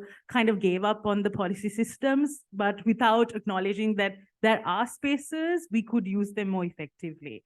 Then the second intervention that I wanted to make is, perhaps this is a controversial observation considering the fact that the Ministry of Environment itself is one of the key actors here. But in my opinion, the ministry is on environmental protection, especially in South Asia. Would love to hear everyone else's opinion on it. They have this standard set of like non-governmental actors they always work with, and often it's the UN system that they go to. I mean, we have found it very difficult to approach ministries, to speak to even at a local level, to speak to people from the government system, because something that we always get is, you're not from the UN system, so there is a chance we might not make it to your event or your sort of like any sort of initiative that you're having. So I think it's really important, in my opinion, that the Ministry of Environmental Protection in Sri Lanka, as well as maybe in the Asia Pacific as a whole, sort of expands the opportunities for collaboration that is available for more non-UN small and medium scale civil society organizations to really work with the system. And the third recommendation I have is, even though decentralization is a very commonly observed feature in the Asia Pacific, where you have subnational, provincial, and local government authorities, very often this is the case in Sri Lanka, in my opinion. We don't really have the subnational and the local and the provincial governments being integrated into central government action plans. It's just there's this big disconnect between the international commitments made by the state and whether or not the local actors are effectively integrated into implementing this. So of course, there is a need for integrating provincial councils, local governments into big plans and commitments that are made by the government. Then my fourth sort of recommendation is, I really believe that one big reason as to why perhaps environmental and biodiversity commitments don't localize is the fact that Asia Pacific countries are losing their development identities. It's really this one mainstream, in my opinion, post-World War II neoliberal capitalist model that's being globalized, and we are kind of forgetting what our development roots are, our local knowledge, our endogenous identities. So I really feel that if we are to advocate for transformative multilateral activism or perhaps change, we need to sort of prioritize endogenous sustainable development and not just sustainable development. That's where we strategize according to local needs as opposed to the needs that are being told are our local needs. And the final sort of intervention I wanted to make is, I also think that we need to invest in terms of not only improving doing business environments in Asia Pacific for for-profit countries, but it should be done for social ventures as well. Because what is happening now is every time we speak of improving the doing business climate, it's only about companies, especially the IT sector. But then there are so many social ventures that are providing social services. And the issue is like the state structure as in general, or even corporates kind of delegate that social venture capitalism development to the development sector itself. There isn't commitment to improve the doing business climate in terms of social ventures. And I think that's important because that's a dimension of the non-state sector, social ventures, which is kind of in the middle of being, for service, but also for profit, which is often forgotten in my opinion. So that is a crucial multilateral actor that needs to be integrated better into the systems. So thank you so much. That is my contribution. Thank you very much, Chiranti, for keeping the time as well and for that very good contribution. And thank you for highlighting a lot of important challenges as well as recommendations to address those challenges, such as, the lack of mainstreaming, policy coherence, marginalization of civil society organizations. And I think we've been hearing a lot of times the emphasis on indigenous knowledge, indigenous development, and localizing sustainable development as well. Our next speaker is also from Sri Lanka, Jayantha Wijayasinghe from Rainforest Protectors of Sri Lanka. So Jayantha, there are many multilateral and global level initiatives, frameworks, and governance related to environmental protection. How effective are these in the Sri Lankan context? Well, I'll just have a little presentation. First of all, like I mentioned, I want to highlight a little bit of basic things, which I thought, like I mentioned, there was an elephant in the which one? Should I this way and that way? Okay, fine. You'll do that. Okay. Yeah. So let me begin with this. There are certain key terms that we all the time hear when we speak of climate change, global warming, and mitigation, adaptation, and all of that. There were certain words that were for me missing, and that I find more often in high level forums and in governmental forum, international forums, that we are missing these keywords. I wonder as to why it happens. For instance, the 1 point Celsius, it was some time ago 1% Celsius, then 1.5 Celsius, and now 2 Celsius. You know what I mean? And then there was a time that 400 ppm level, and then suddenly 424 just last May this year, and nobody is speaking about these things. And there are so many other terms that I can tell you that have been in the forefront and in the mainstream of things in terms of climate change. But now we don't really speak about these things enough, in my opinion. So let me, with that, begin this presentation. And I'm, quoting Antonio. Well, you can see, I don't have to repeat it. What he says: the era of global warming has ended. The era of global boiling has arrived. We all know what happened during last summer. And Greece, be it Europe, be it Canada, be it Sri Lanka. In Sri Lanka, we had 250 to 350 forest fires every single day. And some of the satellites map that we really looked at were actually so heartbreaking. And you see so many forest fires everywhere. I did a little trip of about 65 kilometers, and I saw 25 forest fires either side of the road. And that was so heartbreaking. Now, this was the case in most parts of the world, and we still don't seem to have proper infrastructure in place to address these. But let's move on. Now, what is UNIA? UNIA is actually, they say, the world's parliament for the environment. So what is a parliament does? What does a parliament does? Can I see some hands who's involved in the parliamentary processes in this place? Steering committees, or in a parliament, or any other parliamentary committee? How many? Just one? Is that all we've got? Two? Okay, fantastic.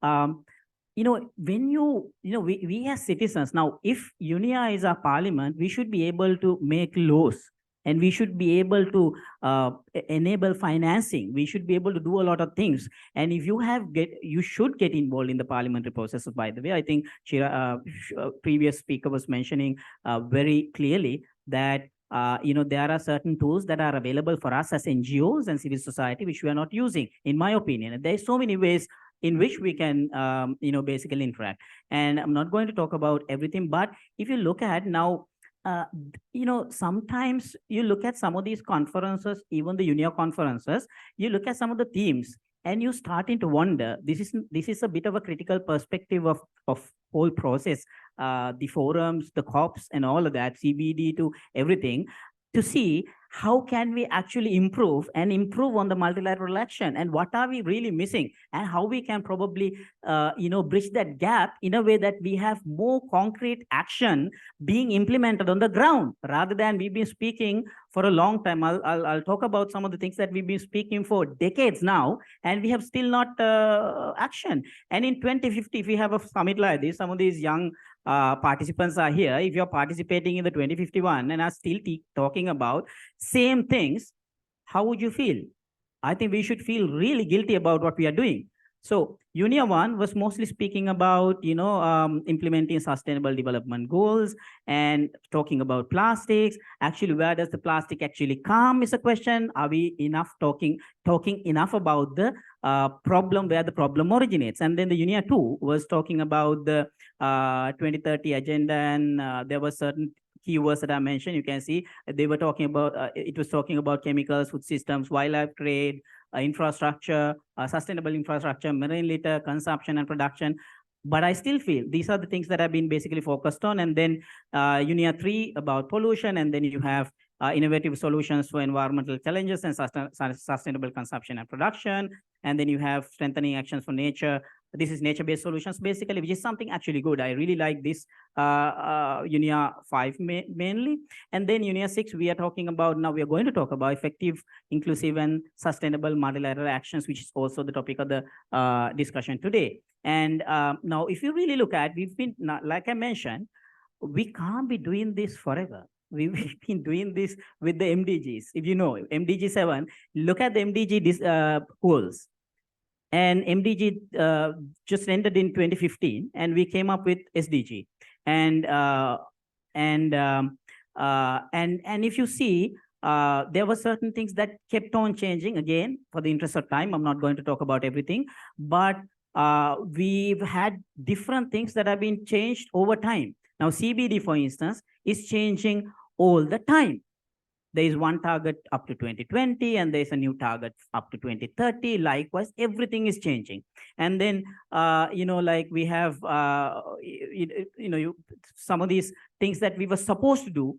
Are we on track? For instance, bond challenge is one thing that Sri Lanka, for instance, is supposed to by 2030 have 200,000 hectares of reforested lands. And how much have we achieved since we became a part of bond challenge? Now, are we really questioning this? I think it's very important. Now, this is the decade of ecosystem restoration. Now, while bond challenge is parallel to this, and also there are certain other ecosystem targets that we have set up, have we addressed that enough? And similarly, we've presented INDC, NDC, and later on 3 different reviews of NDC. This is in the Sri Lankan context. You guys can, from different countries, can relate your own case and see how many revisions you have done in your country, how many reviews that have been done, how many voluntary reviews you may have done on your NDCs as well. And then we now have in Sri Lanka, I'm referring to this, CPP 2048, which is called Climate Prosperity Plan 2048. Now look at this. Now this is something very interesting. I want to see this contradictory and complicit policy making in Sri Lanka. I would have liked if the CEA chairman and the director general was here for the previous session, if they were also here, and other parties. But we are talking about 39% of forest cover by 2048, and in the net zero 2050, which I'm going to talk about later. I'm pretty sure some of your countries are also adopting net zero 2050, and papers would have been made already. You look at these targets are completely false, because we are talking about 32% of a forest cover in net zero, and then roughly talking about 39% of forest cover in climate prosperity plan. And there is so many other things that you can really have a look at and see. And then we also have different other initiatives like there is an act being done, and there is which is a very good thing actually. Climate Change Act is coming up, and the National Climate Change Policy is being revised now, and we are a part of it. And National Adaptation Strategy, we are a CSO forum part of it. And then there is GGI initiative, NAP adaptation plan, and all of that. So there are so many things that are happening, and I'm not going to talk about everything. But then we wanted to be carbon neutral, and there was a massive conference. This is on the picture from the conference, and that was a disaster. And this is one of the pictures for us to, when I say disaster, because the people who created this document could not answer basic questions as to how we achieve, how we go there. The ministry could not answer. If the ministry sees somebody from the ministry would know what happened at the conference. Now we have COP28 coming, and UNIA 6 coming, and there's so many things that have worked in the past. So many treaties, agreements, protocols that have worked. These are some of the things that have really worked. And what are the learnings that are there for us to take away as lessons and could be implemented in future planning, future policy making, future, whether it's COPs, UNIA, or any other conferences, CBD, anything that we'll have to actually really look at some of these things for future. Now, of course, can SDG resolve climate crisis is a question. There were scientists that have written to the UN recently, and they have clearly said that SDG goals are not going to solve the problem. And I don't know whether it's true or not. But now we have, like I mentioned, in 2012, I think we've said that we should set a target of 400 ppm. But now in 2023, in a matter of 10 years, we have passed 424 ppm. And that's the highest so far ever recorded in the history. But we are not talking about it. Can we keep it below 1% and all of that? But I'm not going to go through everything, but let me quickly go to the last bit. Just 1 minute. Just 1 minute. Yes, now we need to, what do we need to do? We need to talk about phasing out fossil fuels. There is no other way than phasing out fossil fuels. And then where is Sri Lanka? Sri Lanka, this is a history which I'm not going to again talk about, but in the progress by we see, we have so many different things coming up, but these are just papers.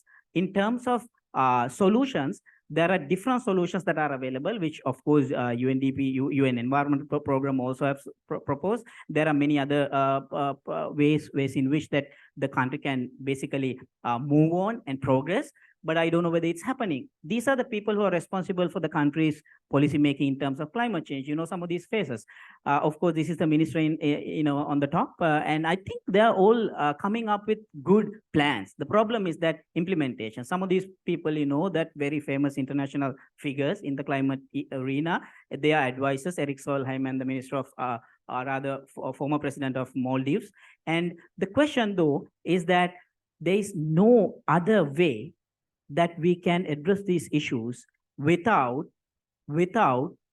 addressing the problem of fossil fuels being used for two major things, which consist of 70% of our emissions. Number one, transportation. Number two, power and energy. So I think any unilateral, multilateral, local, grassroots level action should have smart, specific, measurable, achievable, realistic, and target-oriented, time-bound, specific targets demanding the countries to address emissions and other related areas. Thank you so much.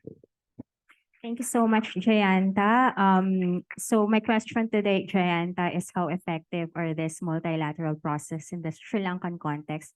And I think, to briefly summarize, they are not effective because they're not felt on the ground, and that, if they are effective, we should not have been talking about this until now and probably until 2051.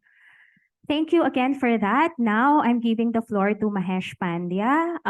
When we're talking about enhancing multilateral actions here in tackling climate change, yes. What are the roles of the different actors and stakeholders? Because normally when we talk about multilateral actions, it's usually the states.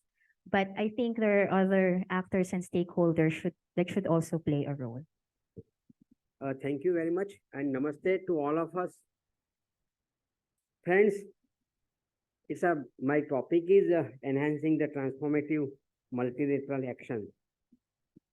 So I focus only on the principles of environmental protection. And particularly experience of my country, I'm putting it forward. My country is signatory of each and every UN declaration or agreement. And the logic behind is, I think Ajay Bhai and second Ajay Bhai, they endorse me.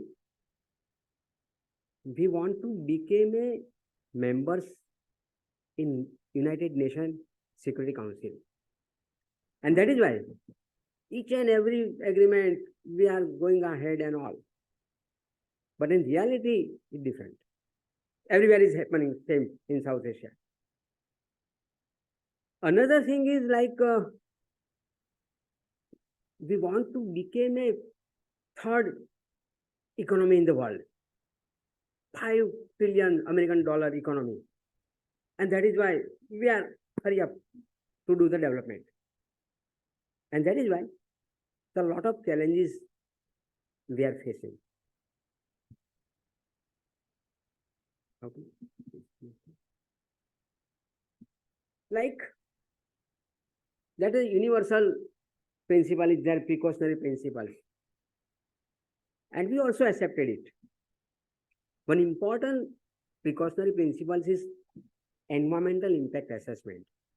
After the Rio, this declaration in 1992, in 1994, our parliament passed environmental impact assessment notification under the Umbrella Act, Environmental Protection Act 1986. It's really very good notification. Before any project has come, we have to make a study on environmental impact. What is the present situation? And then prediction. What should be the impact? And how to mitigate or combat the impact. And we make a management plan. Unfortunately, because my organization gone through more than 1,000 environmental impact assessment reports. And also due to our intervention, to measure EIA report rejected in India, and that is why the EIA notification also come up and they improve little bit, but still it is a fraud kind of by intention, by conscious. I'm telling that even today, the most of the environmental impact assessment reports are fraud. If in a proper spirit, if it take, then our environmental degradation or the biodiversity losses definitely can not affected much. Site selection is also one of the good criteria, but now the industries people and the corporate houses are asking for a cheap land, cheap labor, cheap electricity, and availability of the water. And that is why the environmental degradation is there, and the human health and natural resources also degraded. If you go through the last end report of 2019,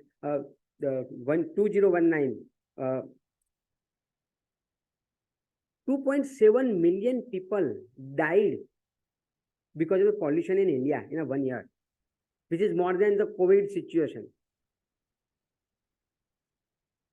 And that is why the role of the government is much more to monitoring the EIA report. Also, the role of the judiciary is very important, because the judiciary is functioning on the whatever we make a law in the parliament. Just they are following it up and interpreting the law. But sometimes judiciary also believe that now economic growth is very much important, and we will see the later on about the environment. First earn the money, and then we will take care of the environment. In between, I want to say that in the NDC report we presented at United Nations in Paris Agreement, my government mentioned that 5,000 years ago, our religious book, Atharva Ved, they teach climate change and environment to the world. And that is why we are a teacher of the world on the climate change. Vishwa Guru hai hum. But actually, we are facing a lot of problems. Natural resources are depleted, and everywhere the problem is there. Now, there is also one very good provision in the environmental impact assessment is people's participation. That is the role of the people, which is called the environmental public hearing. But in most of the environmental public hearing, people are not there because the government is not announcing properly as per the law. And all the reports are in English. So people cannot understand about the languages of the environmental impact assessment. So they cannot take part effectively in the people's participation process. So that is why the role of even the NGO, people like us, we have to create a awareness and educate to the people so they can take part effectively in environmental public hearing. Next, please. So precautionary principle is very much important, but it's violating in a gross way. So problem is, like Ajay Bhai mentioned rightly, that we know the problem. What is the solution? The solution is that we must have to make a proper EIA report and all, and site selection and everything. So there is no much more difficulty. There is another principle which is called the polluters pay principle, which is also universally accepted. But now in India and most of the countries, it's become a reverse. Pay and pollute. The industries people, corporate people are ready to pay, but allowed to do the pollution. Because the penalty is very less and it's manageable. So in the most of the times, they're ready to pay. So I'm telling in light mood that the polluters pay principle is not that, but the pay and pollute, this is now the new principles. In India, we have a bank guarantee system.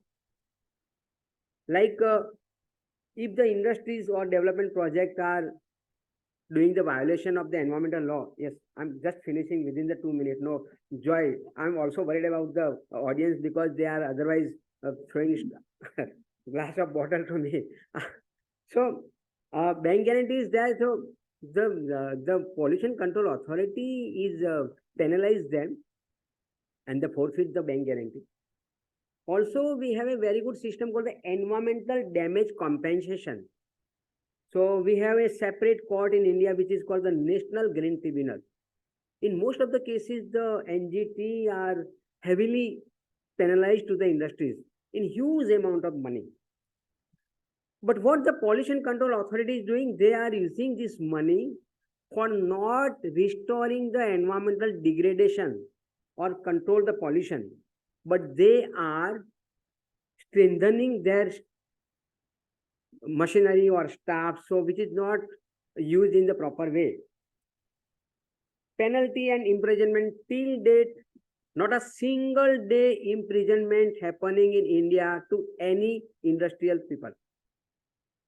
And I already told that the penalty they are ready to pay. So here is the role of the people is also very much important. Wherever the public agitation taken place, where we can get some result. So that is also important role of the judiciary and peoples and civil society also. Another, next please. The responsibility, like CSR, corporate social responsibility, that everyone knows, there is no need to explanation. CER, corporate environmental responsibility, and EPR, extended producer responsibility.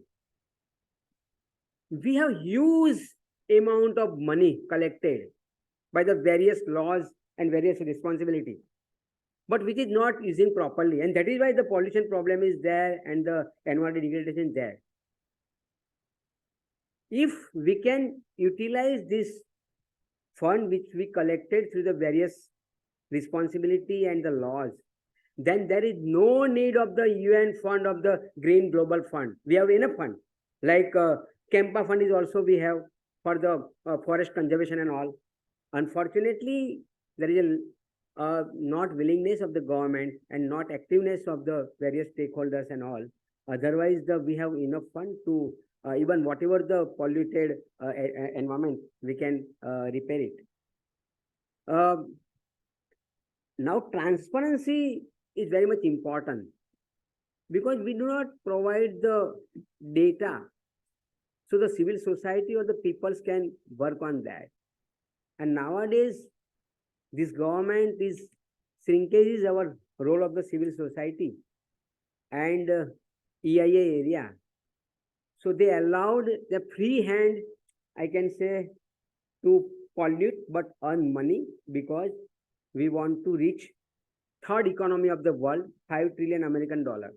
So that is why here the all stakeholders role is very much important. The civil society, people's, government willingness, judiciary even, and of course, who are the responsible for all these things is corporate house. Thank you very much. Thank you very much, Mahesh. And now we're moving to our speaker from Bangladesh. Sayed, oh, sorry. Before Sayed, let me give the floor first to Net Daniel from ETC Group Asia. And in the previous based on what Mahesh said, there are different roles that different actors could play when we talk about environmental protection. And one of the things that have been highlighted also earlier before was the role of science and technology. And this can actually be a positive tool for positive change, but we also know that it can be used by corporations to influence policies that support their drive for profit. So can you share with us, Net, based on your experience, your thoughts about the science policy interface in environmental governance, particularly in terms of people's meaningful participation in these types of multilateral processes? Thank you, Joy. I think those are very loaded questions. I'll try to answer in how many minutes? 10 minutes? Okay, 10 minutes. But first, I think it's good to start with a clear definition on what science policy interface means. Because my intervention is about the role of science policy intervention in crafting or arriving at multilateral actions. And I will use the UNEP definition of SPI since we're here in a UNEP forum.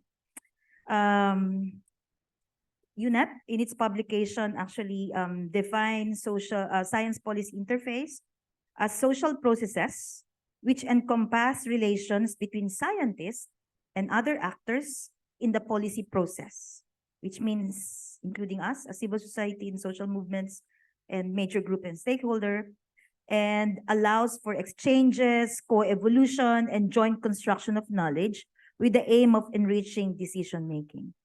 So science policy interface has been at the heart of the work of UNEP over the past 51 years. All this work about GEO, I think the major group of children and youth actually referred to that earlier, and there's been spaces in GEO for, well, of course, experts and also experts from the different major groups and stakeholders over the years. But it's really experts based. We actually assign the experts that are to take part in GEO. There are also various processes on thematic areas like plastic, chemicals, that involve experts from different spheres, whether that's social science or physical sciences. And increasingly over the past 20 years, and thanks to the pressure from civil society experts or civil society designated experts. And I think I have to mention, I think it's very concrete example. The meeting in the other room is a very concrete process, concrete mechanism for UNEP to do science policy interface. Lest you don't know, there is the Science Policy Business Forum, SPBF, happening next door. And if UNEP defines science policy interface as interaction between experts, scientists, and actors in society to influence and craft our inputs into policy and decision-making, we should ask, why are we not there? Why are we here? Why are these meetings done in parallel? If UNEP says that this is the definition of SPI. So I would really want to post this to UNEP, especially since they came out with a report in 2021, actually reflecting on science policy interfaces at UNEP in the past and way forward. Inger Anderson also delivered a very, very strong statement critiquing the way UNEP has done science policy interface in the past, which is expert-based, also based on Western science, and leaves the experiences of communities behind. I'd like to read her recommendations, her commitment, actually the commitment of UNEP on science policy interface that they would like to see in the future. Yeah, it's hard to get old because you can't read these small things. Okay, I'd like to emphasize this because this is a commitment from UNEP that was conveyed in that report delivered by Inger Anderson, the executive director of UNEP, in several engagements and speeches in 2021, in 2022. She said, the science policy interface should not be only about scientists sitting in their academic spires and delivering wisdom to politicians who decide what is best for the people. It should not be the preserve of the Western world or wealthy elites. This must change. So why are they still having the Science Policy Business Forum there next door while we're here? So we're talking among ourselves. Business is not even here. I don't think business industry is here because they have their own forum, interacting with governments, interacting with UNEP, interacting with UN agency, and interacting with scientists while we're here. Talking about societal issues, development challenges, separate from that. I think that wall there is very symbolic of the wall that the UN continues to fortify between society and science, policy making, input. So both should be together, and we've been saying this from the time like Ajay, Wally, and many of our colleagues here have been part of some disruptive processes in UNEA. I think from UNEA 4 or UNEA 3, 5, where we actually questioned the presence of a science policy business forum and erasing totally what UNEP has started in 2017, which was a science policy forum. That's how it started. And then they had this partnership with the World Economic Forum, which started the Science Policy Business Forum. Are you even wondering why we had to go to the 4th floor? And they have this very nice buffet here paid for by whoever. So the entire Science Policy Business Forum claims to be independently funded. By whom? They said it's not really milking the UN, unlike us milking the UN. And they're paid for by who? By who? So they have these tons of partnership. Just look at the website of the Science Policy Business Forum and you'll know who are the partners. So this is a moral, ethical, and also issues, and also a very sincere issue that goes into the core of how consistent or inconsistent, not synergistic, fragmented the UN is, even on this core issue, which is science policy interface, which is the brain of decision-making at the UN. Since 2012, I've been part of different processes on science policy interface within UNEP and outside UNEP. I've been part of the 10-member group that supports the first UN technology facilitation mechanism appointed by the UN, Secretary General in 2016, 2017.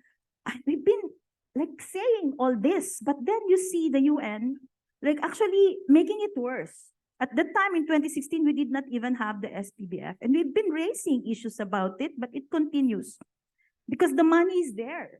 So I'm sorry, I'm just so emotional about this because it actually gets into the issue. Like we've been talking earlier, right from the first panel, the frustration on how helpless and how powerless and voiceless are we, especially those voices from the communities. And now you're talking of a forum where all of these big names in the UN are there, and of course their statement will be delivered. They will say on par with us. No, it's not. No, let's not joke around. Let's not kid ourselves.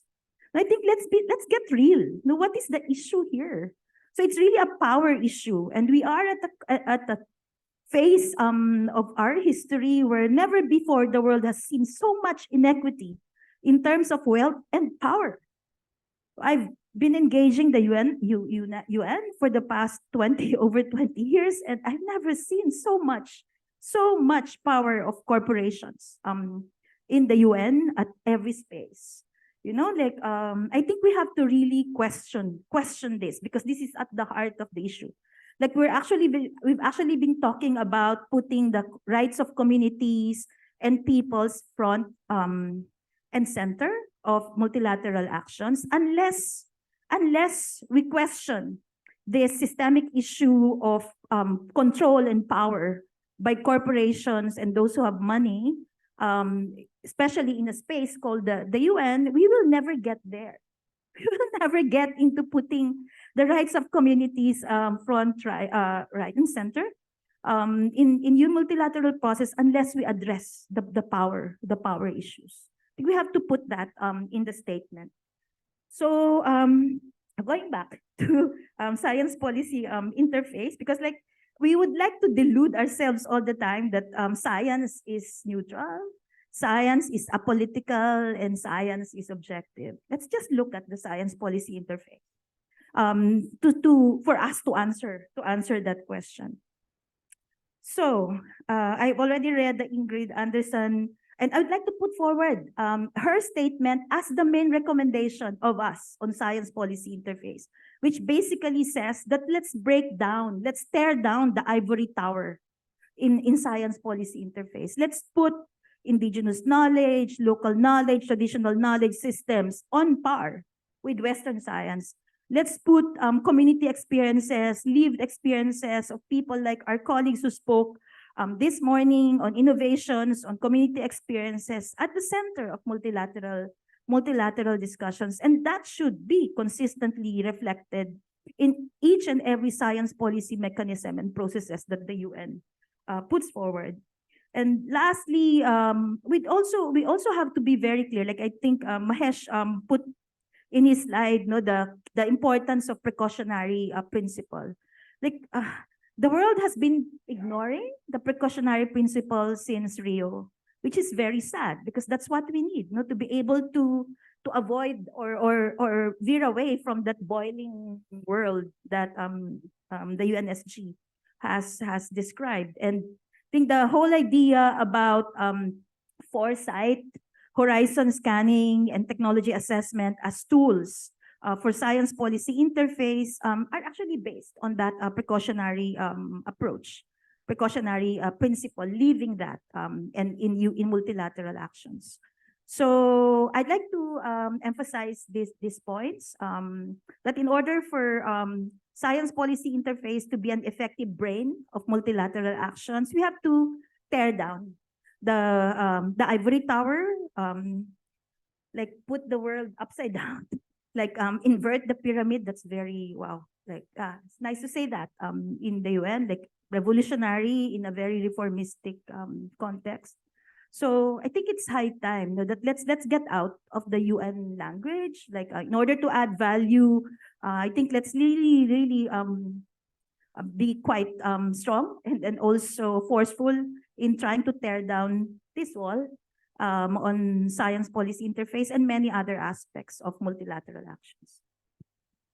Thank you very much, Ned. That's a very powerful intervention, and I think we need to hear that, and the people in the other room need to hear that. And so I would say that probably transformative multilateral action is about tearing down that wall there in Shangri-La. Okay. For the next speaker, it's Syed Jehangir Hassan Masoom from Coastal Development Partnership, Bangladesh. And, we have talked about different roles of states, of how the business is trying to co-opt these multilateral processes. But what do you think is the role of the civil society in these multilateral actions to overcome climate change and pollution and ensure global biodiversity framework and other multilateral agreements and improve environmental governance? Thank you, Joy. I think I was privileged to attend different kind of multilateral environmental agreements negotiations, especially climate change. I have been following that since 2007, and also CVD, UNCCD. Now I don't follow CCD and CVD that much, but still the UNFCCC negotiations. So there I found that, okay, many of the environmental agreements, we have, why I was talking the fragmented, first I have to explain that, because there are more than 500 multilateral environmental agreement exists in this world, and more than 150 secretariats to manage those agreements. And basically, if you consider the environment, sometimes it's very difficult for me to understand, because when people are doing this negotiation, their mindset is stuck by their political boundary. But the environmental context is basically ruled by the ecosystem boundary. So it's basically a challenge, and you have to have an open-minded, a cooperative or collaborative mindset. So that is often missing in the negotiation. And what the civil society basically does, when they bring the people's perspectives, they break down that political boundary. And that helps to understand the ecosystem boundary well. For example, in the South Asian context, Himalayan mountain range, this mega ecosystem, the Indian Ocean, this mega ecosystem, we are all linked with that. Our survival is linked with that. This political boundary comes later, and we civil society basically reminds them. That's why we often build different forums to discuss and bring people from different countries together as a part of the, I think, of the offspring of this our environment. We call that Mother Earth. Why? Because you cannot devise environment from ourselves. We have a spiritual connection with our environment, and that is basically I see often missing in the Western narrative. So in the negotiation, there is also a challenge, because most of the negotiations and drafts and everything is too much preoccupied by the Western intellectual knowledge. Even if you see the IPCC reports, how many southern scholars are there? So why is our perspective is there? And another aspect I can tell from example that civil society played a big role, especially in the countries like, for example, Bangladesh, Nepal, Sri Lanka. Still, they're playing in the negotiation process because our government, they did not have that kind of expertise at the very beginning. And the civil society who are working with the environmental issues, they really fit in the process. And that time, for the environmental context, there is no difference. So everybody is working together for this environmental perspective. I think maybe many government doesn't recognize that role, but that I think the strength of the civil society should be recognized in that way. If you consider why CBD or UNCCD not in the limelight, especially for the biodiversity context, CBD should be a very limelight, like the UNFCCC. Why UNFCCC sound like a elite convention nowadays? No, others are getting behind because of the popular exposure, people's support. And why people support us? Because I can recall in 2007 there is some momentum. So the civil society took part in there, and they built a lot of people's movement, social awareness, social mobilization on particular issue. The way they made on the climate change issue that is not made by others.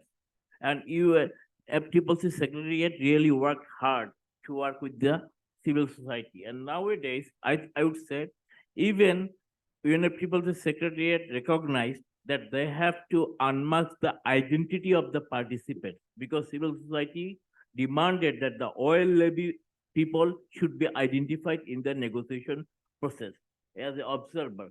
And that I think is a big success because in most of the negotiations in these different stakeholder forums, the business group, they have resources, they have expertise, no?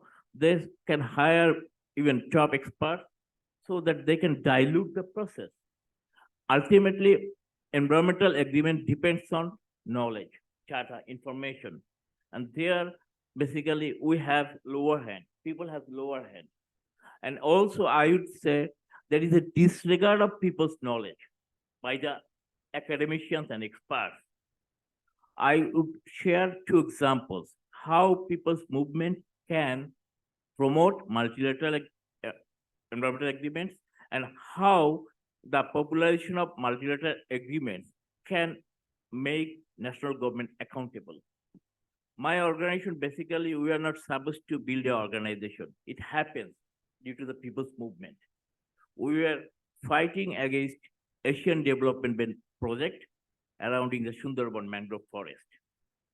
So, through this people's movement process, Asian Development Bank, they have all the resources, government support, everything. And they said their calculation, their design is very fine because they want to impose Netherlands folder model in the Sundarban region. And people said it will hamper our livelihood, everything. But they said this is our mass people, so nobody takes care. So we fight for like a decade. And finally, after 10 years, independent evaluation of the ADB acknowledged that their design was wrong. People's design was right. So this shows that we should respect the people's traditional knowledge because they are living with the environment. They acquire their knowledge from thousands of years of learning. So they do their experiment. For example, very recently, one of our farmers innovated a saline tolerant rice variety. This is not a university, he is a layman, but he has 40 years of experience of farming. So we should recognize that what do you mean by expert? No, is a academic, a PhD, or a person who has a like working experience and knowledge. So I think we have to question the narrative and discourse that is imposed by the experts. I would say the tyranny of experts, no? So that is a big challenge for us. So people, and another example is when we were in a crisis, our wetlands are covered by the business interest. They are trying to fill up these wetlands for their different land development projects and others. And that time we did not find that we don't have enough legal support or that way, how we can really protect, and government is supporting that. So we find out that Ramsar Convention on Wetlands, no, that could be a thing. So what we said, luckily that time Ramsar Convention proposed for a 1-year project. So we can, and we said that we need to popularize this convention within the affected community. And they agreed. And after the popularization, we made all the documents in the local language. And we have conversation. We talked with each word, no, what does it mean? And then people come up with the solutions, how they really want to do that. And basically what we found, if people's movement is strong enough, every government will back down. And that happens, so these kind of destructive activities were stopped.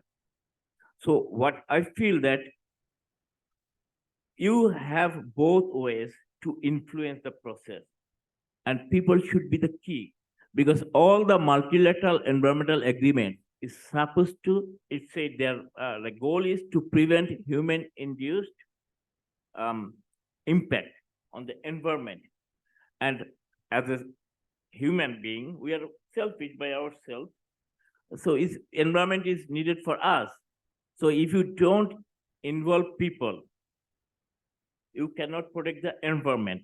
And finally, I would like to say, for the countries like in Bangladesh, India, Pakistan, and South Asia, or many areas, environment is directly linked with life, our survival.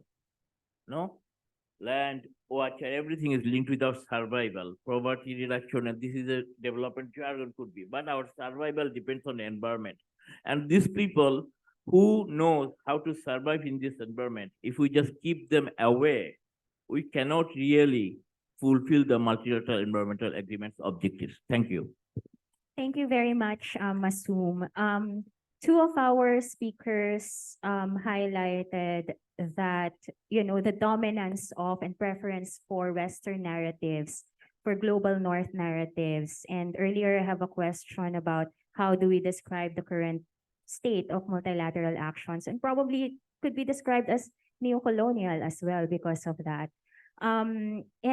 Just want to point out that, why are you smiling? Just want to point out that, about people's movements having the power to hold governments and multilateralism accountable. And probably that's the power that we can draw from to tear down that wall. And on that note, I'd like to open the floor for a few questions because we're running out of time. So probably 3.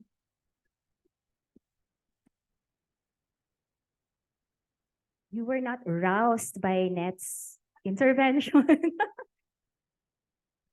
Yes, Wally. Who else? And then the guy at the back. Sorry, I don't know your name. And probably one more if anyone's interested. If none, go ahead, Wally. So, Joy, you end up using the word new colonial. So that's the crux of the matter.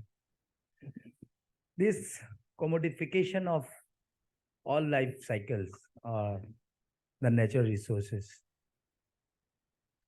the accumulation of dispossession, David Harvey's theory, is rightly acting in resource grabbing. And Masum mentioned various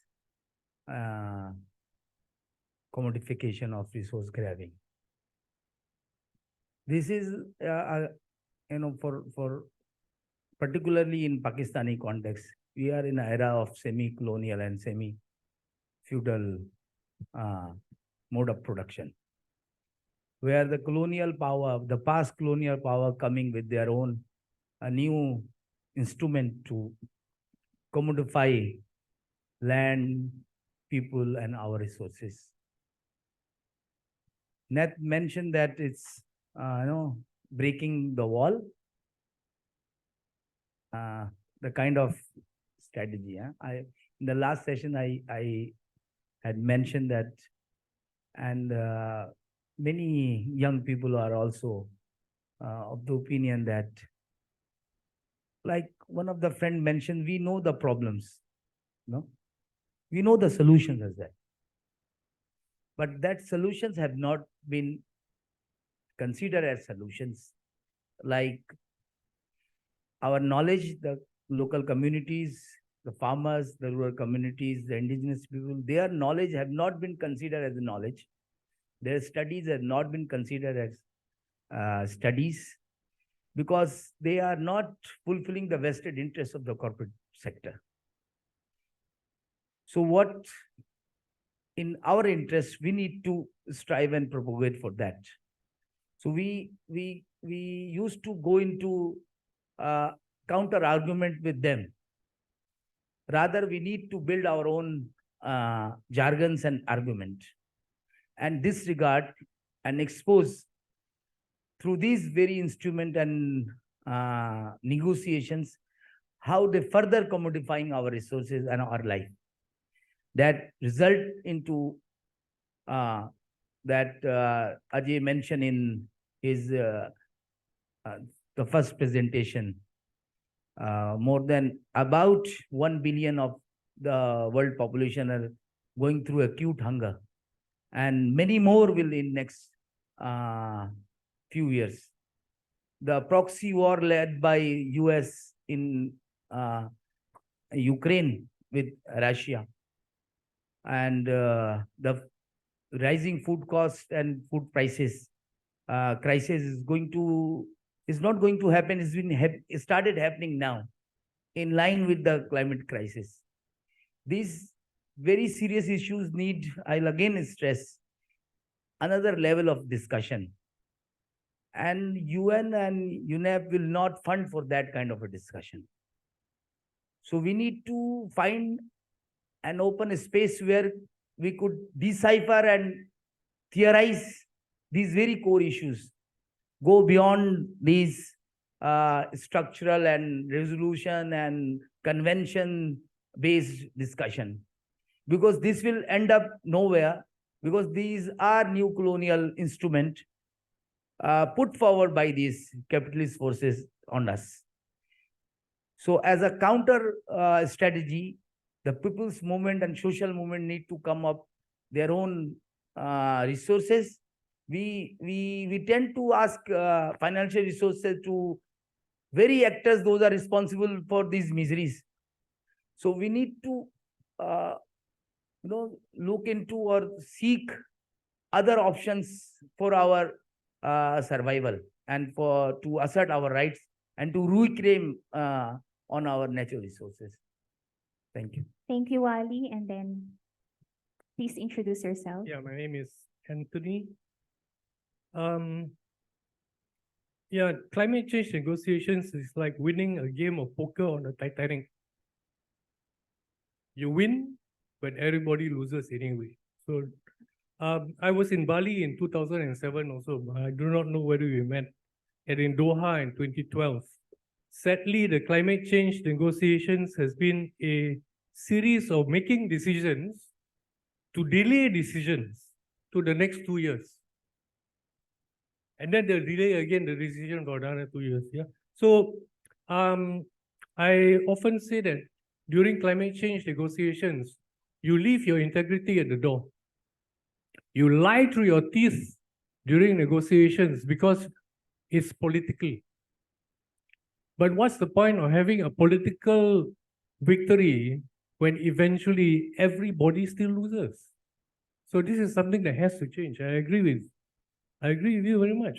The whole process has to change. And finally, the Kyoto Protocol actually failed. It's not a success. It failed because common but differentiated responsibilities has been corrupted by the Paris Agreement through NAMAs and also through NDCs. It used to be a percentage of reduction. Now it becomes, I come from a country where our reduction is based on intensity of GDP. We will reduce 45% of GDP of CO2 emissions based on 2005 GDP intensity, which means the higher our GDP, the higher we can still emit. So we all need to have one kind of calculation based on 1 year so that we don't run into problems. Thank you. Thank you very much. I'll ask the speakers to to give their final concluding remarks to react to the two interventions from the floor, rapid fire style, because we have 1 minute left. We start with Shayanta. Very quick, very short. Just to add to what he just mentioned, it's more about colonialism. Actually, it is also about, rather than not having proper forums to discuss real issues, is actually that even in terms of climate change, we are still not talking the real issues. Like he just mentioned, now the Malaysia is actually basing 2003, 2005, which is, I think it's not happening in Sri Lanka, thank God. But if you're basing that long, is actually, you're not proceeding in that sense. Kyoto Protocol or any protocol for that matter is a failure. I understand. But yes, finally, what I can say is that we need to relook at everything. It's not just about 2 years each, 2 years every time. It's right now 15 to 20 years every time. Millennium Development Goals to SDG, SDG to Net Zero 2050. And I don't know where we're going to go after 2050. Thank you.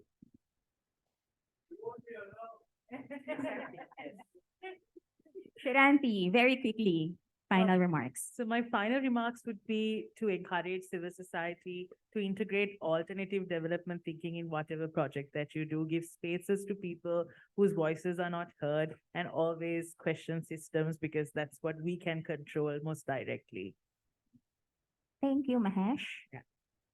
Only, we cannot expect from the UN, but also the global civil society and also our country's political movement.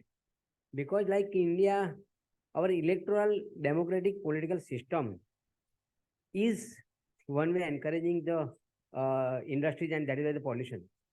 And most of the corporate houses across the world, they are funding to the political parties and whatever they want, like Masum mentioned about the political power. In India, 33% political, member of parliament and all, they're from the industries. And that is why these are risky. So we do not only have to fight for the environmental protection, but we have to strengthen our political agenda also. Thank you. And now Masum. Well, I think that none of the multilateral environmental agreement will succeed because it's based on neoliberal policy framework. No, that encourage competition, where environmental agreements needs collaboration and cooperation. So that is thing. And I also think we don't need too many multilateral environmental agreements. If we would really have a global agreement on protection of environmental commons, global environmental commons, the basic things, atmosphere, biodiversity, ocean, no? And that could really serve a purpose, because otherwise we are wasting too much resources, public resources, because what the UN mechanism uses is the global public resources as well. So we forgot that. And that could be used for poverty reduction, even local level environmental protection. Thank you. And finally, Nat, your final words. I'd like to just say all of the above with addition. Like this morning, one of our colleagues from the floor reminded us that the UN Charter said, we the peoples.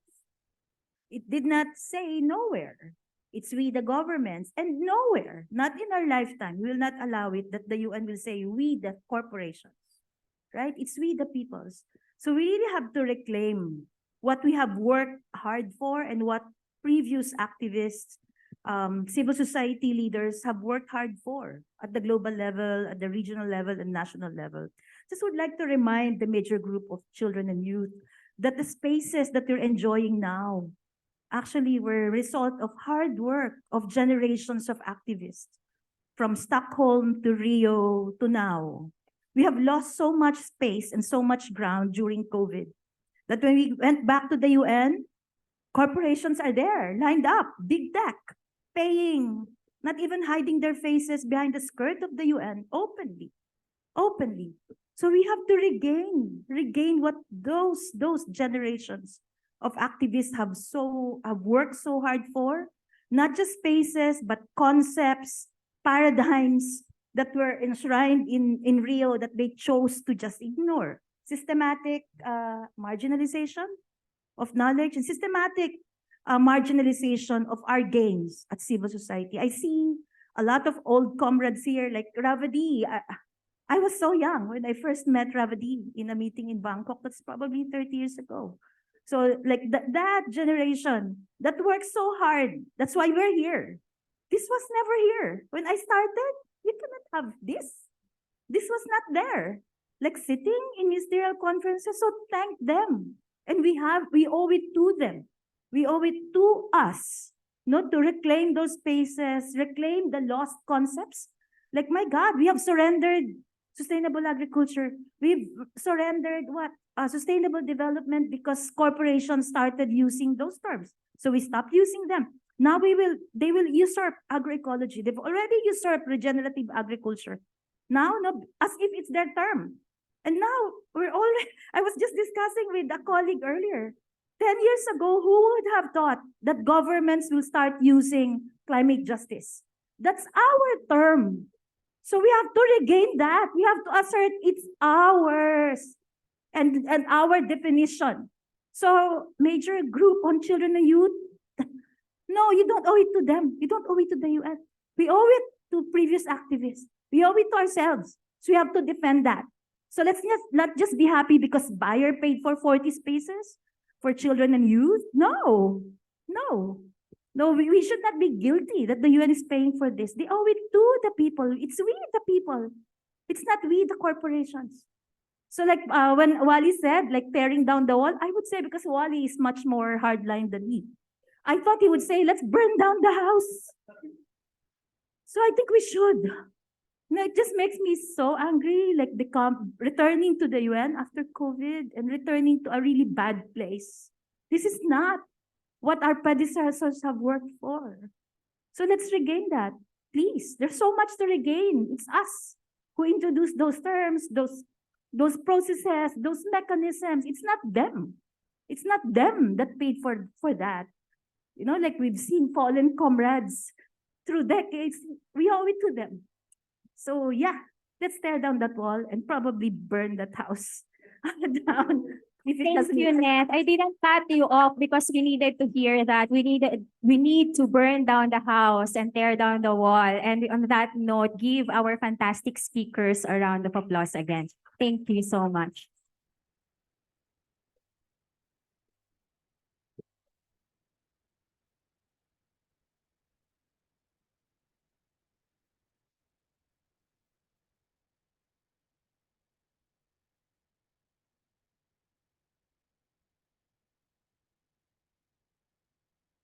Thank you, Joy. A huge round of applause for Joy's also very nice facilitation. And Karen has very conveniently forgotten that she has to facilitate this session. So we will not be here for long. It's a very short session. We sort of present the highlights of our outcome document, collective statement. And we have noted some of the things that have been said during this meeting. There are a few recommendations from people who are here and few from people who might not be here. But it is still open for a couple of hours for all of you. If any of you need to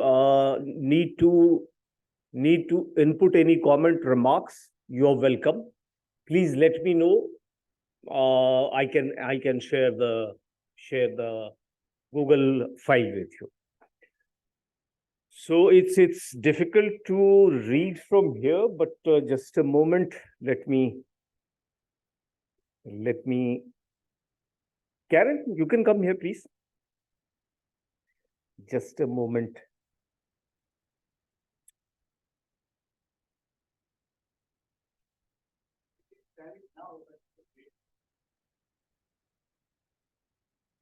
It's a very 6-page document with beginning with the chapeau, and chapeau sort of gives that why we have met here and what is the purpose of our meeting and what is the context. Then we have sort of tried to provide an overview of what is happening in Asia Pacific in terms of hunger, in terms of poverty, in terms of shrinking civic space, in terms of health. And then we come to, it's difficult to, yeah. Then we come to talk about 3 important challenges that this UNEP meeting and UNIA seeks to deal with, that is climate change, biodiversity, and pollution. And some of the things we and other colleagues have said since morning. It has gone. What is the status of climate change? What is the status of biodiversity loss? What is the status of pollution and how people are impacted? And then we have certain broad recommendations on what we are seeking from this forum. So I'll come to the recommendations. This is the most important part. And if any of you feel that something very important is being missed out, please let us know. And you can alert us, and you can also provide us concrete language around what you want to see. So, preventing catastrophic climate crisis, biodiversity loss, environmental degradation and pollution, and many resultant crises is result of flagrant negligence of the systemic barriers and cannot be improved without a transformative multilateral actions and cooperative multilateralism. There are suggestions to move this around, so we will do that.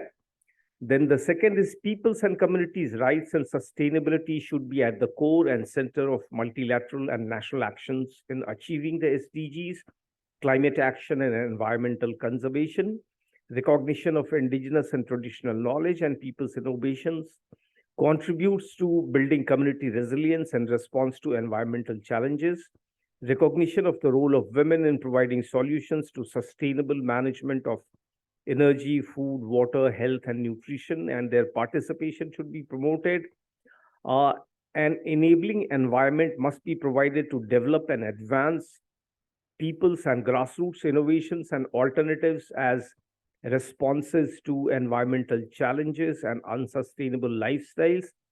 Policies, third is policies at national and regional level supporting local and community innovations can be strategic, such as governance of natural resources and community-based resource development, participatory and community action.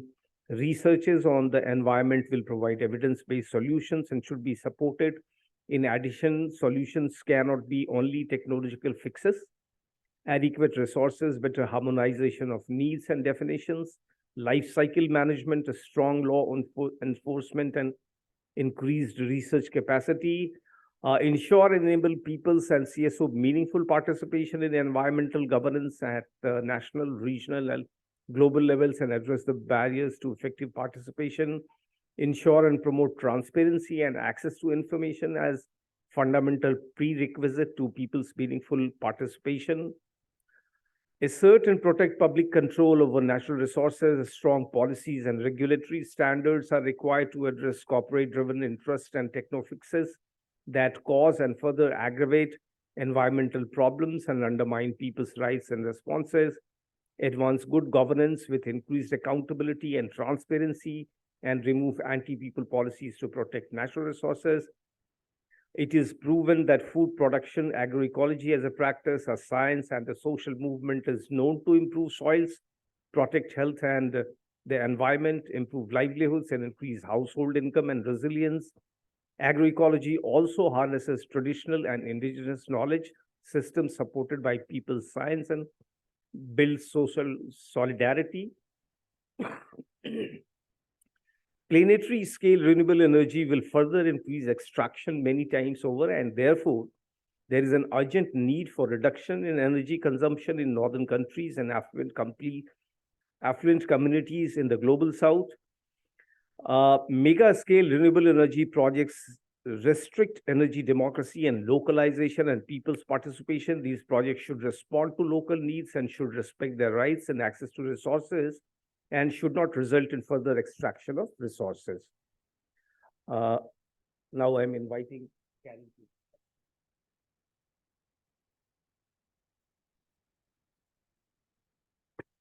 All right, so then there's a new one that has been added.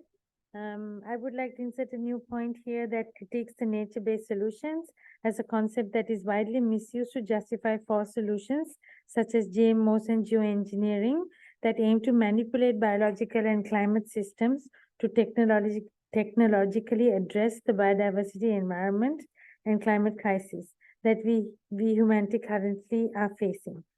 We strongly condemn and oppose these dangerous distractions and call on the UN and the member states to support, enable, and promote genuine solutions. 9 is just transition should be viewed as an opportunity not only for energy transition, but also building an inclusive, equitable, and sustainable society. It should involve recalibration of existing fossil fuel infrastructure by reducing their emissions while reskilling workers towards green and decent jobs. Member states should not put up strong national biodiversity strategy and action plans aligned to the global biodiversity Member states should put up strong biodiversity action plans aligned with the global biodiversity framework. They must ensure that the pledged financial support to developing countries and biodiversity hotspots starts flowing by 2024. Science policy interface processes and mechanisms must be genuinely inclusive, enable the participation of communities and civil society, and treat their insights and lived experiences on par with expert knowledge in informing policies, decisions, and collective actions. Proposed science panel on sound management, chemicals, waste, and prevention of pollution has a strong focus on pollution. The member states should commit to a pollution-free future. Member states should regularly seek an assessment of impact of wars and conflict on environment and its management. Ensure participation of CSOs, grassroots movements, and other stakeholders in assessing new and emerging technologies as key components of environmental governance. Oh, you can see it now. The last page you can finally see. Due importance should be given to capturing the interpretation of evidences by different actors and enabling broad participation in societal deliberation on technologies. Environmental governance should include governance of research and ensuring people's participation in defining the direction and priorities of research on technologies that would benefit society and those who are left behind. Social enterprises allow people and marginalized communities to become key economic players based on principles of care, cooperation, solidarity, fair trade, and participation. These should be promoted as they have strong human dimension and help to diminish poverty and inequality. Member states and private sector should commit to no harm and protection to environmental human rights defenders.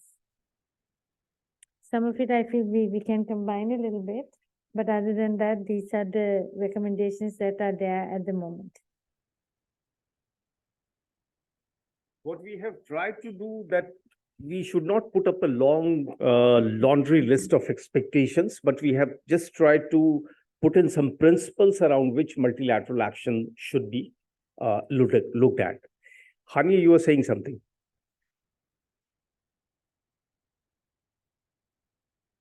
One want to ask if you can replace all participation to meaningful participation. And the other comment is related to when it comes to financing and these things, please also mention it should be community-led financing and none of the sanctions and other things should impact on financing. Well taken. Any other comments? Yes, please, Wali, go ahead.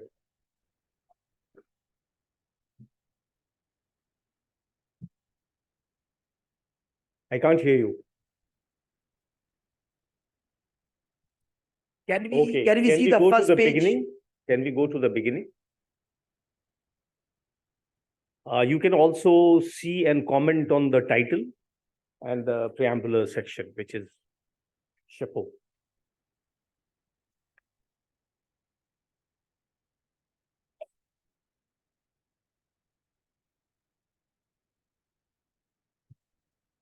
Okay.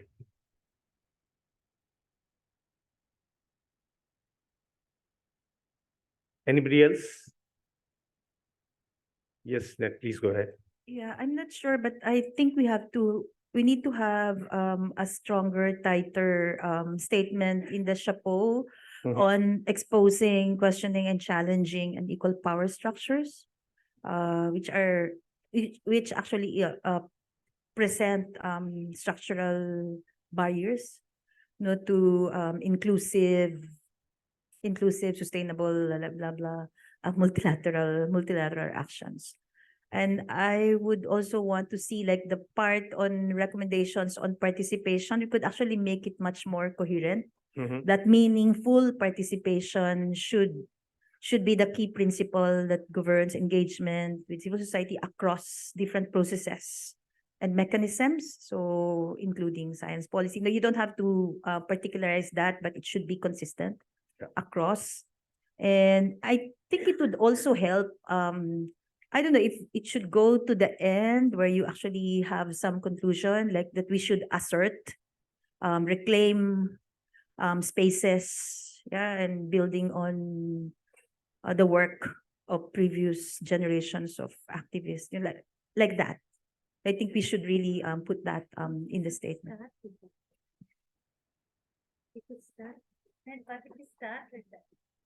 Start, yeah, we could also start or end, I don't know, like it should be there. It should be there. Like strong. So we have time until 8 p.m. today. And if you can help us with the language also in the preambular part and later, that will be very helpful. Ajay and then Ravadi. Ajay, please go ahead.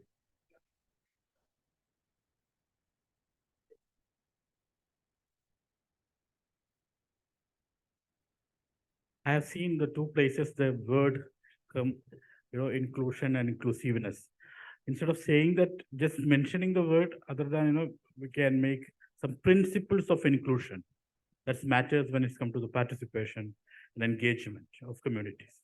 So whether we can word it something like that in that places, it would be nice.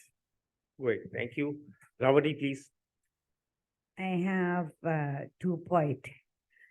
I cannot follow what you read the whole thing, but I just would like to ask if we found that our lesson learned, we found that the direction or the policy of UNEP somehow very much economic driven development and promoting private sector addressing climate change.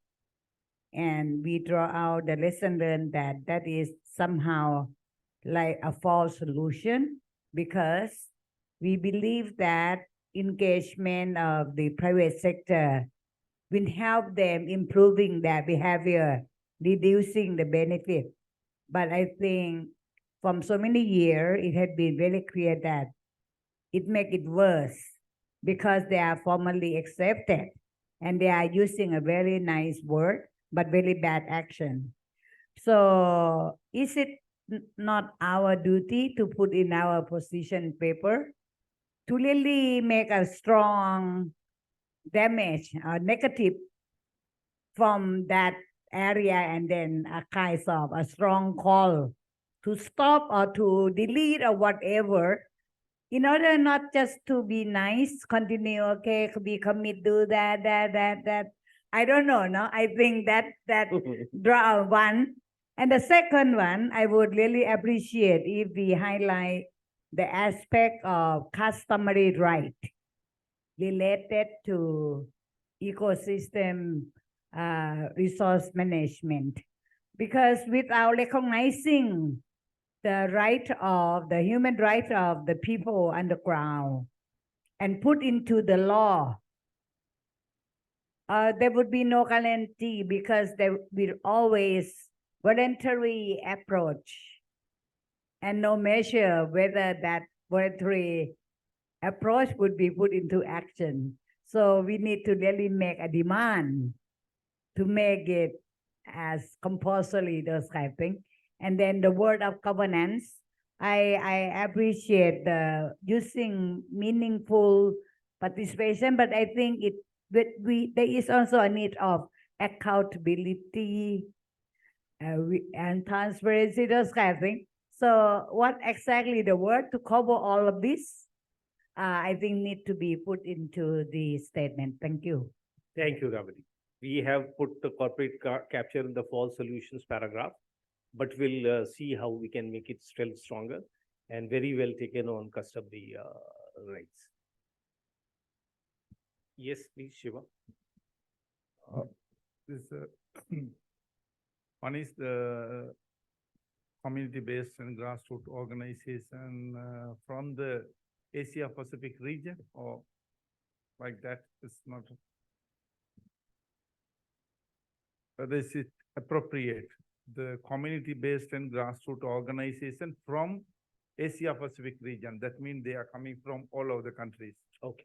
So that is one suggestion. I don't know whether you have to think about that. The second thing is, we couldn't read it, but I'm thinking that why we are producing this statement or the declaration is the environment is rights of the people. The people have the right to environment. So something, somewhere.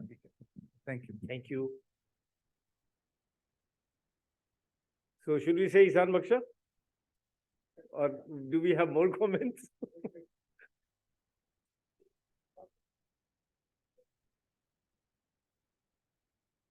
Okay, so can we give a clap for all the people who have worked on this meeting and also the statement? So we have noted down what you have suggested and we'll try to incorporate these concerns appropriately. And during the meeting over tomorrow and day after tomorrow, there are two scheduled spaces for intervention. One that this statement outcome document is supposed to be presented tomorrow at agenda item 3. And on day after tomorrow, we have an intervention for which UNEP has invited NET at agenda item 7. But I believe there would be spaces where if the time permits, one can raise the flag and intervene. If the chair gives allows that space to us. So we'll try to see and maximize and optimize whatever spaces is available. Anything else?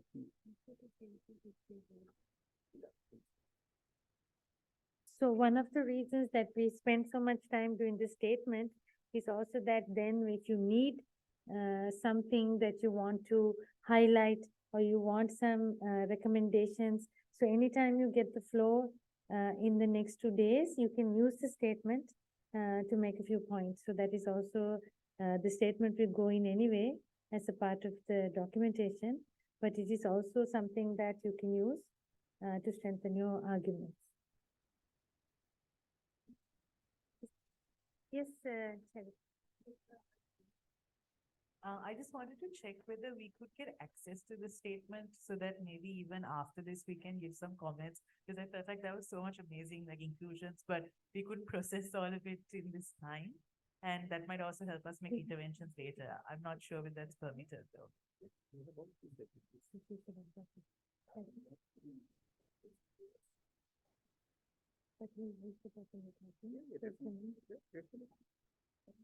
So we'll open it up.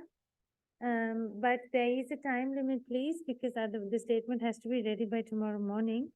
So if you can send it in by 9, 7, or 9, okay.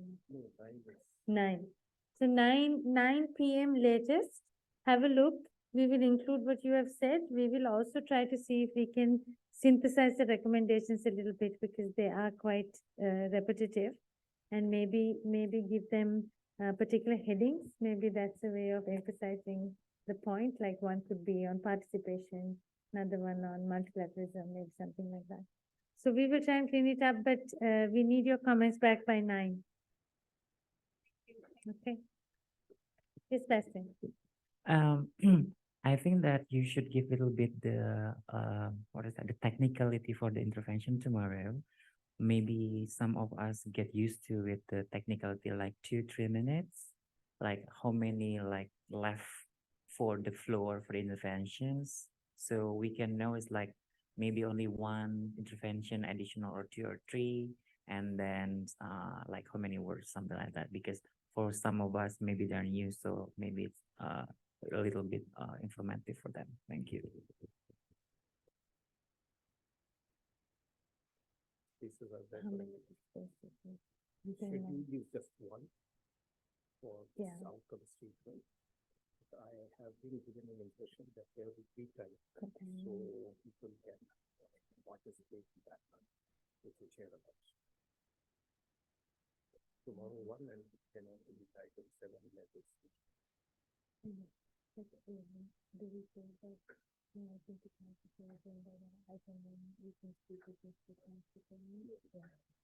Okay, so this is a little bit different in a way from what happens in the ministerial process we do in Bangkok. So we can't actually ask for slots. So it's just a question of if you raise your hand and the chair acknowledges you, you can make an intervention. So anyway, if you're asking a question from the floor or you're saying something from the floor, it really shouldn't be a very long, it shouldn't be a long intervention. You should keep it to raising a couple of points. So if we do that as a rule, then if there is more of you who have raised your hand, we're hoping that more of you will get a chance.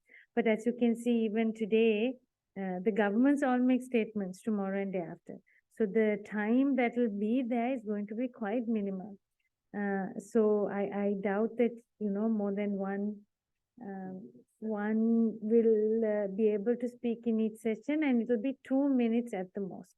So pick what you want to say and pick it at the session that you feel is most appropriate. Suhail?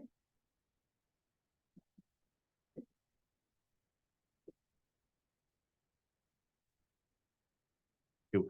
I think as this is one of the events happening before Union 6, so I think the Union rules of procedures will be applied during the sessions. I'm not sure whether, because we got to know that there will be sitting arrangements for 9 major groups, and probably stakeholders has to take the floor of any of the flags, and behind any of the flags.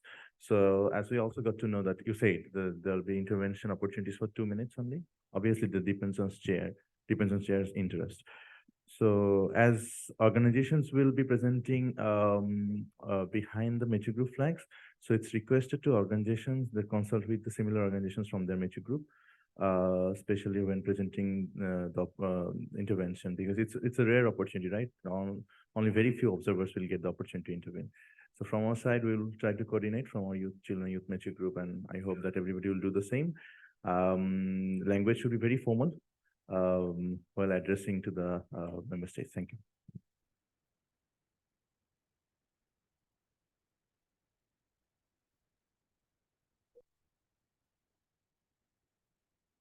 All right.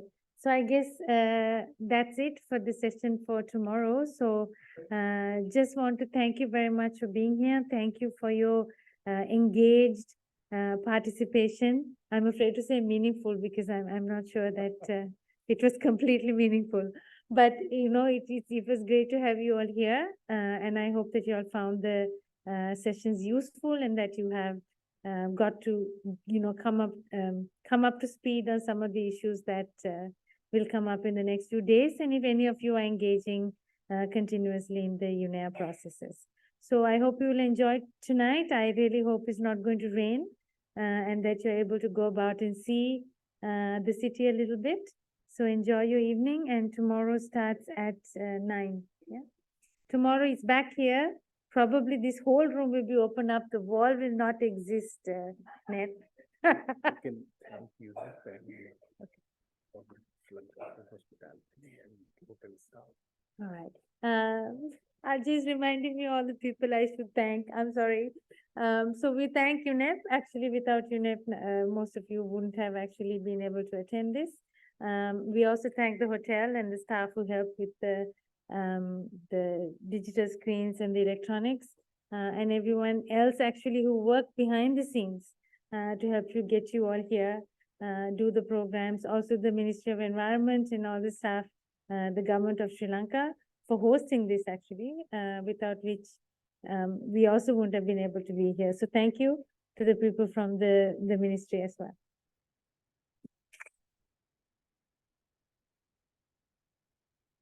We also thank Karine and SEPA for being local host for this major groups and stakeholder forum. Thank you so much, everybody. Have a good evening, and we'll see each other around. Thank you so much. And also Sri Lankan participants, very, very thanks to you for making us look stronger and a bigger size. Thank you. Have a good night.